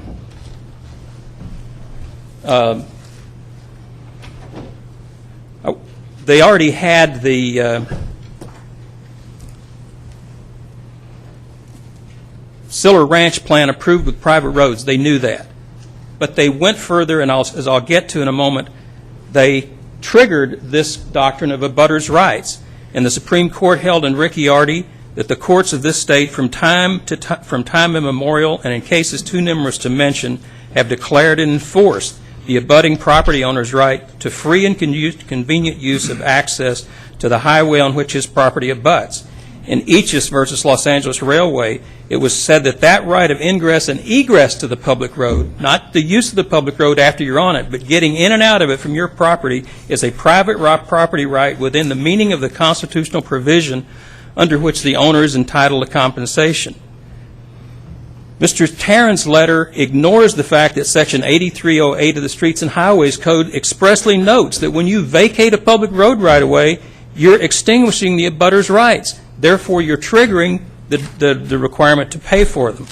So when we go forward into the time process, let's take a look at what happened.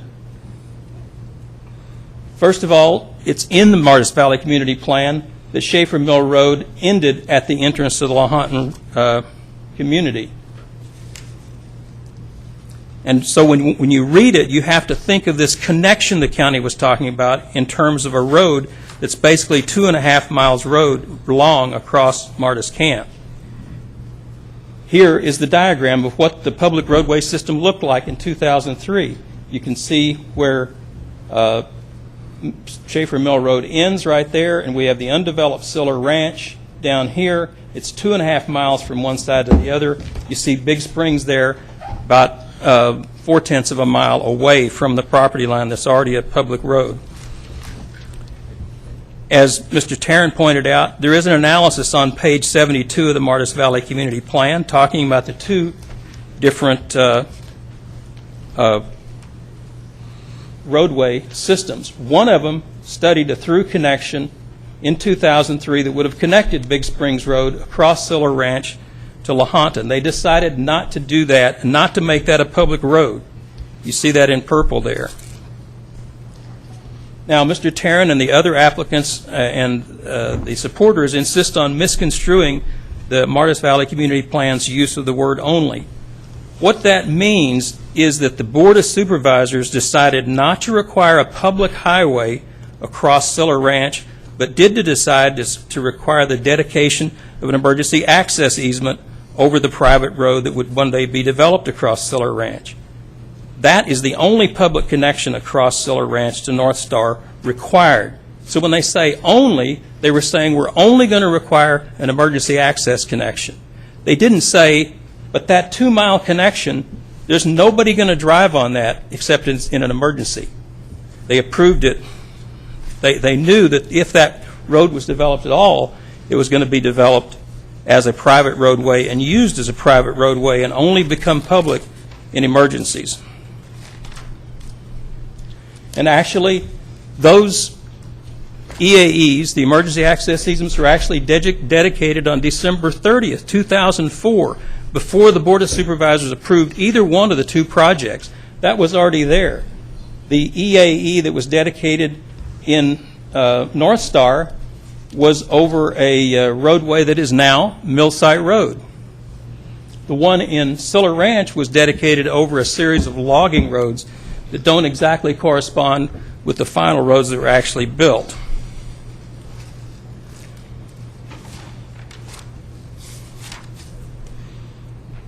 Now we go to the vesting tentative map for Siller Ranch. Projected a road called Siller Ranch Road, H Drive, and K Street, leading right to the present alignment of Millsite Road, which was approved in January 2005, and the retreat was approved in February 2005. So in the conditions of approval, they expressly, the Board of Supervisors expressly allowed the creation of private roads along all on-site subdivision roadways. And they also required, as you see down in subpart M, that easements be dedicated on those roads for all emergency access roads. And we know that Schaefer Mill Road was one of those roads. Actually, by the time the project was developed, the name of the project had changed from Siller Ranch to Martis Camp, and the names of the roadways had all just been changed to Schaefer Mill Road. Now, that's what a private road dedication looks like. When you get to the conditions of approval for the retreat, they said that they would dedicate to Placer County a 40-foot wide minimum highway easement. According to the Streets and Highways Code, for example, in its section 8308, it's clear that a highway is a public road. Here we see the depiction of that public road, Millsite Road, on the first page of the vesting tentative map. And you'll see that Millsite Road does go all the way to the property line. In fact, it extends a little bit beyond it. But the county took more care to make its intentions clear.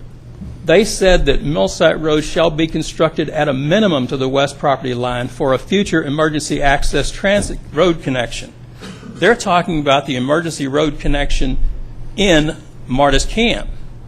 They're not talking about it only being an emergency connection for the people in Martis Camp. These three conditions of approval, 2637A, and there's one more I'll get to later, ensured that that was going to be a public road. They didn't put a restriction on it and says this public road won't have any abutters' rights except for those lots which front on it. And it's been said that this is a cul-de-sac. It doesn't look like a cul-de-sac. It looks like a road. It was a road. It's been presented to the public that all this happened after Martis Camp built out. The last thing they did was come and rip down a gate, put up their own gate, and have their people come through. These conditions of approval right here set this all in motion in 2005. And there wasn't any opposition that I can find from the people in North Star. Maybe they didn't understand.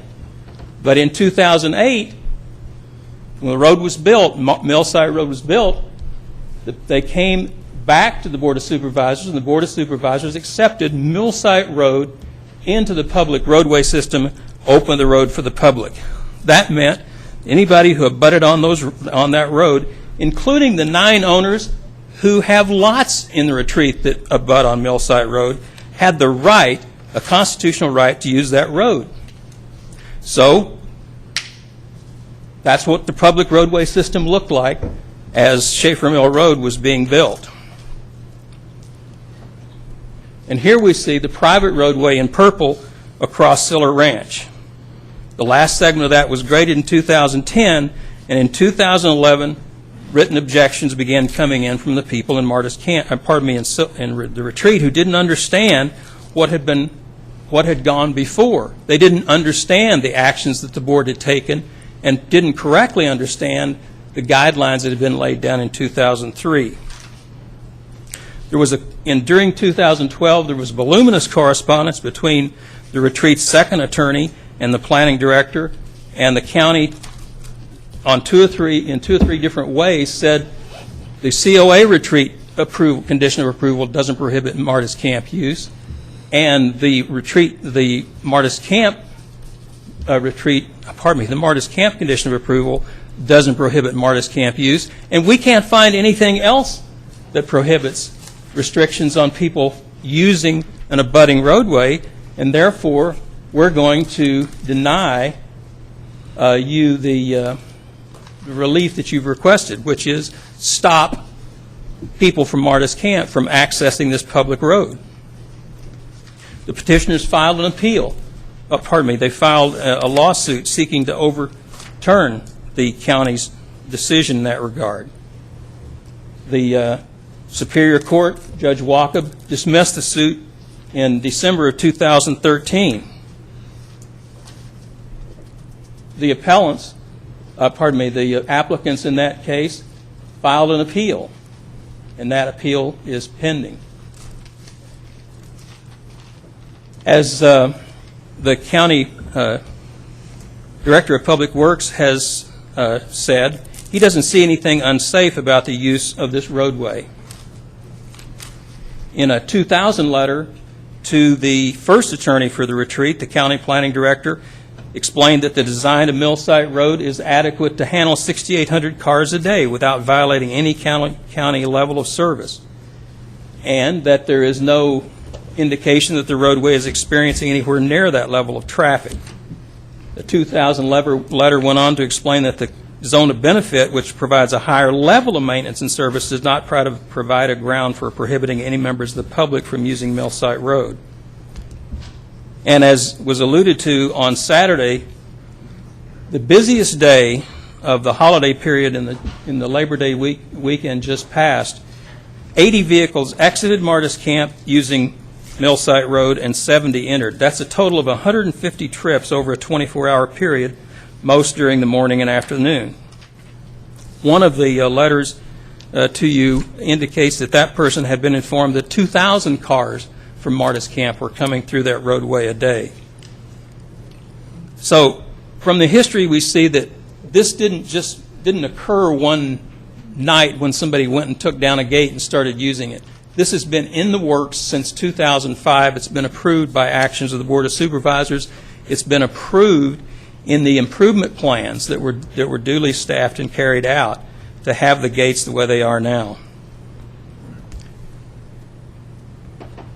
The county also has safety data, and the interesting thing to us is that there have been no accidents reported on Millsite Road since it first opened in 2008, and since Martis Camp began accessing North Star via Millsite Road in 2010, there have been no collisions on Big Springs Drive and only one collision in December 10th at the intersection of North Star Drive and Big Springs Drive. No indication that traffic from Martis Camp played any role in any of that. And the incidental traffic that can be expected from Martis Camp will not create an unsafe condition. If it were to, the county has already made arrangements for that. If the county director of public works were to find that there is an unsafe condition, he has the authority to limit the abutting property accesses owner to the street if a traffic hazard would be presented due to the inadequacy of the county street. He hasn't done that. If he were to take that action, this provision goes on to state that whatever is necessary to remedy that unsafe condition has to be borne by the person who is making use of the roadway and causing it to be unsafe.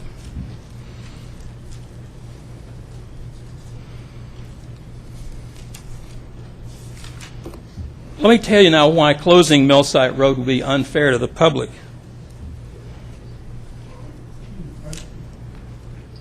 The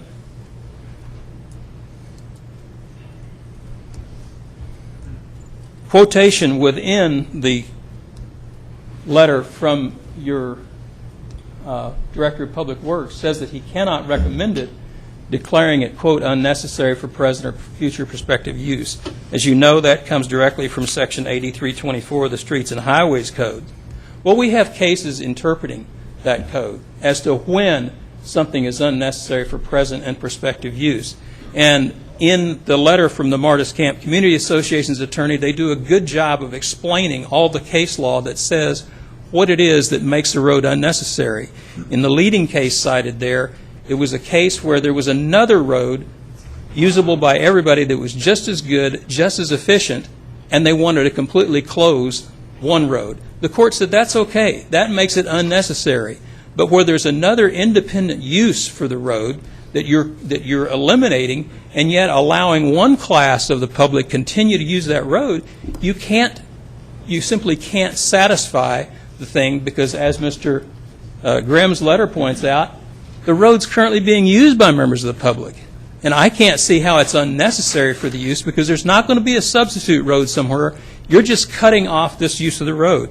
And when you do that, you're causing, for each round trip that they have to go on the roundabout road, you're causing them to spend up to 16 miles of extra fuel, 16 miles worth of greenhouse gases, 16 miles worth of NOx and other particulate air pollutants, 16 miles of traffic noise, and you're increasing the wait times at the already busy intersections.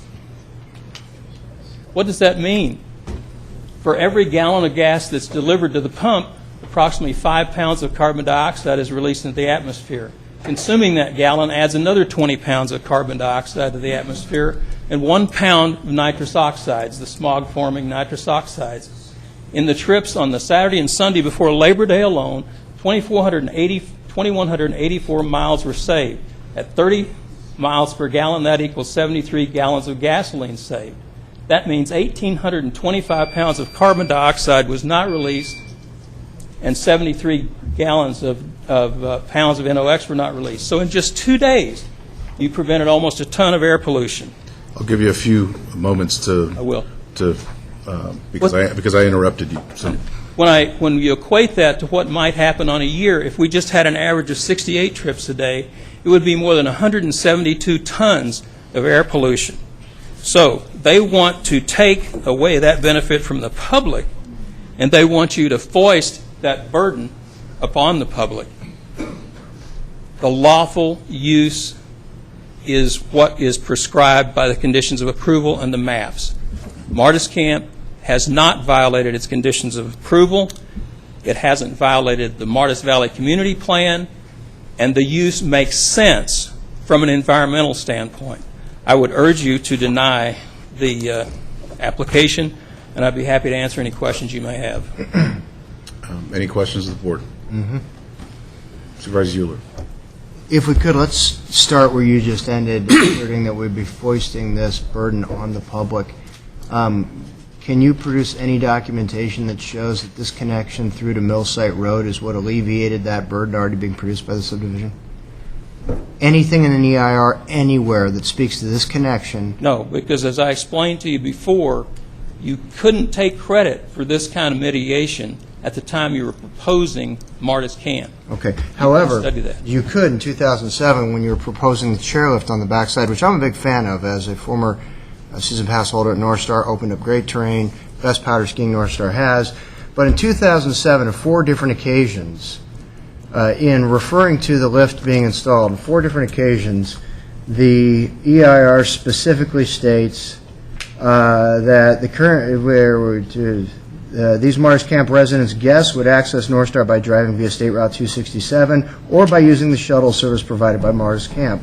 On page 2, as noted in the EIR, it should be noted that under Phase 1, the ski lift would not be completed. Residents wishing to go skiing at North Star or at Tahoe would need to access North Star via State Route 267.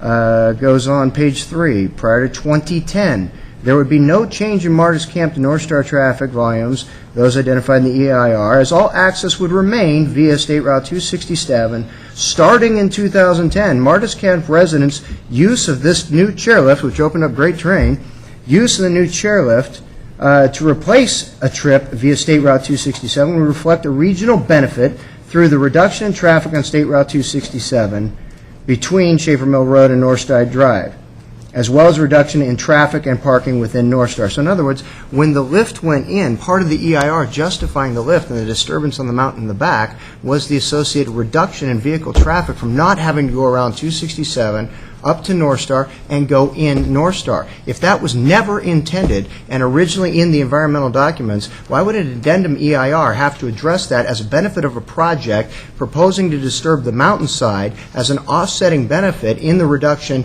of these kinds of impacts? It is a reduction.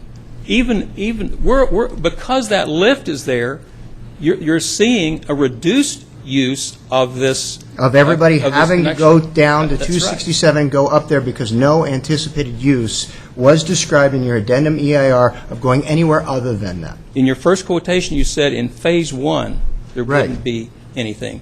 Phase 1 of our project hadn't been This was in completed. regard at to the that time. lift. It was in regard to the lift, but the reference to Phase 1 is not in regard to the lift. Specifically says, in Phase 1, the benefits of the lift will not be realized. Now, I go back to the as-built environment. Why 32 feet accepted by the developer, signed on the improvement plans at the gate to the north? How many residents, how many folks were anticipated to be using the gate where it goes from public access across a private road to private access on a private road? It's a 32-foot strip on either side where it was generally accepted this is where traffic is going to go. The as-built environment drops to a 25-foot strip. Why not 32 all the way through?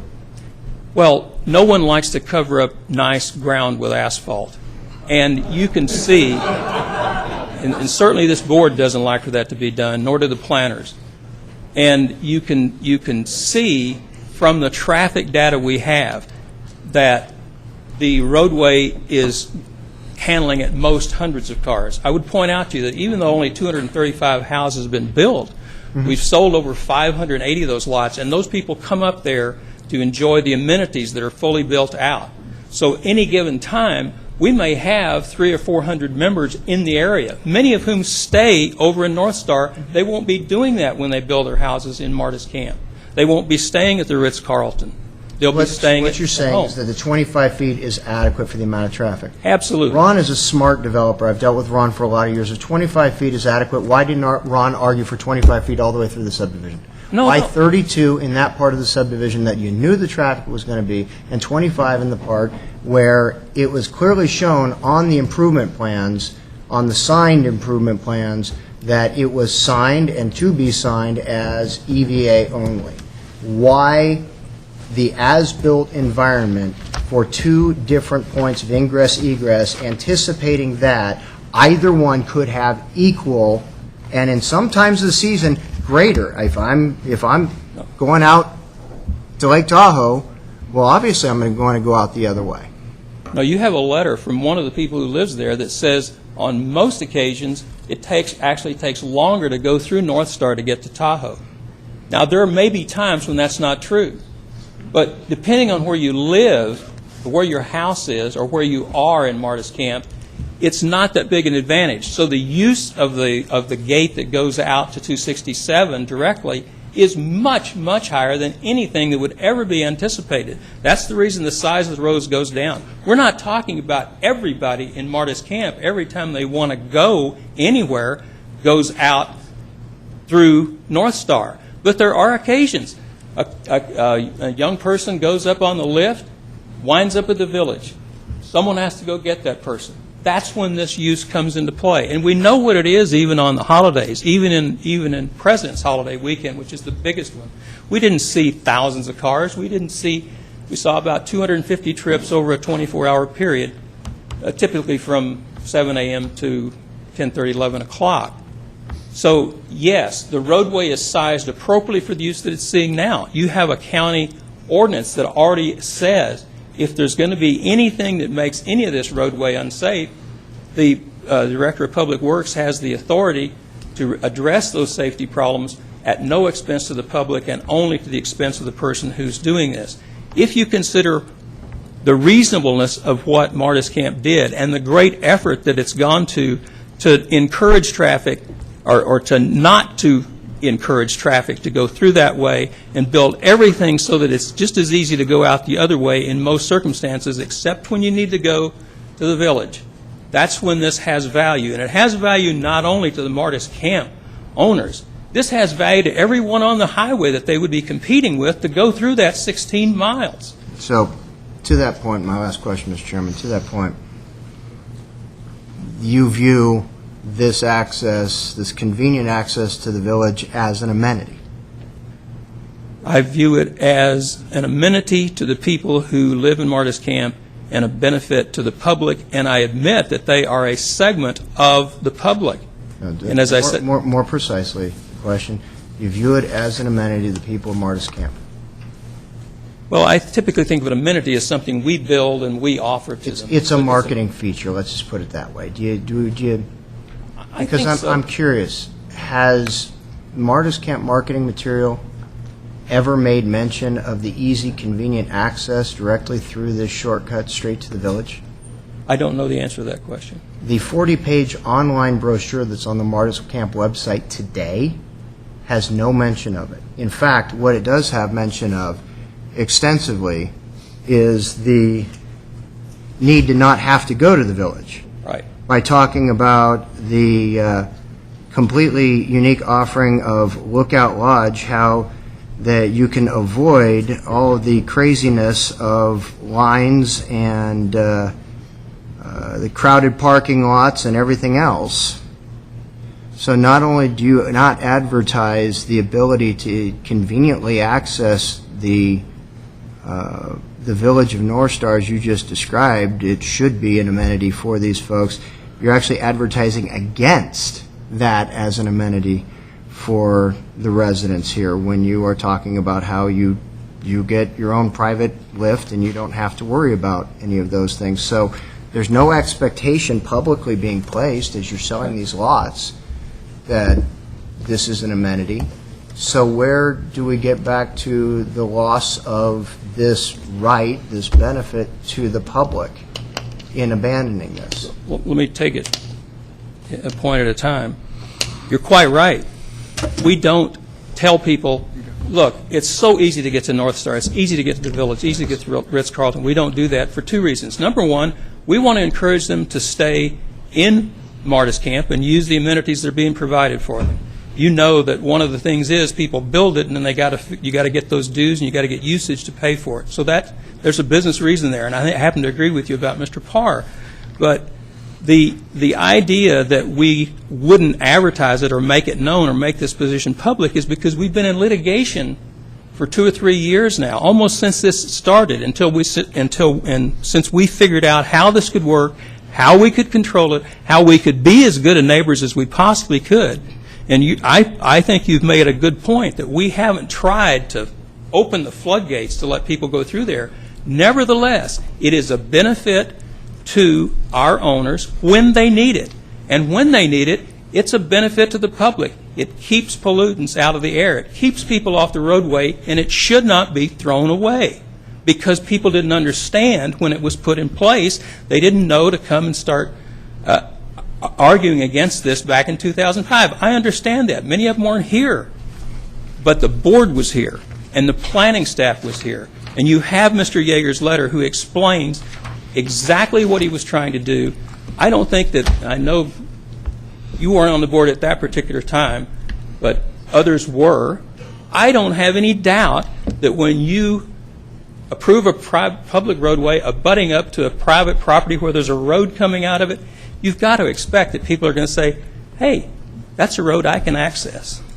Unless there are signed improvement plans on file that show that there's supposed to be an emergency vehicle access gate properly signed within the subdivision, and there's no subsequent amendment to that. Have you been able to produce anything that's been filed with the county subsequent to the document that we've seen that shows that there was to be an emergency vehicle access only controlled gate at the roundabout? No, because that's not what the conditions of approval required, and that's not what the plans required. The plans say electronically operated gate. They don't talk about the Knox box gates that are typically used when you just have a piece of private land and somebody's got a fence or a gate across an EAE. You put a Knox box locks on it so that all the emergency people. We were talking about an electronically controlled gate so that we could both let the Knox box people get through and also allow our people in and out as was prudent. The developer was keeping control of the situation. It wasn't promising something that was in dispute, and it was trying to do the right thing. We've now been accused of just running amok, and as I read these documents and as I live the production of these documents, that simply is not true. This may be a misunderstanding, And we may have misunderstood, but I don't think so. Okay, thank you. Thank you. I'm going to mix it up right now. I think both sides have done a really good job. I'm going to allow public comment right now, and then we'll close with the 5-minute rebuttal. So anyone who wants to come and speak to this issue, I would caution you that we've fleshed out quite a bit, but if you have anything else to add or something that you haven't heard, please feel free to come up and make that statement. Pardon me? 3 minutes, yeah. And if you could line up so we could kind of move this process through, we'd be very appreciative of that. Chairperson Duran, members of the Board of Supervisors, my name's Whit Manley. I'm with Remy Moose Manley, an environmental lawyer. I was deeply involved during the environmental review process for the Martis Valley Community Plan, working primarily for North Star Mountain Properties and East West. And I mainly want to share with you that my recollection differs strikingly from that of Mr. Yeager. Mr. Yeager was a great planning director. He did a lot of good work for the county. I have a great deal of respect for him. His recollection is contradicted by your policy documents. What sort of access to provide via this connection was in fact a matter of considerable debate in the early 2000s.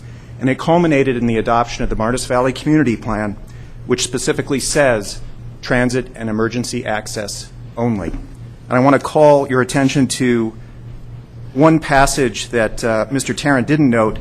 This is in the final ER for the Martis Valley Community Plan at page 3.0-64, talking about this connection.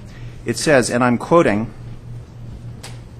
this connection, quote, is not planned to be open to the public traffic and would not be used as transit, pedestrian, and would be used as a transit, pedestrian, bicycle, pedestrian, and emergency access corridor only, end quote. That word appears repeatedly, only. Now, Mr. Winbury is a very good lawyer and a nice man, and I've worked with him on many occasions. I have a lot of respect for him. I define the word only differently than he does. It means pedestrian transit access only, not access to people who buy lots within Martis Camp. And every single environmental analysis that this county has done, before, during, and after the approval of the Martis Valley Community Plan, the retreat, Siller Ranch, Martis Camp, every single one assigns 0 trips to this connection. 0. All those analyses were done by LSC Transportation, the environmental traffic consulting firm used by the county for East County projects. Sarah Hawley is here from LSC. If you have any questions about that record, she can confirm, not just my recollection, not just Mr. Yeager's recollection, but the record before you. No one has ever assumed any public trips through this connection, ever. And yet here we have a situation in which Siller Camp residents are using this connection. The way to rectify that, to make sure that reality matches up with all of your policy documents, all your environmental analysis, is to approve this application. And Mr. Winbury posited what the impacts of approving this application might be, that traffic from Martis Camp would have to go up and use State Route 267 to access North Star. What might those impacts be? To understand that, all you have to do is look at the Martis Valley Community Plan and every other planning document, because that's where all the trips were assigned. Thank you very much. I appreciate the opportunity to be here. Good afternoon. My name is Michael Mayon. I'm a retreat owner, 2765 Crosscut Court. And I'm here, I had a lot of things to say, most of this has been covered, but I think one of the issues I'd like to say is my wife and I first bought a lot in North Star in 1972 from a realtor by the name of David Brown. David took us through North Star. It was before they started operating. I was a naval aviator deploying to the Southeast Asia, and my family had a dream of building a home in North Star. Life happened. We have now 3 kids. I have 2 spouses, and I have 4 granddaughters. And David Brown called me in 2006 and said, "Wait, pardon me? Not 2 spouses currently. 2 spouses to my boys. Okay. I have 1 spouse. Always. All right. I was having a little disconnect. Sounds like fun, but no. I So my family has grown, and David Brown called me a second time and said, we have this wonderful opportunity. It's called the Retreat at North Star. It's a cul-de-sac. It's acre lots. It's quiet. It's lovely, and you can ski back. My kids have all been ski racers. They've been Junior Olympics and national racers. They're wonderful skiers, and I was just skiing last weekend with my 4-year-old granddaughter. My biggest concern, other than the obvious things I was going to point out, road width and that sort of issues, but the Gateway was ski back trail was one of our motivators to get us into the retreat. And when we looked and did our due diligence, we looked at the Martis Valley Community Plan, the EVA gate. David Brown walked me back to the back of the retreat and showed me where the fire road was going to be. He showed me where the gate would be in place, and which as a retreat we did put in, and we did use a lockbox in accordance with county guidelines, which we could produce for you. That gate was removed for some reason. We were never advised of it. I don't know why. The electronic gate was in, and the transponders issued, and off goes the traffic. My biggest concern is and there will be a very soon time when I'm going to have 4 granddaughters, and I'm going to be skiing down the ski trail back to the retreat, which terminates on Mill Site. There's been no studies, no provisions of getting my granddaughters across that street and down to our property in ski boots and ski gear in winter conditions with berms on each side safely. It's not been addressed by anyone. We haven't looked at it, and I can tell you it's a dangerous situation. And if we allow a lot of traffic on that street, it's on a 10% grade. I know we've had a couple of Mr. Holmes and Mr. Euler have been to the gate. They've seen our property. They know that it could be dangerous in the wintertime in winter conditions. And I always expected that the roads, it was a cul-de-sac, regardless of what the attorneys have been saying. We did our due diligence. We looked at all of that. We understood it. We took your records at word, and we bought in the retreat. And now I'm presented with a situation for my granddaughters that is dangerous, and I'm not sure I'll ever be able to let them ski. And I'd like you to approve our request to abandon the CSA and take our roads private and put the EVA gate back to the intended purpose of this. We support the EVA gate. We know it's necessary. But please ensure the safety of all of our residents and our kids that are crossing and walking on those streets. Thank you. Thank you. Good morning, Chairman Duran, fellow supervisors. My name is Hayes Parsley-Bach. Excuse me. Need a drink, some water, apparently. I'm here on behalf of North Star Mountain Properties, which represents 1,800 existing and future residents within North Star. I'm also here today as a strong advocate for the retreat's request for abandonment.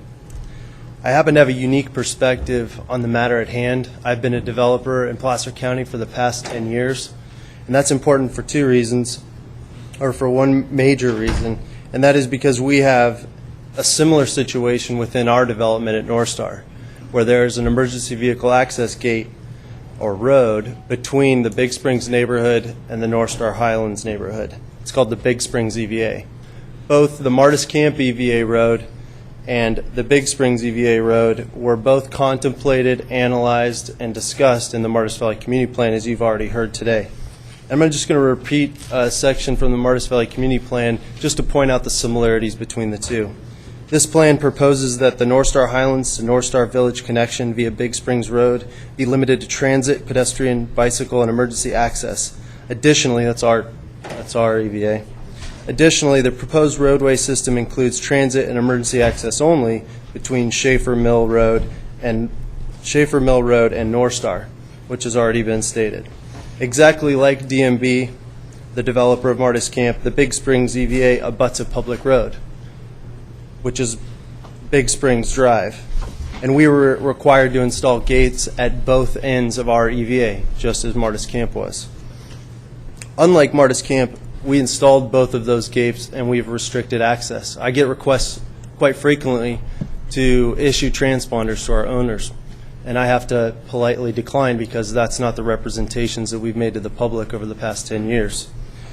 DMB has asserted that they have the right to access Millsite Road via their EVA because their conditions of approval don't say transit and EVA only like the Martis Valley Community Plan does. I think this is a ridiculous assertion to somehow insinuate that county staff needs to compile a comprehensive list of non-allowed uses to somehow make your conditions of approval effective.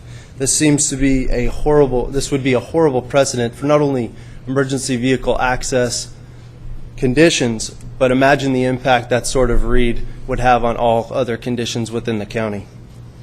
I have carefully reviewed our conditions of approval, and nowhere does the word only come into play when speaking about the allowed use of the Big Springs EVA with regards to public transit and emergency access.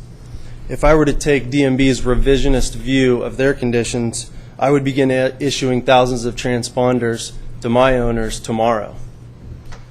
It has also been said that Millsite Road is suitable and safe, and I'll end with this, suitable and safe for 700 units in North Star. Then I would ask the county, if that is truly the case, then why have I been required over the past 10 years consistently to build 32-foot wide roads for anything over 50 units? Thank you.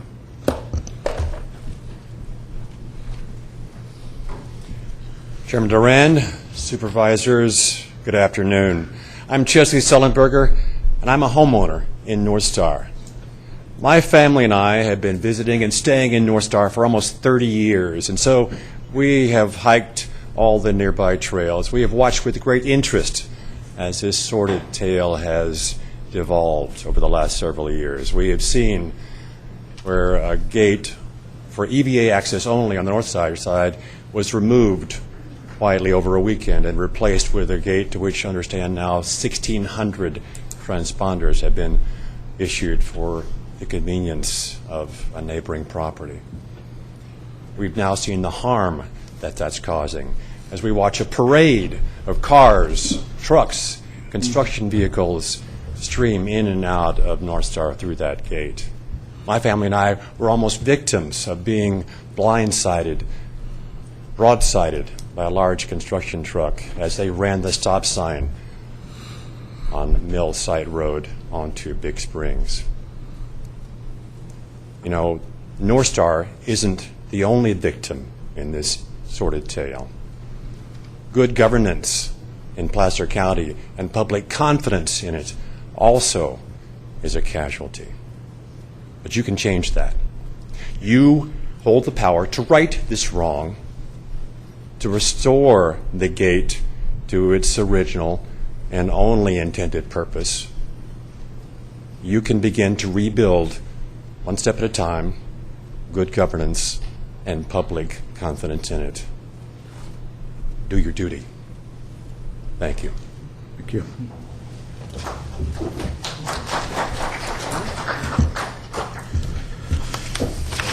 Good afternoon, Chairman and members of the Board of Supervisors of Placer County.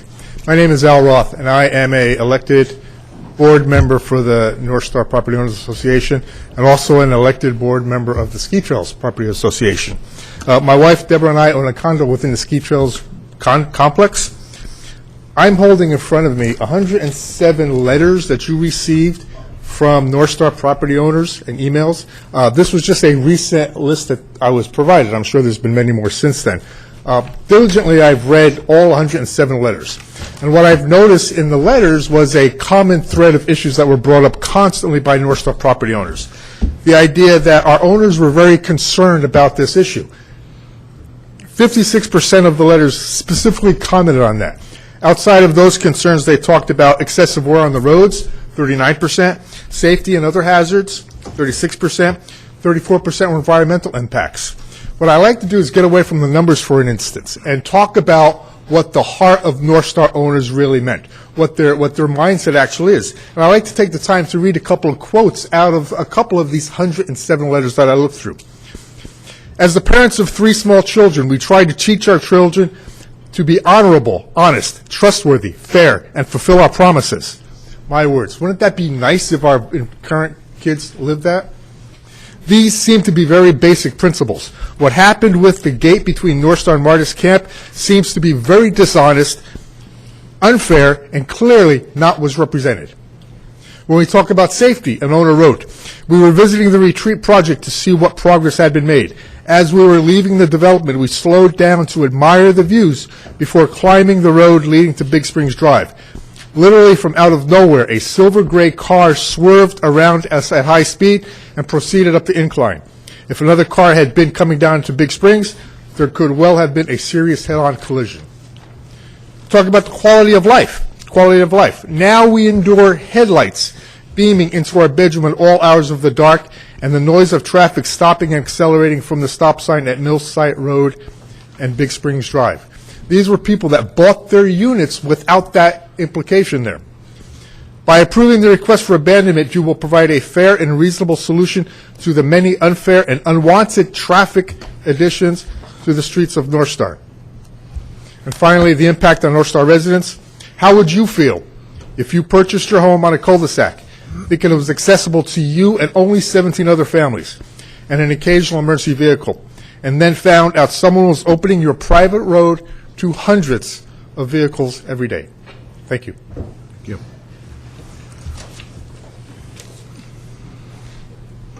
Afternoon. I'm Darrell Smith. I live at 1025 Martis Landing in North Star.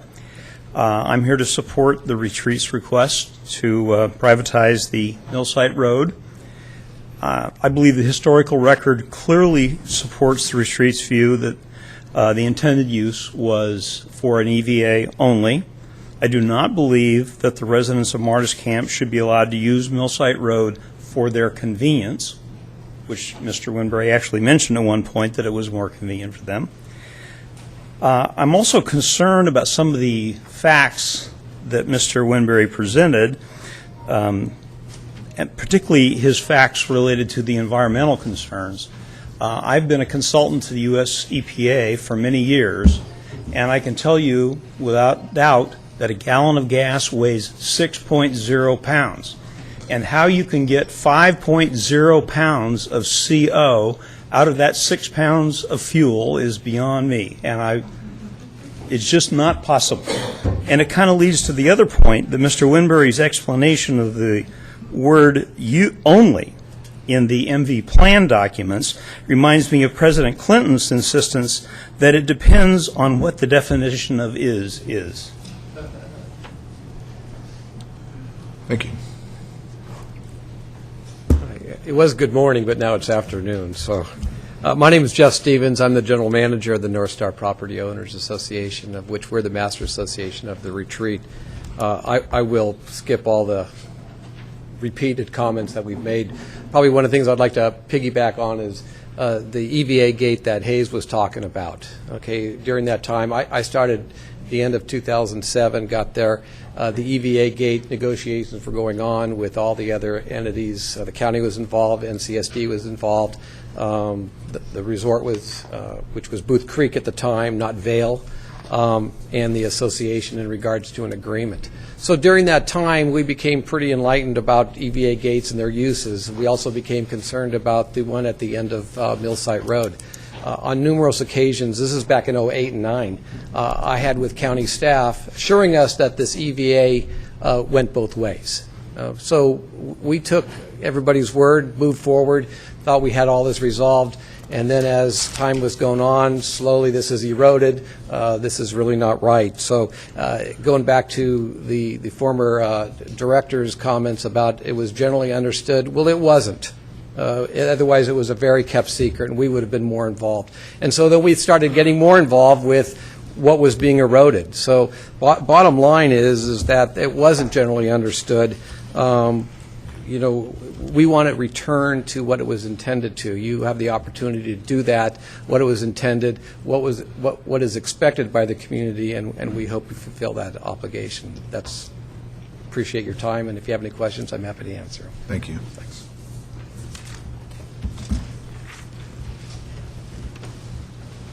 Good afternoon. My name is David Brown. My full-time residence is 828 Beaver Pond, North Star, California. I'm requesting that you approve the retreat at North Star's request for abandonment to remove public road easements from its roads. My wife and I have been full-time residents of North Star since the early 1970s. In fact, I was one of the original 5 real estate brokers hired by North Star Properties in the fall of 1971. There was one gravel road at that time leading into what was to become North Star. I have appreciated the original planning as well as the subsequent planning of North Star. Unfortunately, the current use of the road connecting the retreat at North Star to Martis Camp is not consistent with past planning. The Martis Valley Community Plan, approved by the County Board of Supervisors on December 16, 2003, requires the connecting road between North Star and Martis Camp to be used by emergency vehicles and transit vehicles only. That plan was developed over a year and a half, during which time I attended at least 14 public meetings chaired by Fred Yeager, Director of Planning for Placer County, to present the proposed plan and to receive public input. During the time the entire plan was under discussion, I served as a member of the North Tahoe Regional Advisory Council appointed by Supervisor Rex Bloomfield. It was in that capacity that I attended the public meetings. Over several meetings, Richard Moorhead, traffic engineer for Placer County, presented a detailed circulation map showing a proposed open road between Martis Camp and North Star.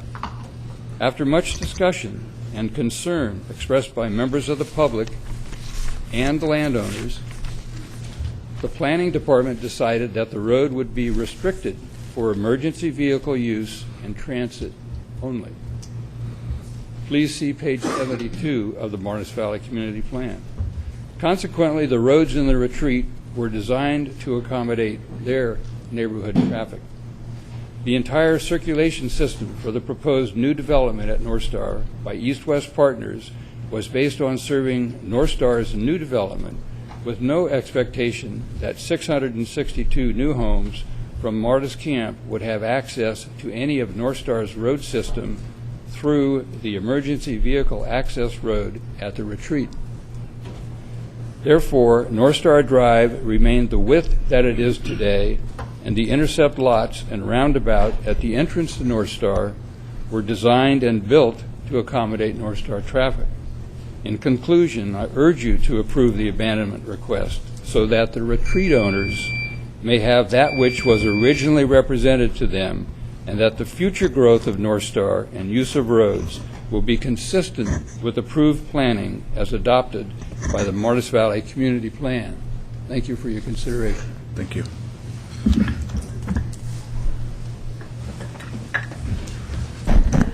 Good afternoon. My name is Nancy Ives. My husband and I have been a property owner at North Star for 35 plus years. We are permanent residents of North Star and have been for 21 years. And I am currently the president of the North Star Community Services District, and that's why I'm here today representing my board. I'm asking you to vote for the abandonment of the Mill Site Road. As you know, NCSD has made it very clear to you and to others that we oppose the traffic flow through North Star on the Mill Site Road, excuse me. In fact, in just the past few weeks, we have passed a resolution, our board has, requesting the abandonment of the Mill Site Road and having you return the road to its original status as an EVA. Our board sees the use of the Mill Site Road as a convenience to the residents of Martis Camp. But, as you've heard, it's a huge detriment to the residents of North Star for many reasons. Like you, we board members are elected public servants. We make decisions every day that affect our residents. We at North Star are proud to say that our constituents know they can rely on us to do the right thing and to rely on what we have said in the past. So, in the name of good governments, I implore you to please approve the application for the abandonment of Mill Site Road and restore it to its original intent of an EVA. Thank you very much.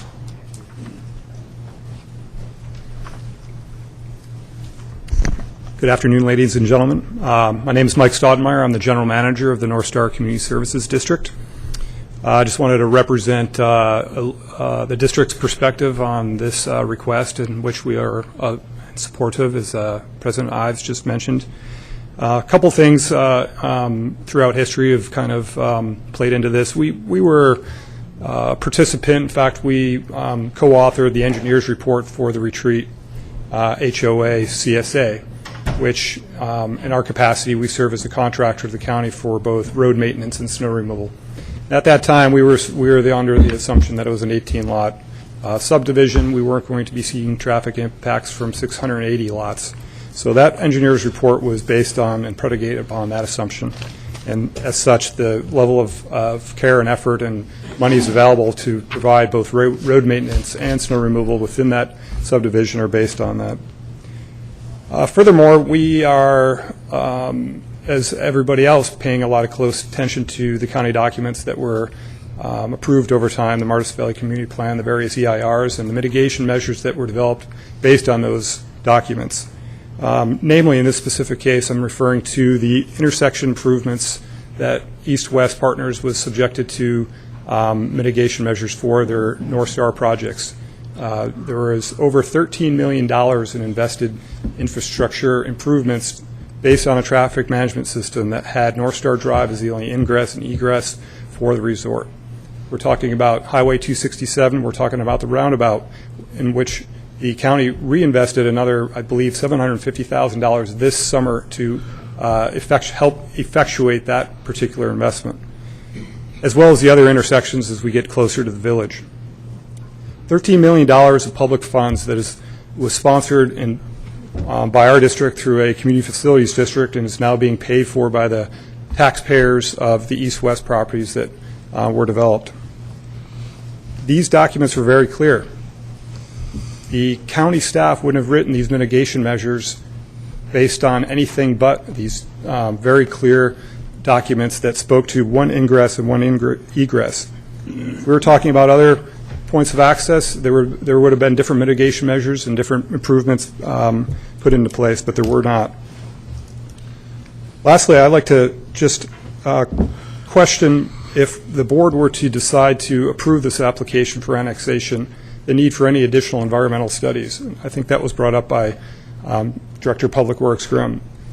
It seems to me that these studies had been done in 2003 and 2004 with the Silla Ranch EIR, the Retreat EIR, as well as the North Star master plans.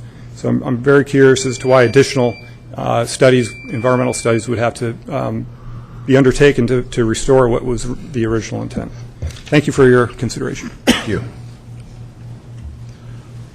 Good afternoon. My name is Judy House, and I am a full-time resident of North Star. I have been since 1978, and I am also the Secretary-Treasurer of the North Star Property Owners Association. I'm not going to go over things that have already been said. I'll save you that. But one thing I would like to specifically let you know is, living there full-time, I see the conditions and what's going on. And frequently, it's construction vehicles or supply construction vehicles coming down into North Star Drive that it's not safe. There's a turn there. You either turn right to go to the village or you turn left to leave the area. And it can be a tight turn. And these vehicles coming through is not appropriate and not what it was intended for. So I thank you for your patience. Thank you. Good afternoon, Mr. Chairman, members of the board. My name is Brian West. I'm a 15-year property owner in North Star. I am also a former NITRAC member, and right now I am the vice president of the North Star Property Owners Association.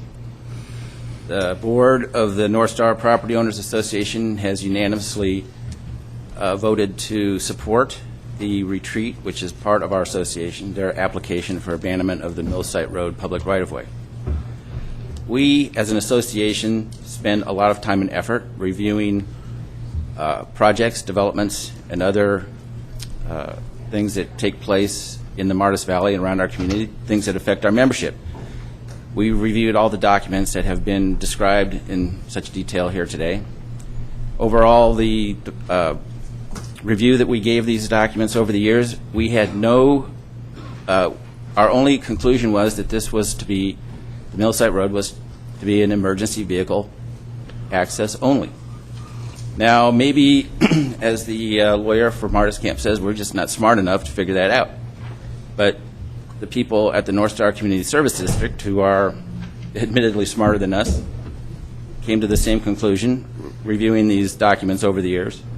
And I might add that the resort operator, currently Vail Corporation, a company that has a lot of smart attorneys working for them, came to the same conclusion also. If you look at the North Star Master Mountain Plan, which is under review right now, there is no acknowledgement, nor is any traffic from Martis Camp addressed in that study. So we urge you to vote to approve the removal of the public right-of-way from Millsite Road. Thank you. Thank you. Good afternoon, Mr. Chairman, ladies and gentlemen of the board. My name is Joseph Pulverari, and my wife Joanne and I have been property owners at North Star since 1985 and full-time residents there over the past 3 years. I've watched my children grow up skiing at North Star, and it's been our family retreat and now our full-time residence for that number of years. I'm also an attorney, I want to make that clear, and I litigate these issues, or did litigate these issues up until this last couple of years, full-time, and I know sometimes attorneys are paid to push a bad position, and I think with the opposition here to this abandonment is a bad position for the following reasons. This development was approved years ago and with an alternate access easement for the Martis Camp folks to get in and out of Martis Camp without using the access to North Star to get out. As a private citizen and a full-time resident, I've personally observed the amount of construction traffic that comes through North Star and using North Star streets and roadways, specifically to benefit Martis Valley, Martis Camp. The fact that there are about 600 lots, if you do the math, with 1,600 transponders extant with the code, that's the access for major construction equipment, construction vehicles, backhoes, to use North Star Drive as an access to do construction work at Martis Camp. Now, construction vehicles, trucks, trailers, backhoes, trailered or not, cause additional damage and increased stress on the roads at North Star. And that's why these trucks and so forth have to pay increased fees to use the roadways. Well, that's not happening.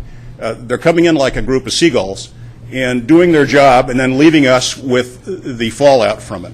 So it's a matter of fairness to me. The property was approved using that roadway as emergency access and public transit only. It's not to be an alternate backdoor to North Star by Martis Camp. Having said that, I want to thank you for your time. Thank you. I'm going to call public comment with the last person that's in line right now. Hello, Chairman Duran, board members. My name is Lev Latis. I'm a property owner at North Star at Retreat, 2625 Millside Road. So just to clarify one thing, I want to say that when we were buying property at Retreat, we were told by everyone that this will be emergency access only, and the Retreat lots will be used by Retreat. Retreat roads will be serving Retreat lots only. What I just said, Retreat roads will be serving Retreat lots only, is from resolution adopted by your Board of Supervisors on May 9th, 2006. So there was no ambiguity what was the intent. So when in the fall of 2010 the emergency vehicle access gate at North Star has been removed, we at Retreat objected right away and brought it to the county attention. We promptly received a letter from the county saying, unsurprisingly, that the road connection, and again I quote, intended to provide access for emergency vehicles as well as public transit, with no words about through traffic. And that, I quote again, the gate will be replaced. The gate at North Star, by the way, which is part of Retreat West and tentative map, conditions of approval, the gate at North Star was part of that map. So the gate was taken down and was never replaced. What's more, the emergency vehicle access only sign that you saw earlier has been removed as well. So that created a through traffic. I and others have spent significant amount of time trying to convince the county staff to restore the intended and safe use of Millside Road at Retreat. We talked about abandonment at that time, but the staff strongly discouraged it. So when I'm staying at retreat with my family, granddaughter, and friends, we all are personally experiencing the hazardous consequences of unplanned use of retreat roads. Backing up a steep driveway into a steep road obscured by a high snow berm in the winter is a challenge. It's clearly dangerous when there is too many cars going up and down this narrow, steep, and winding road, often slippery in the snow. I and my friends already have experienced several near-miss accidents while exiting my own driveway. One of us was nearly hit while walking on this narrow road. By the way, this road doesn't have a center divider. Some photographs that you saw there, I think, depicted with a center divider. It doesn't have a divider, it's more narrow. What happened was 2 cars were oncoming around the bend because the road curves, and one saw us and swerved aside, and the other one was a little bit slow to respond and barely avoided us. This is especially dangerous for walking on this road to and from village, as our neighbors at Big Springs do. But their road, as you know, serves approximately 150 homes, not 600.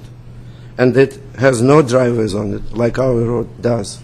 And it is 50% wider than our road at Retreat. This is the accident waiting to happen. I really urge you to consider You can wrap up if you adopting need to. the resolution that promotes safety. Thank you. Thank you.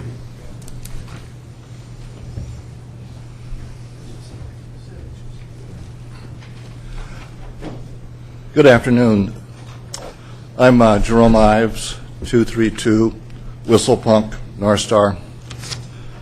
During the development of the master plan, Martis Valley Master Plan, and the debates and hearings for the environmental impact documents, planning documents for the Siller Ranch, I stood up here and spoke quite often defending the public's right in those areas and fighting for trails and access in that area.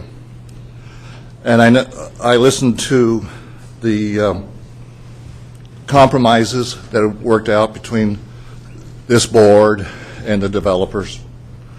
And after the final approval, I walked out of this room thinking and believing that that EVA was an EVA and the only access would be for emergency vehicles and transit vehicles or public transit vehicles.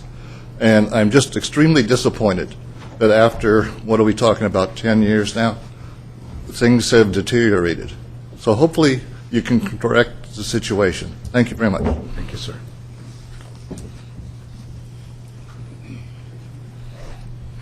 Good afternoon. My name is Frank Seelig, and I'm a 20-year resident of North Star, and I am Vice President of the North Star CSD Board of Directors.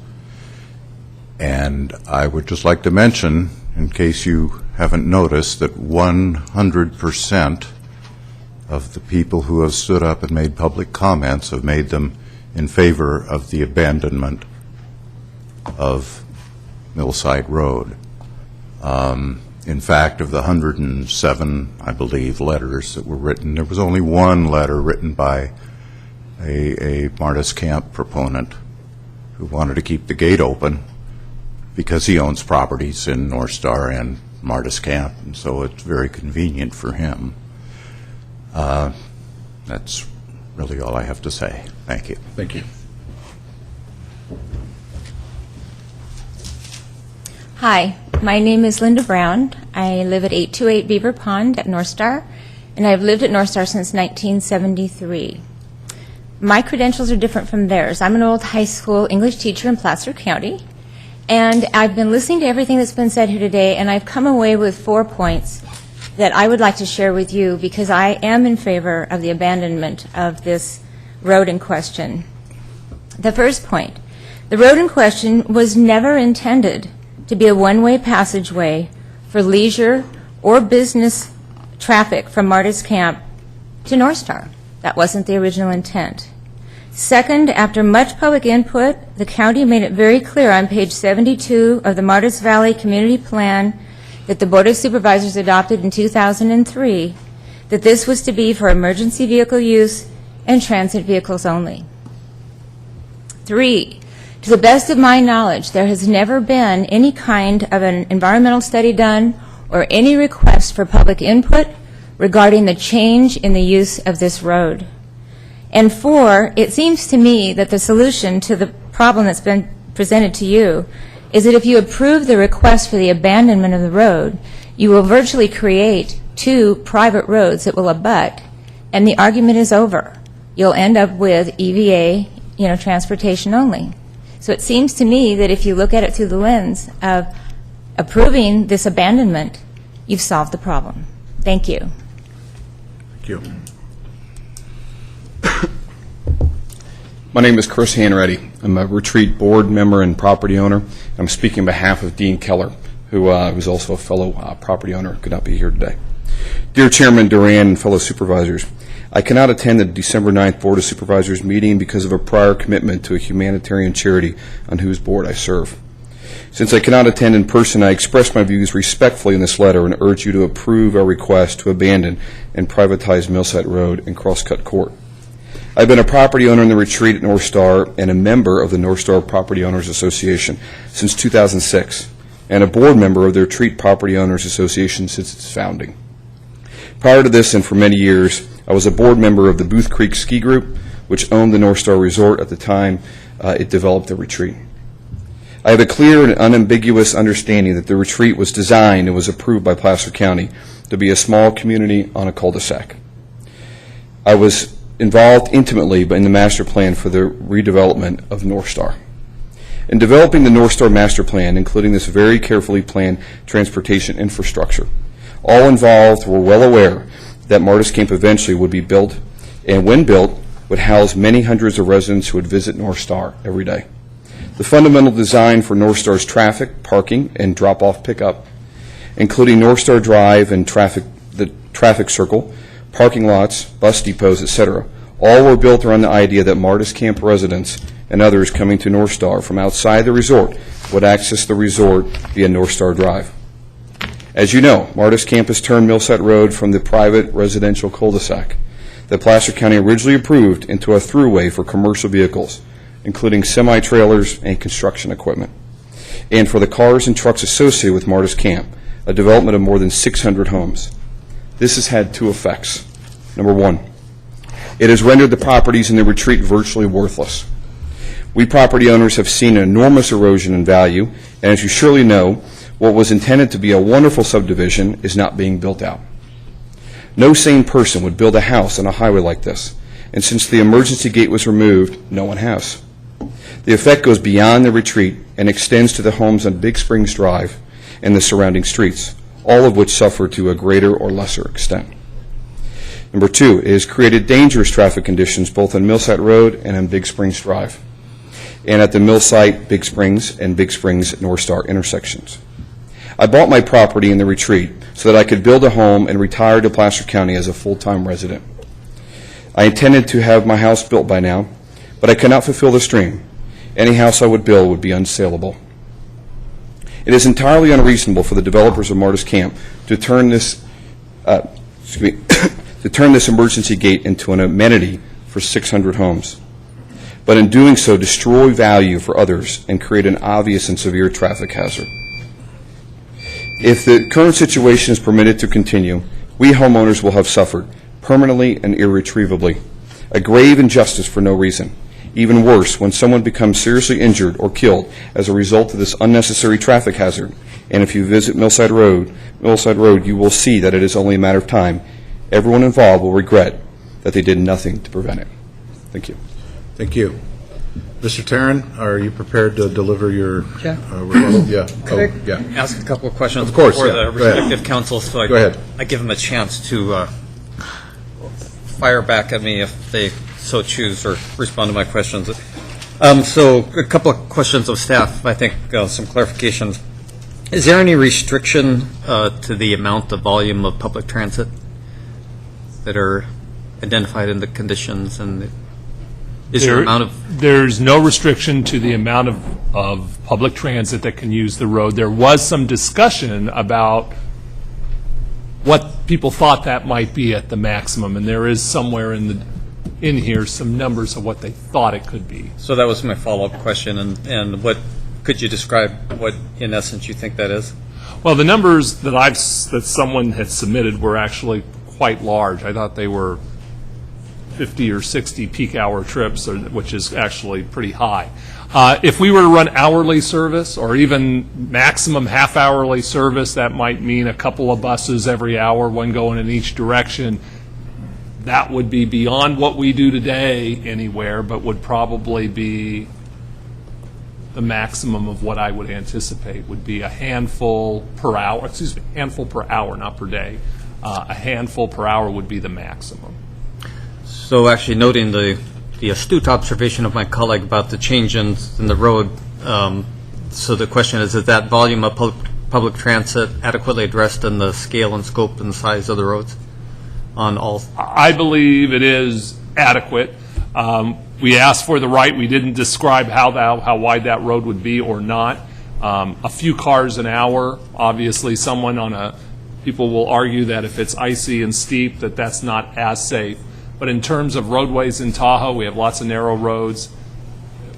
It would work. It could work. Okay, thanks, Ken. If the Mill Creek site road was abandoned, what would happen to the legal right, Rob, for public transit to continue? Excuse me. The EVA that is associated with Martis Camp would continue. Obviously, any reservation, any abandonment of Mill Site Road, consistent with the longstanding county practice, would include presumably reservations of public transit easement, EVA. So we would continue to have that right if we did abandon it? Yes. Okay. And then, Rob, could you also comment on the question about additional studies? So in the staff report, of course, there are two options. One is to agree with the Public Works Director's interpretation recommendation that we not abandon, but if we were to consider abandon, your recommendation is we start that process today, not conclude it, which would include additional CEQA work. And so could you comment on that?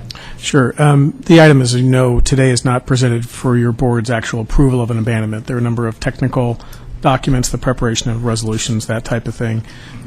Specifically here, should your board provide staff that direction, staff would review with the Community Development Resource Agency the appropriate level of environmental review. We're not prepared, certainly, to speak to that today. We would review that with CEDRA, determine what that appropriate level would be, and move forward on that basis. And there are, of course, a number of other legal preconditions to abandonment, including noticing and essentially the technical documentation that your board is familiar with on other abandonment matters. So the last question, then I just want to make a quick comment. It's been described that interpretation, our prior planning director's interpretation is that the Martis Camp is compliant with their conditions of approval, and I'm presuming that interpretation reflects the fact that they're complying with their conditions, which is to provide their share of the public transit access and emergency vehicle access, and then other than that, just simply use their private road in a legal manner. And they're not doing anything that violates that concept, correct? I'm not sure I entirely understand your question. I will say this, and just to clarify, the letter written in 2012 was written by Michael Johnson, of course, our current planning director. He determined at that time that the use by Martis Camp did not violate the conditions of approval for Martis Camp, and obviously it was not for Martis Camp, right? So as the supervisor actually did sit through this, and I'm anxious to hear both council's comments, and because frankly, after 20 years, I've never seen anything quite like this, and I'm grappling with it. Frankly, I find it pretty provocative. My recollection is that there was no discussion of this limited access by Martis Camp into North Star on this route. So it wasn't discussed to the extent that I recall it. It wasn't studied at any length because I doubt that it was anticipated. But the public transit was, and the public transit could be pretty robust, and so a similar type of use is different than if Mill Creek site was a cul-de-sac with emergency access only. So it's, and several people who testified that they bought their lots with the expectation and the understanding that Mill Creek site road was in fact a cul-de-sac with emergency vehicle access only, and that is not the case. That's not what's in the Martis Valley Community Plan. So we're dealing with a nuanced difference more than a black and white explicit change. So I'm going to leave it at that, other than regardless of what we all decide to do, I'm only going to embrace options 1 or 2. I doubt that litigation on this is going to vaporize regardless of what we're going to do based on what I've heard today. And for that reason and others, I think if we're going to consider, if there's a majority to lean towards abandonment, we ought to actually properly start that process as compared to try to conclude it today. Supervisor Montgomery. Thank you. Ken, I had a couple of quick follow-up questions based on Robert's comments. How do we define public transit? I think that's another term that different people could view, but I think the federal government views it as a public agency under the federal guidelines supplying a transit that's open to the general public. I don't believe that includes people like North Star, who run a private shuttle system, but I do believe it's very clearly our TART system is directly. And that's what I think when I think public transit. I think a public agency or public entity that is operating some sort of formalized transit system for which people pay fares. Our headway in Tahoe, isn't that once an hour? Once an hour, with maybe some exceptions, but once an hour is the general pattern. At a maximum, we would expect 2 trips an hour then, one each direction? Well, it would depend on how long your trip was. I got to think that out a little bit. I mean, obviously, if you have a real long route, you have to have multiple buses going at the same time. But in general, an hour headway would mean 1 every hour, 2 directions. That would be 2. Okay. And then just as a matter of interest, my husband, as many of you know, is a firefighter, and I had a discussion with him about the different levels of EVA gates and how they're potentially accessed or not. And there's a number of EVA gates that have Knox boxes, which is where someone gets out of their vehicle with a key and opens the gate. There are, however, also what are called electronically controlled gates, which are not gates that have clickers like garage door openers, but they actually operate on frequencies that fire districts, sheriff's officers have.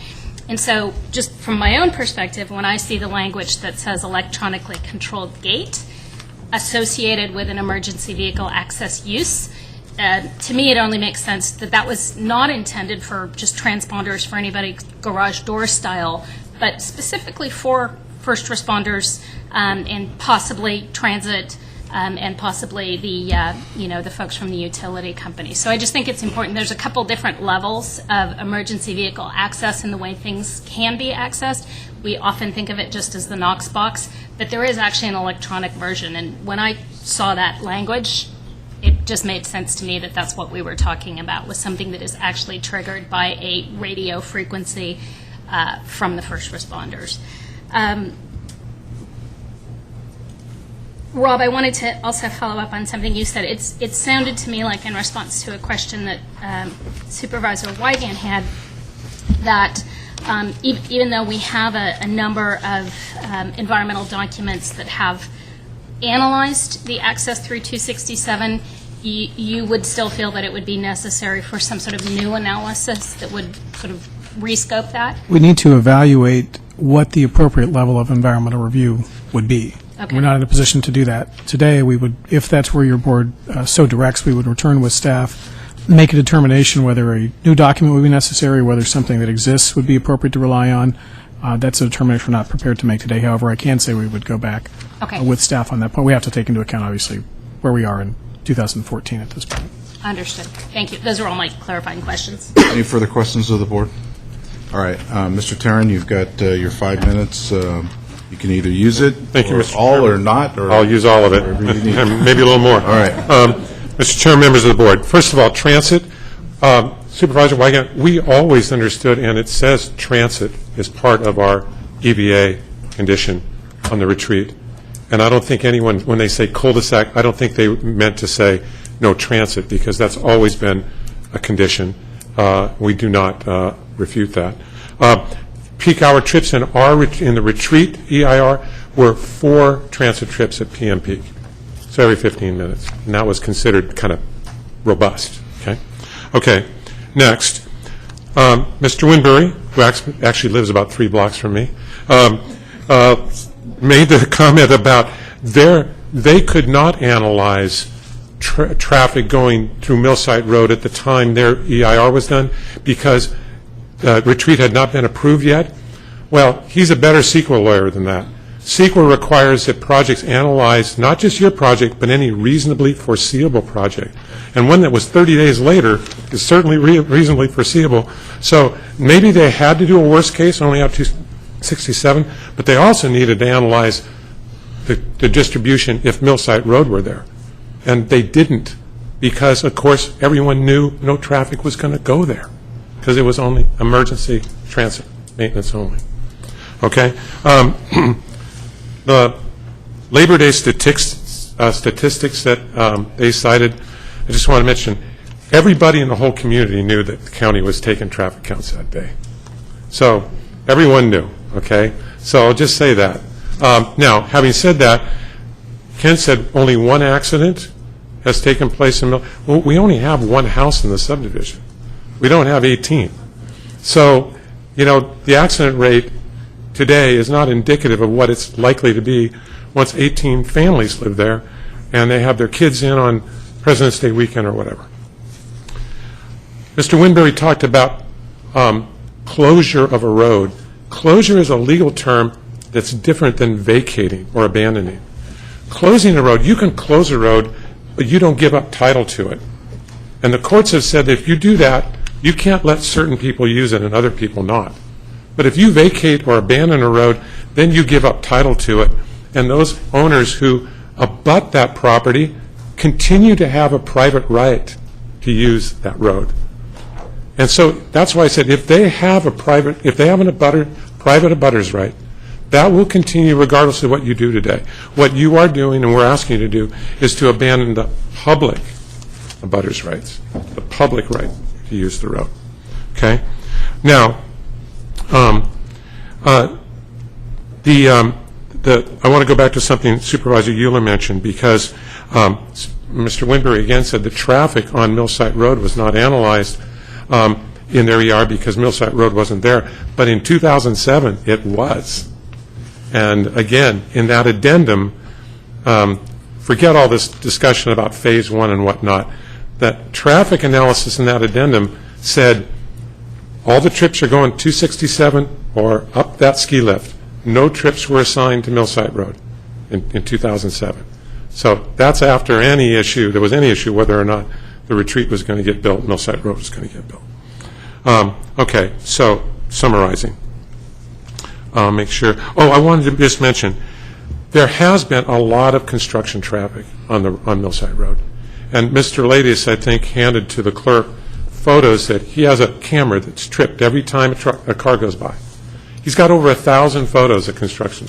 We gave you the most egregious ones, of course, but they're huge trucks. And I think we gave you 10 or 12 of them. So the testimony of Mr. Sullenberger and Mr. Ladies, I think, support that, but we wanted to make sure you knew those photos were in the record. Okay, finally, summing up. So we have issues of the integrity of your public process, your documentation, the representations that makes to the public versus what an individual landowner is doing. We have an issue of safety. We have an issue of the integrity of the way the entire traffic system is working. And we have that against the convenience, amenity, whatever you want to call it, for a select group of owners. We think that that's not even a close decision. We hope you would agree with us. We think we've made the findings. We've shown you how you can make the findings to support abandonment, and we certainly hope you will do so. Happy to answer any questions. Thank you. Thank you, Mr. Tarrant.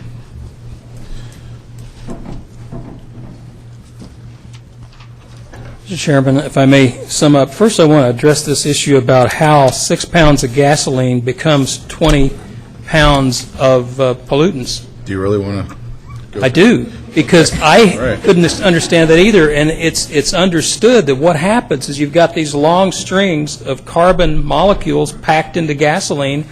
What happens is it grabs another 14 pounds of oxygen out of the air. So you're not just creating carbon dioxide, you're using oxygen in the air, which we all breathe, to create airborne 22 pounds, what used to be 6 pounds in a can. So that's science. Mr. Tarrant again said something that it kind of confuses me. He says, we're just taking their public abutters' rights. They're taking away the roadway, the public roadway, so that nobody who doesn't live on that roadway or have an express easement across that roadway can drive on it. It's the same situation as is in the cases that are cited in the letter from the Martis Camp Community Association. The Sorrento case explains the difference in that. Now, if they want to give an easement or grant an easement, or this board wants to require an easement allowing a portion of the traffic from Martis Camp to use that roadway, that's a whole different thing. And there's some indication that maybe the people who operate North Star want to use that to get over to the Lookout Mountain Pod, so they have a use for it. There's public use in addition to ours. What hasn't been pointed out is at the end of Millsite Road, there's a public trail that crosses it. So clearly you can't meet the finding in 892 that it doesn't have utility for people to hike back and forth to that trail or to drive down to that trail and start their hikes or end their hikes or attend to emergencies from there. This road has public utility, and that's what you have to decide is, does this road play a necessary role in serving the needs of the public? Yes, it's inconvenient to the people who live on the roadway. Yes, it is convenient to the segment of the public that lives in Martis Camp. It's particularly convenient to them, and that convenience provides a benefit to the public. Many of the people who spoke, and I certainly understand how they got to where they are, having seen the publications that their board put out, continue to say this is a private road. It was always intended as a private road. When they say this road, they mean Millsite Road. Millsite Road is a dedicated public road and has been since it was first dedicated in 2005 and certainly when it was opened in 2008. If it wasn't a public road with all the rights, statutory and common law rights, we wouldn't be here today. They wouldn't be trying to get you to vacate that public road. And they're asking you to do that based on their understanding of what they thought was going on back in 2005. The timing issue comes up again about the ski addendum and the EIR. That wasn't our EIR. That was the county's EIR trying to see what was going on. And contrary to what Mr. Tarrant says, and by the way, I appreciate his compliment about my CEQA abilities, you cannot claim a benefit for something that might not be built, but when you're looking at what the downsides and the impacts might be, you certainly have to consider what the situation might be if all the development reasonably likely to be done is in fact done. When we did our EIR for Martis Camp, they took into account the traffic that would be coming from the retreat. The retreat's EIR took into account the traffic that was coming from ours, but they didn't. Neither one of them could count on the right to cross the other one and disperse some of their traffic that way. So if you understand the way the CEQA process works, you know that timing is very important. You've been asked to believe that somehow, I think Captain Sullenberger said, somehow on a weekend the gate mysteriously disappeared. If you look at the construction plans, the final construction plans that were approved by the county, there was tons of work to be done in that area. Sewer lines, electrical lines, gas lines had to be hooked up. The road had to be dug up. It wasn't something that happened by accident. The county plans show the work that's to be done in that area. They do not show a gate on that side. None of the improvement plans show a gate on the retreat side.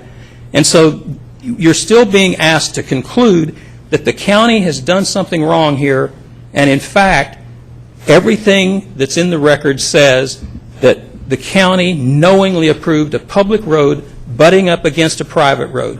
There are any number of places in this county and throughout Northern California where a public road ends at a particular point, and it's private beyond that point. People sometimes put up gates across the private road. Sometimes they don't. Sometimes they put up electronic gates. Sometimes they don't. Sometimes if it's an emergency access easement, if they put up a gate, they have to make arrangements for the fire department to come through. They either put a Knox box or one that responds to the electrical controls. But the idea that somehow that inside Martis Camp, the Martis Camp developers and property owners were not going to be able to use their own roads and that it was exclusively for an emergency access just simply isn't true. If you look at the vesting tentative map for Martis Camp, you see that it was just a road all the way across. There was no differentiation in the size or type of road. When it was actually developed, after the development was scaled back, then you could see where the traffic was going to go, and a smaller road was made the same size as the one on the other side of the road, and it's working fine. It's still controlled. It's still serving its purpose, and there still is no through traffic as that term is defined in the Merriam-Webster dictionary. Nobody's cutting off a 267 to cut through neighborhoods. People from one neighborhood are crossing through a neighborhood adjacent to them to conveniently get to a destination. Thank you. Thank you, sir. I'll consider both of your arguments submitted, and I'm going to bring this back to the board for discussion. Supervisor Montgomery. Thank you. I actually want to start by thanking Supervisor Euler for saving my voice because he raised so many of the issues that I was planning on raising as well. So thank you, Kirk. I also want to thank everyone for coming out today. I know it's been a really long day, probably much longer than anyone intended. And I want to thank everyone for all the contacts that you've made with me, whether by phone, email, or snail mail. I really appreciate all the outreach. And I also just want to mention that Mr. Polverari, it can't be you because you're far too young, but my mother was your I think maybe your dad's court reporter back in the day. No? You're right, it's me. Oh my gosh, you've held up really well. That's all I can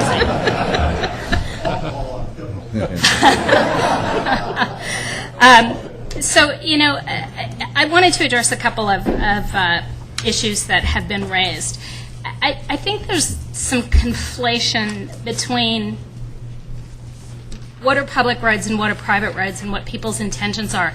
I think everyone understands very clearly that Martis Camp has private roads and that the retreat has public roads, hence their request today for abandonment of those public roads. So I think when people say they had an expectation that the roads were going to be private, I think what they mean is that their expectation is there wasn't going to be a ton of traffic coming through those roads because of, you know, all the stuff in all these documents that had been outlined talking about traffic going to 267. I think as well, you know, this is it's a common sense question to a large extent that's buttressed by the law and our ability to make this decision. When we talk about EVAs, we don't parse the issue of a road versus a gate. When you talk to people about an EVA, our expectation is if there's a gate, that is the emergency vehicle access point. And so, again, I think there's an intersection here of common sense and the law that will allow this board to actually support the request to abandon Millsite Road and Crosscut Court with, I think, the appropriate caveats that Ken framed in his second approach to this. And so I'm perfectly happy to hear what the rest of the board has to say, but I just cannot see us denying this request today. Supervisor Euler. I'd move approval of option B. Oh, thanks, Kirk, for saying that. I second that. Do you have any other comment? Yeah, go ahead. Yeah, I'll vote for the motion if the review brings back potential arguments as to why we would not want to abandon. I mean, I'm not going to vote for option B with the preconceived conclusion that I'm going to abandon the road. So I want our staff work to actually do its job and bring that back to us. Yeah, I believe staff in constructing option B did a nice job of keeping the door open for precisely that.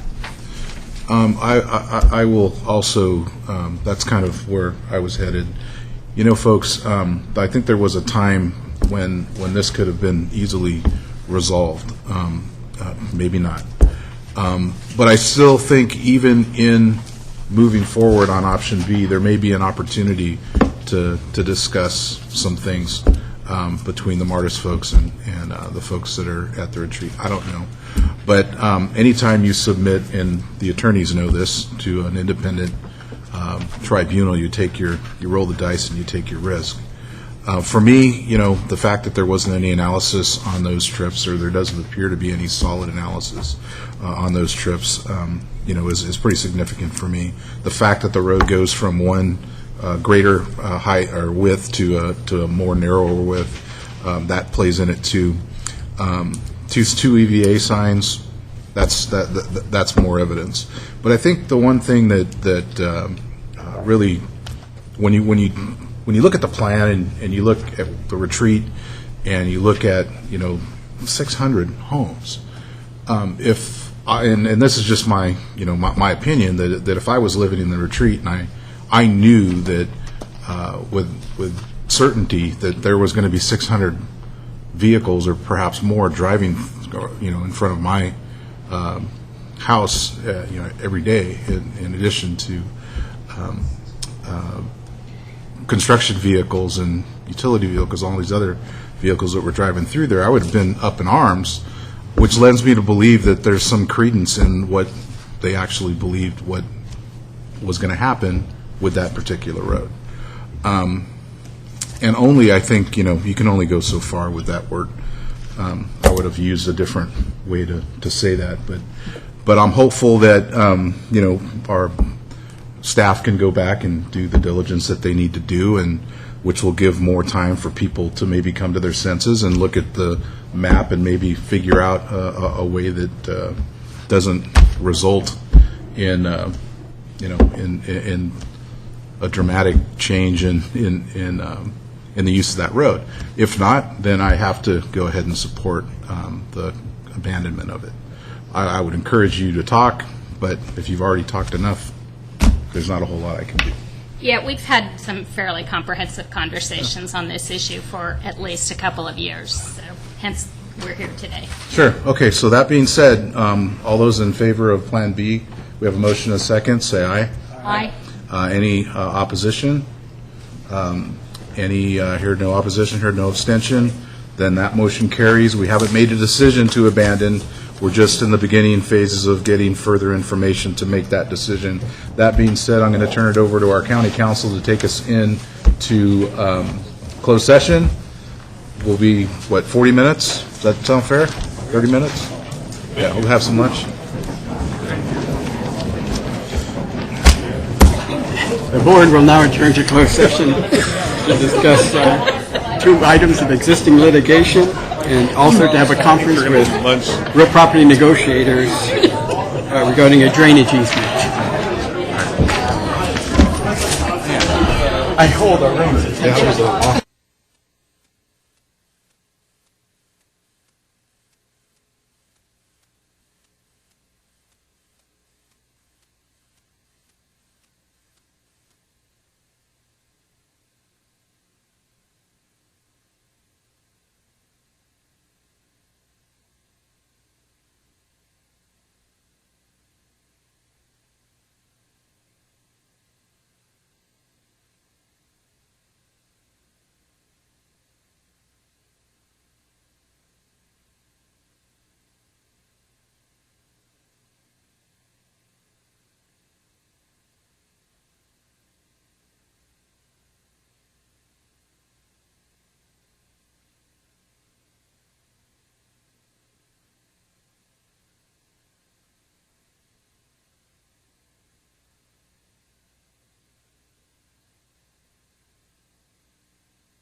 Going to reconvene this meeting of the Board of Supervisors for December 9th. We're going to start with Department Item 10, Administrative. Let me do the closed session. We need to report out what took place in closed session. The board has returned from closed session, and under existing litigation, the board heard a report on the Sierra Club and Friends of the West Shore versus Tahoe Regional Planning Agency. Under the workers' compensation item, the board heard a report and gave direction to its counsel. And in conference with real property negotiators, the board heard a report and gave direction to its real property negotiators. That concludes the closed session report. All right, thank you, Jerry. We'll start off with Department Item Number 10, Administrative Services Procurement Award Bid Public Works. Mr. Wood and Mr. Manning, thank you. Good afternoon, Chairman Duran, Supervisors. With this item today, we're requesting your approval of a bid number 10394 to 3 different vendors: Future Ford Lincoln of Roseville, Albany Ford Subaru of Albany, California, and Winter Chevrolet of Elk Grove for the purchase of various vehicles in the maximum aggregate amount of $1,057,989. We're also asking for your authority to issue additional purchase orders throughout the rest of the fiscal year if the vehicles are of the same type and nature and are appropriately budgeted and on a master fixed asset list. This bid was issued and sent out to about 71 different firms. 29 firms reviewed it, and 5 of those firms submitted bids. 2 of them received local vendor preference, and local vendor preference was considered and affected several of the bid packages that we're recommending for you. We're happy to stand for any questions you may have. With that, we request your approval. Any questions of the board? I don't see any questions here. I'll go ahead and bring this back for... We have a motion and a second. All those in favor, say aye. Any opposition? Hearing none, hearing no abstention, this motion carries. Thank you, Mr. Wood. I guess you're here for the next one, too. I tried for 2 today. All right, change order in BPO's probation? Yes, sir. What we are requesting is a change order to our existing food services BPOs for the probation services food service program. We have currently exceeded, or we're very close to exceeding the maximum value that's been approved by the board, and the department has requested an additional $50,000 to finish out the calendar year. So to finish out the blanket purchase orders throughout the end of this year, we need an additional $50,000. This is due to a 15% increase in the inmate population that they have. At this time, we're also requesting your approval to renew subsequent blanket purchase orders for the following year for all of the food service vendors in the maximum aggregate amount of $1,142,587, and asking for that authority to renew for the following year as long as they don't exceed 10% increase, 10% over that amount. With that, we'd be happy to stand for any questions you may have. Thank you. Is there an estimated savings with the folks that we're losing under Prop 47? Has that been calculated into the need for next year? No? It has not. Okay. Okay. All right, thank you. I'll bring this back to the board for... Second. All right, we have a motion and a second. All those in favor, say aye.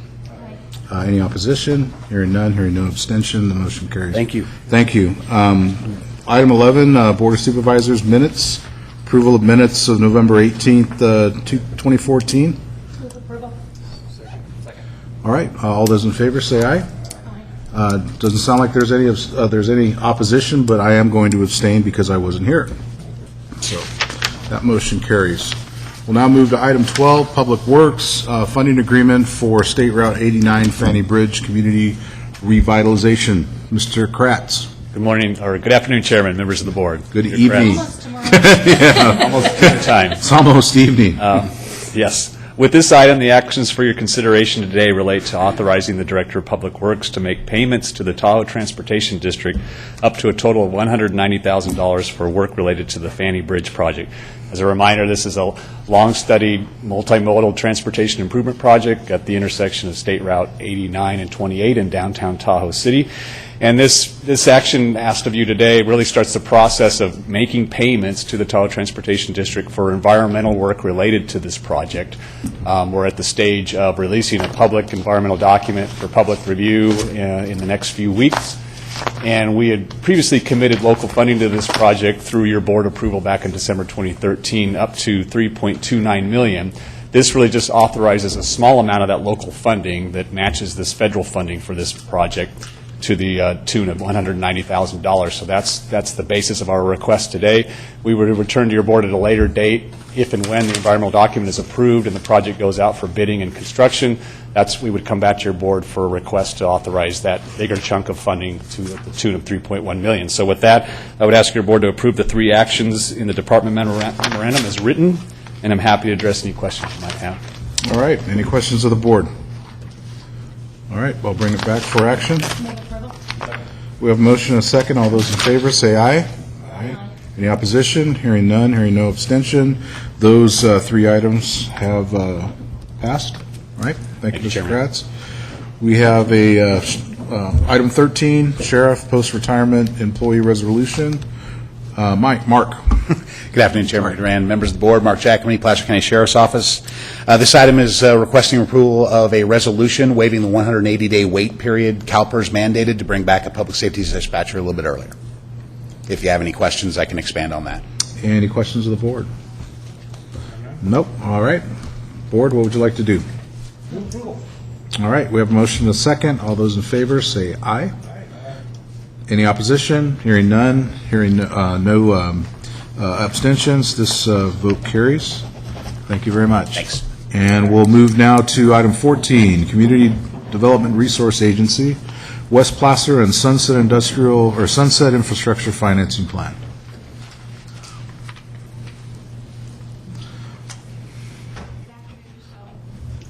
Michelle Kingsbury with Cedar, with Andy Heath, with our CEO's office. Real quickly, this item is to update you where we're at with the West Placer and Sunset Infrastructure Financing Plan and receive direction to proceed forward to run some fiscal models. As you're aware, back in July 2014, we entered into a contract with Kaiser Marston to begin the process of analyzing and developing kind of an order of magnitude for potential infrastructure financing out in West Placer. Our study area included Placer Ranch, specific plan, a regional use university, and the remaining portion of the Sunset Industrial area. With those 3 areas, all 3 are somewhat in flux from a land use plan. Placer Ranch, and they're here today, is proceeding forward with an application with the City of Roseville for their land use designation. We have received an application from Regional University to update their specific plan, and we're also proceeding forward with a contract with Mintier and Harnish to update our Sunset Industrial community plan. It's posed some of the challenges in looking at potential infrastructure financing out there as we're looking at land use changes. So that's one of the challenges we've experienced. We had a PowerPoint, but I'm going to quickly skip through most of it. The main impetus of Kaiser Marston's contract was to look at an infrastructure financing district and to determine whether or not it was worthwhile to proceed forward. As you're aware, IFDs have been around since 1990. They haven't been largely used, as redevelopment was the primary tool for this type of investment, looking at infrastructure projects. One of the unique things about IFDs is they look at projects of regional significance, and they also require voter approval or landowner approval to issue debt, which is a little different than the constructs behind redevelopment. SB 628 was signed into law this year by Governor Brown, which provided some enhancements to IFDs, which made them more of a useful tool that jurisdictions are looking at. They've extended the repayment period on debt from 30 years to 45 years. They expanded the use of IFD proceeds to include brownfield, military base reuse, other items that are regional significance. They've also lowered the voter threshold for debt issuance from 2/3 vote down to 55%, I think is what it is. With that, we've been working with Kaiser Marston, and Andy will present the findings in terms of a revenue side, and we'll be seeking direction to proceed forward as a next step in looking at running some fiscal models based upon the recommendations from Kaiser Marston's, and we'll come back in probably early 2015 with more information and where we should go. We've also been meeting from a team perspective with Andy, myself, Michael Johnson, Janine Winteshausen, Andy Sisk, and Jerry Carden. We've met with PCWA and investigated some potential opportunities for infrastructure finance to carry the water infrastructure down to West Placer, as well as meeting with our Facility Services Sewer Division, looking at some potential and what types of improvements would be needed out there. The information noted in the staff report's really general. They would definitely need more of a formalized sewer master plan to come up with a better idea of what type of infrastructure and parlay that with the changes in land use that we may be proposing with Sunset. That stuff will come later. We've also, explored with our Public Works Department kind of regional significant type of infrastructure improvements from the roadway side as well. But we'll continue those discussions as we move along in this process. With that, I'm going to turn it over to Andy to talk about kind of where we are with looking at some revenue, order of magnitude, and then we'll conclude up. Thanks, Michelle. As part of their evaluation, Kaiser Marston did evaluate the potential bonding capacity should an infrastructure financing district be placed out in the Sunset Industrial Area. The study area does contemplate that there will be approximately 8,500 homes built in the area, along with 2 college campuses and a significant amount of commercial and industrial square footage, all of which play into the ultimate build-out assessed valuation of approximately $7.4 billion at full build-out. When you compare that to the existing assessed valuation of about $300 million, there's about $7.1 million of growth, of increment, that will be basically assessed and become part of that increment for which property taxes are collected. The 1% ad valorem value would be about $70.6 million, of which the county collects approximately 21%, which would be about $14.8 million that would accrue to the county for the ad valorem portion. There's also about $3.7 million that would accrue annually as part of the property tax in lieu of VLF, meaning that $18.5 million annually is expected to be generated to the county in total increment growth. That $18.5 million represents 100% of the value of the increment that would come to the county. What ultimately would have to be done as part of a fiscal analysis, which will be done as part of the next step with Kaiser Marston, is to determine exactly how much of that increment would need to be retained for county services, for the provision of county services in the infrastructure financing district at some point in time at full build-out. The table that you have in the PowerPoint presentation with you indicates that $18.5 million can be leveraged into debt over a 45-year period of time, consistent with IFD process, to generate approximately $180 million in debt if all of the proceeds, all of the tax, the $18.5 million was dedicated towards a bond issuance.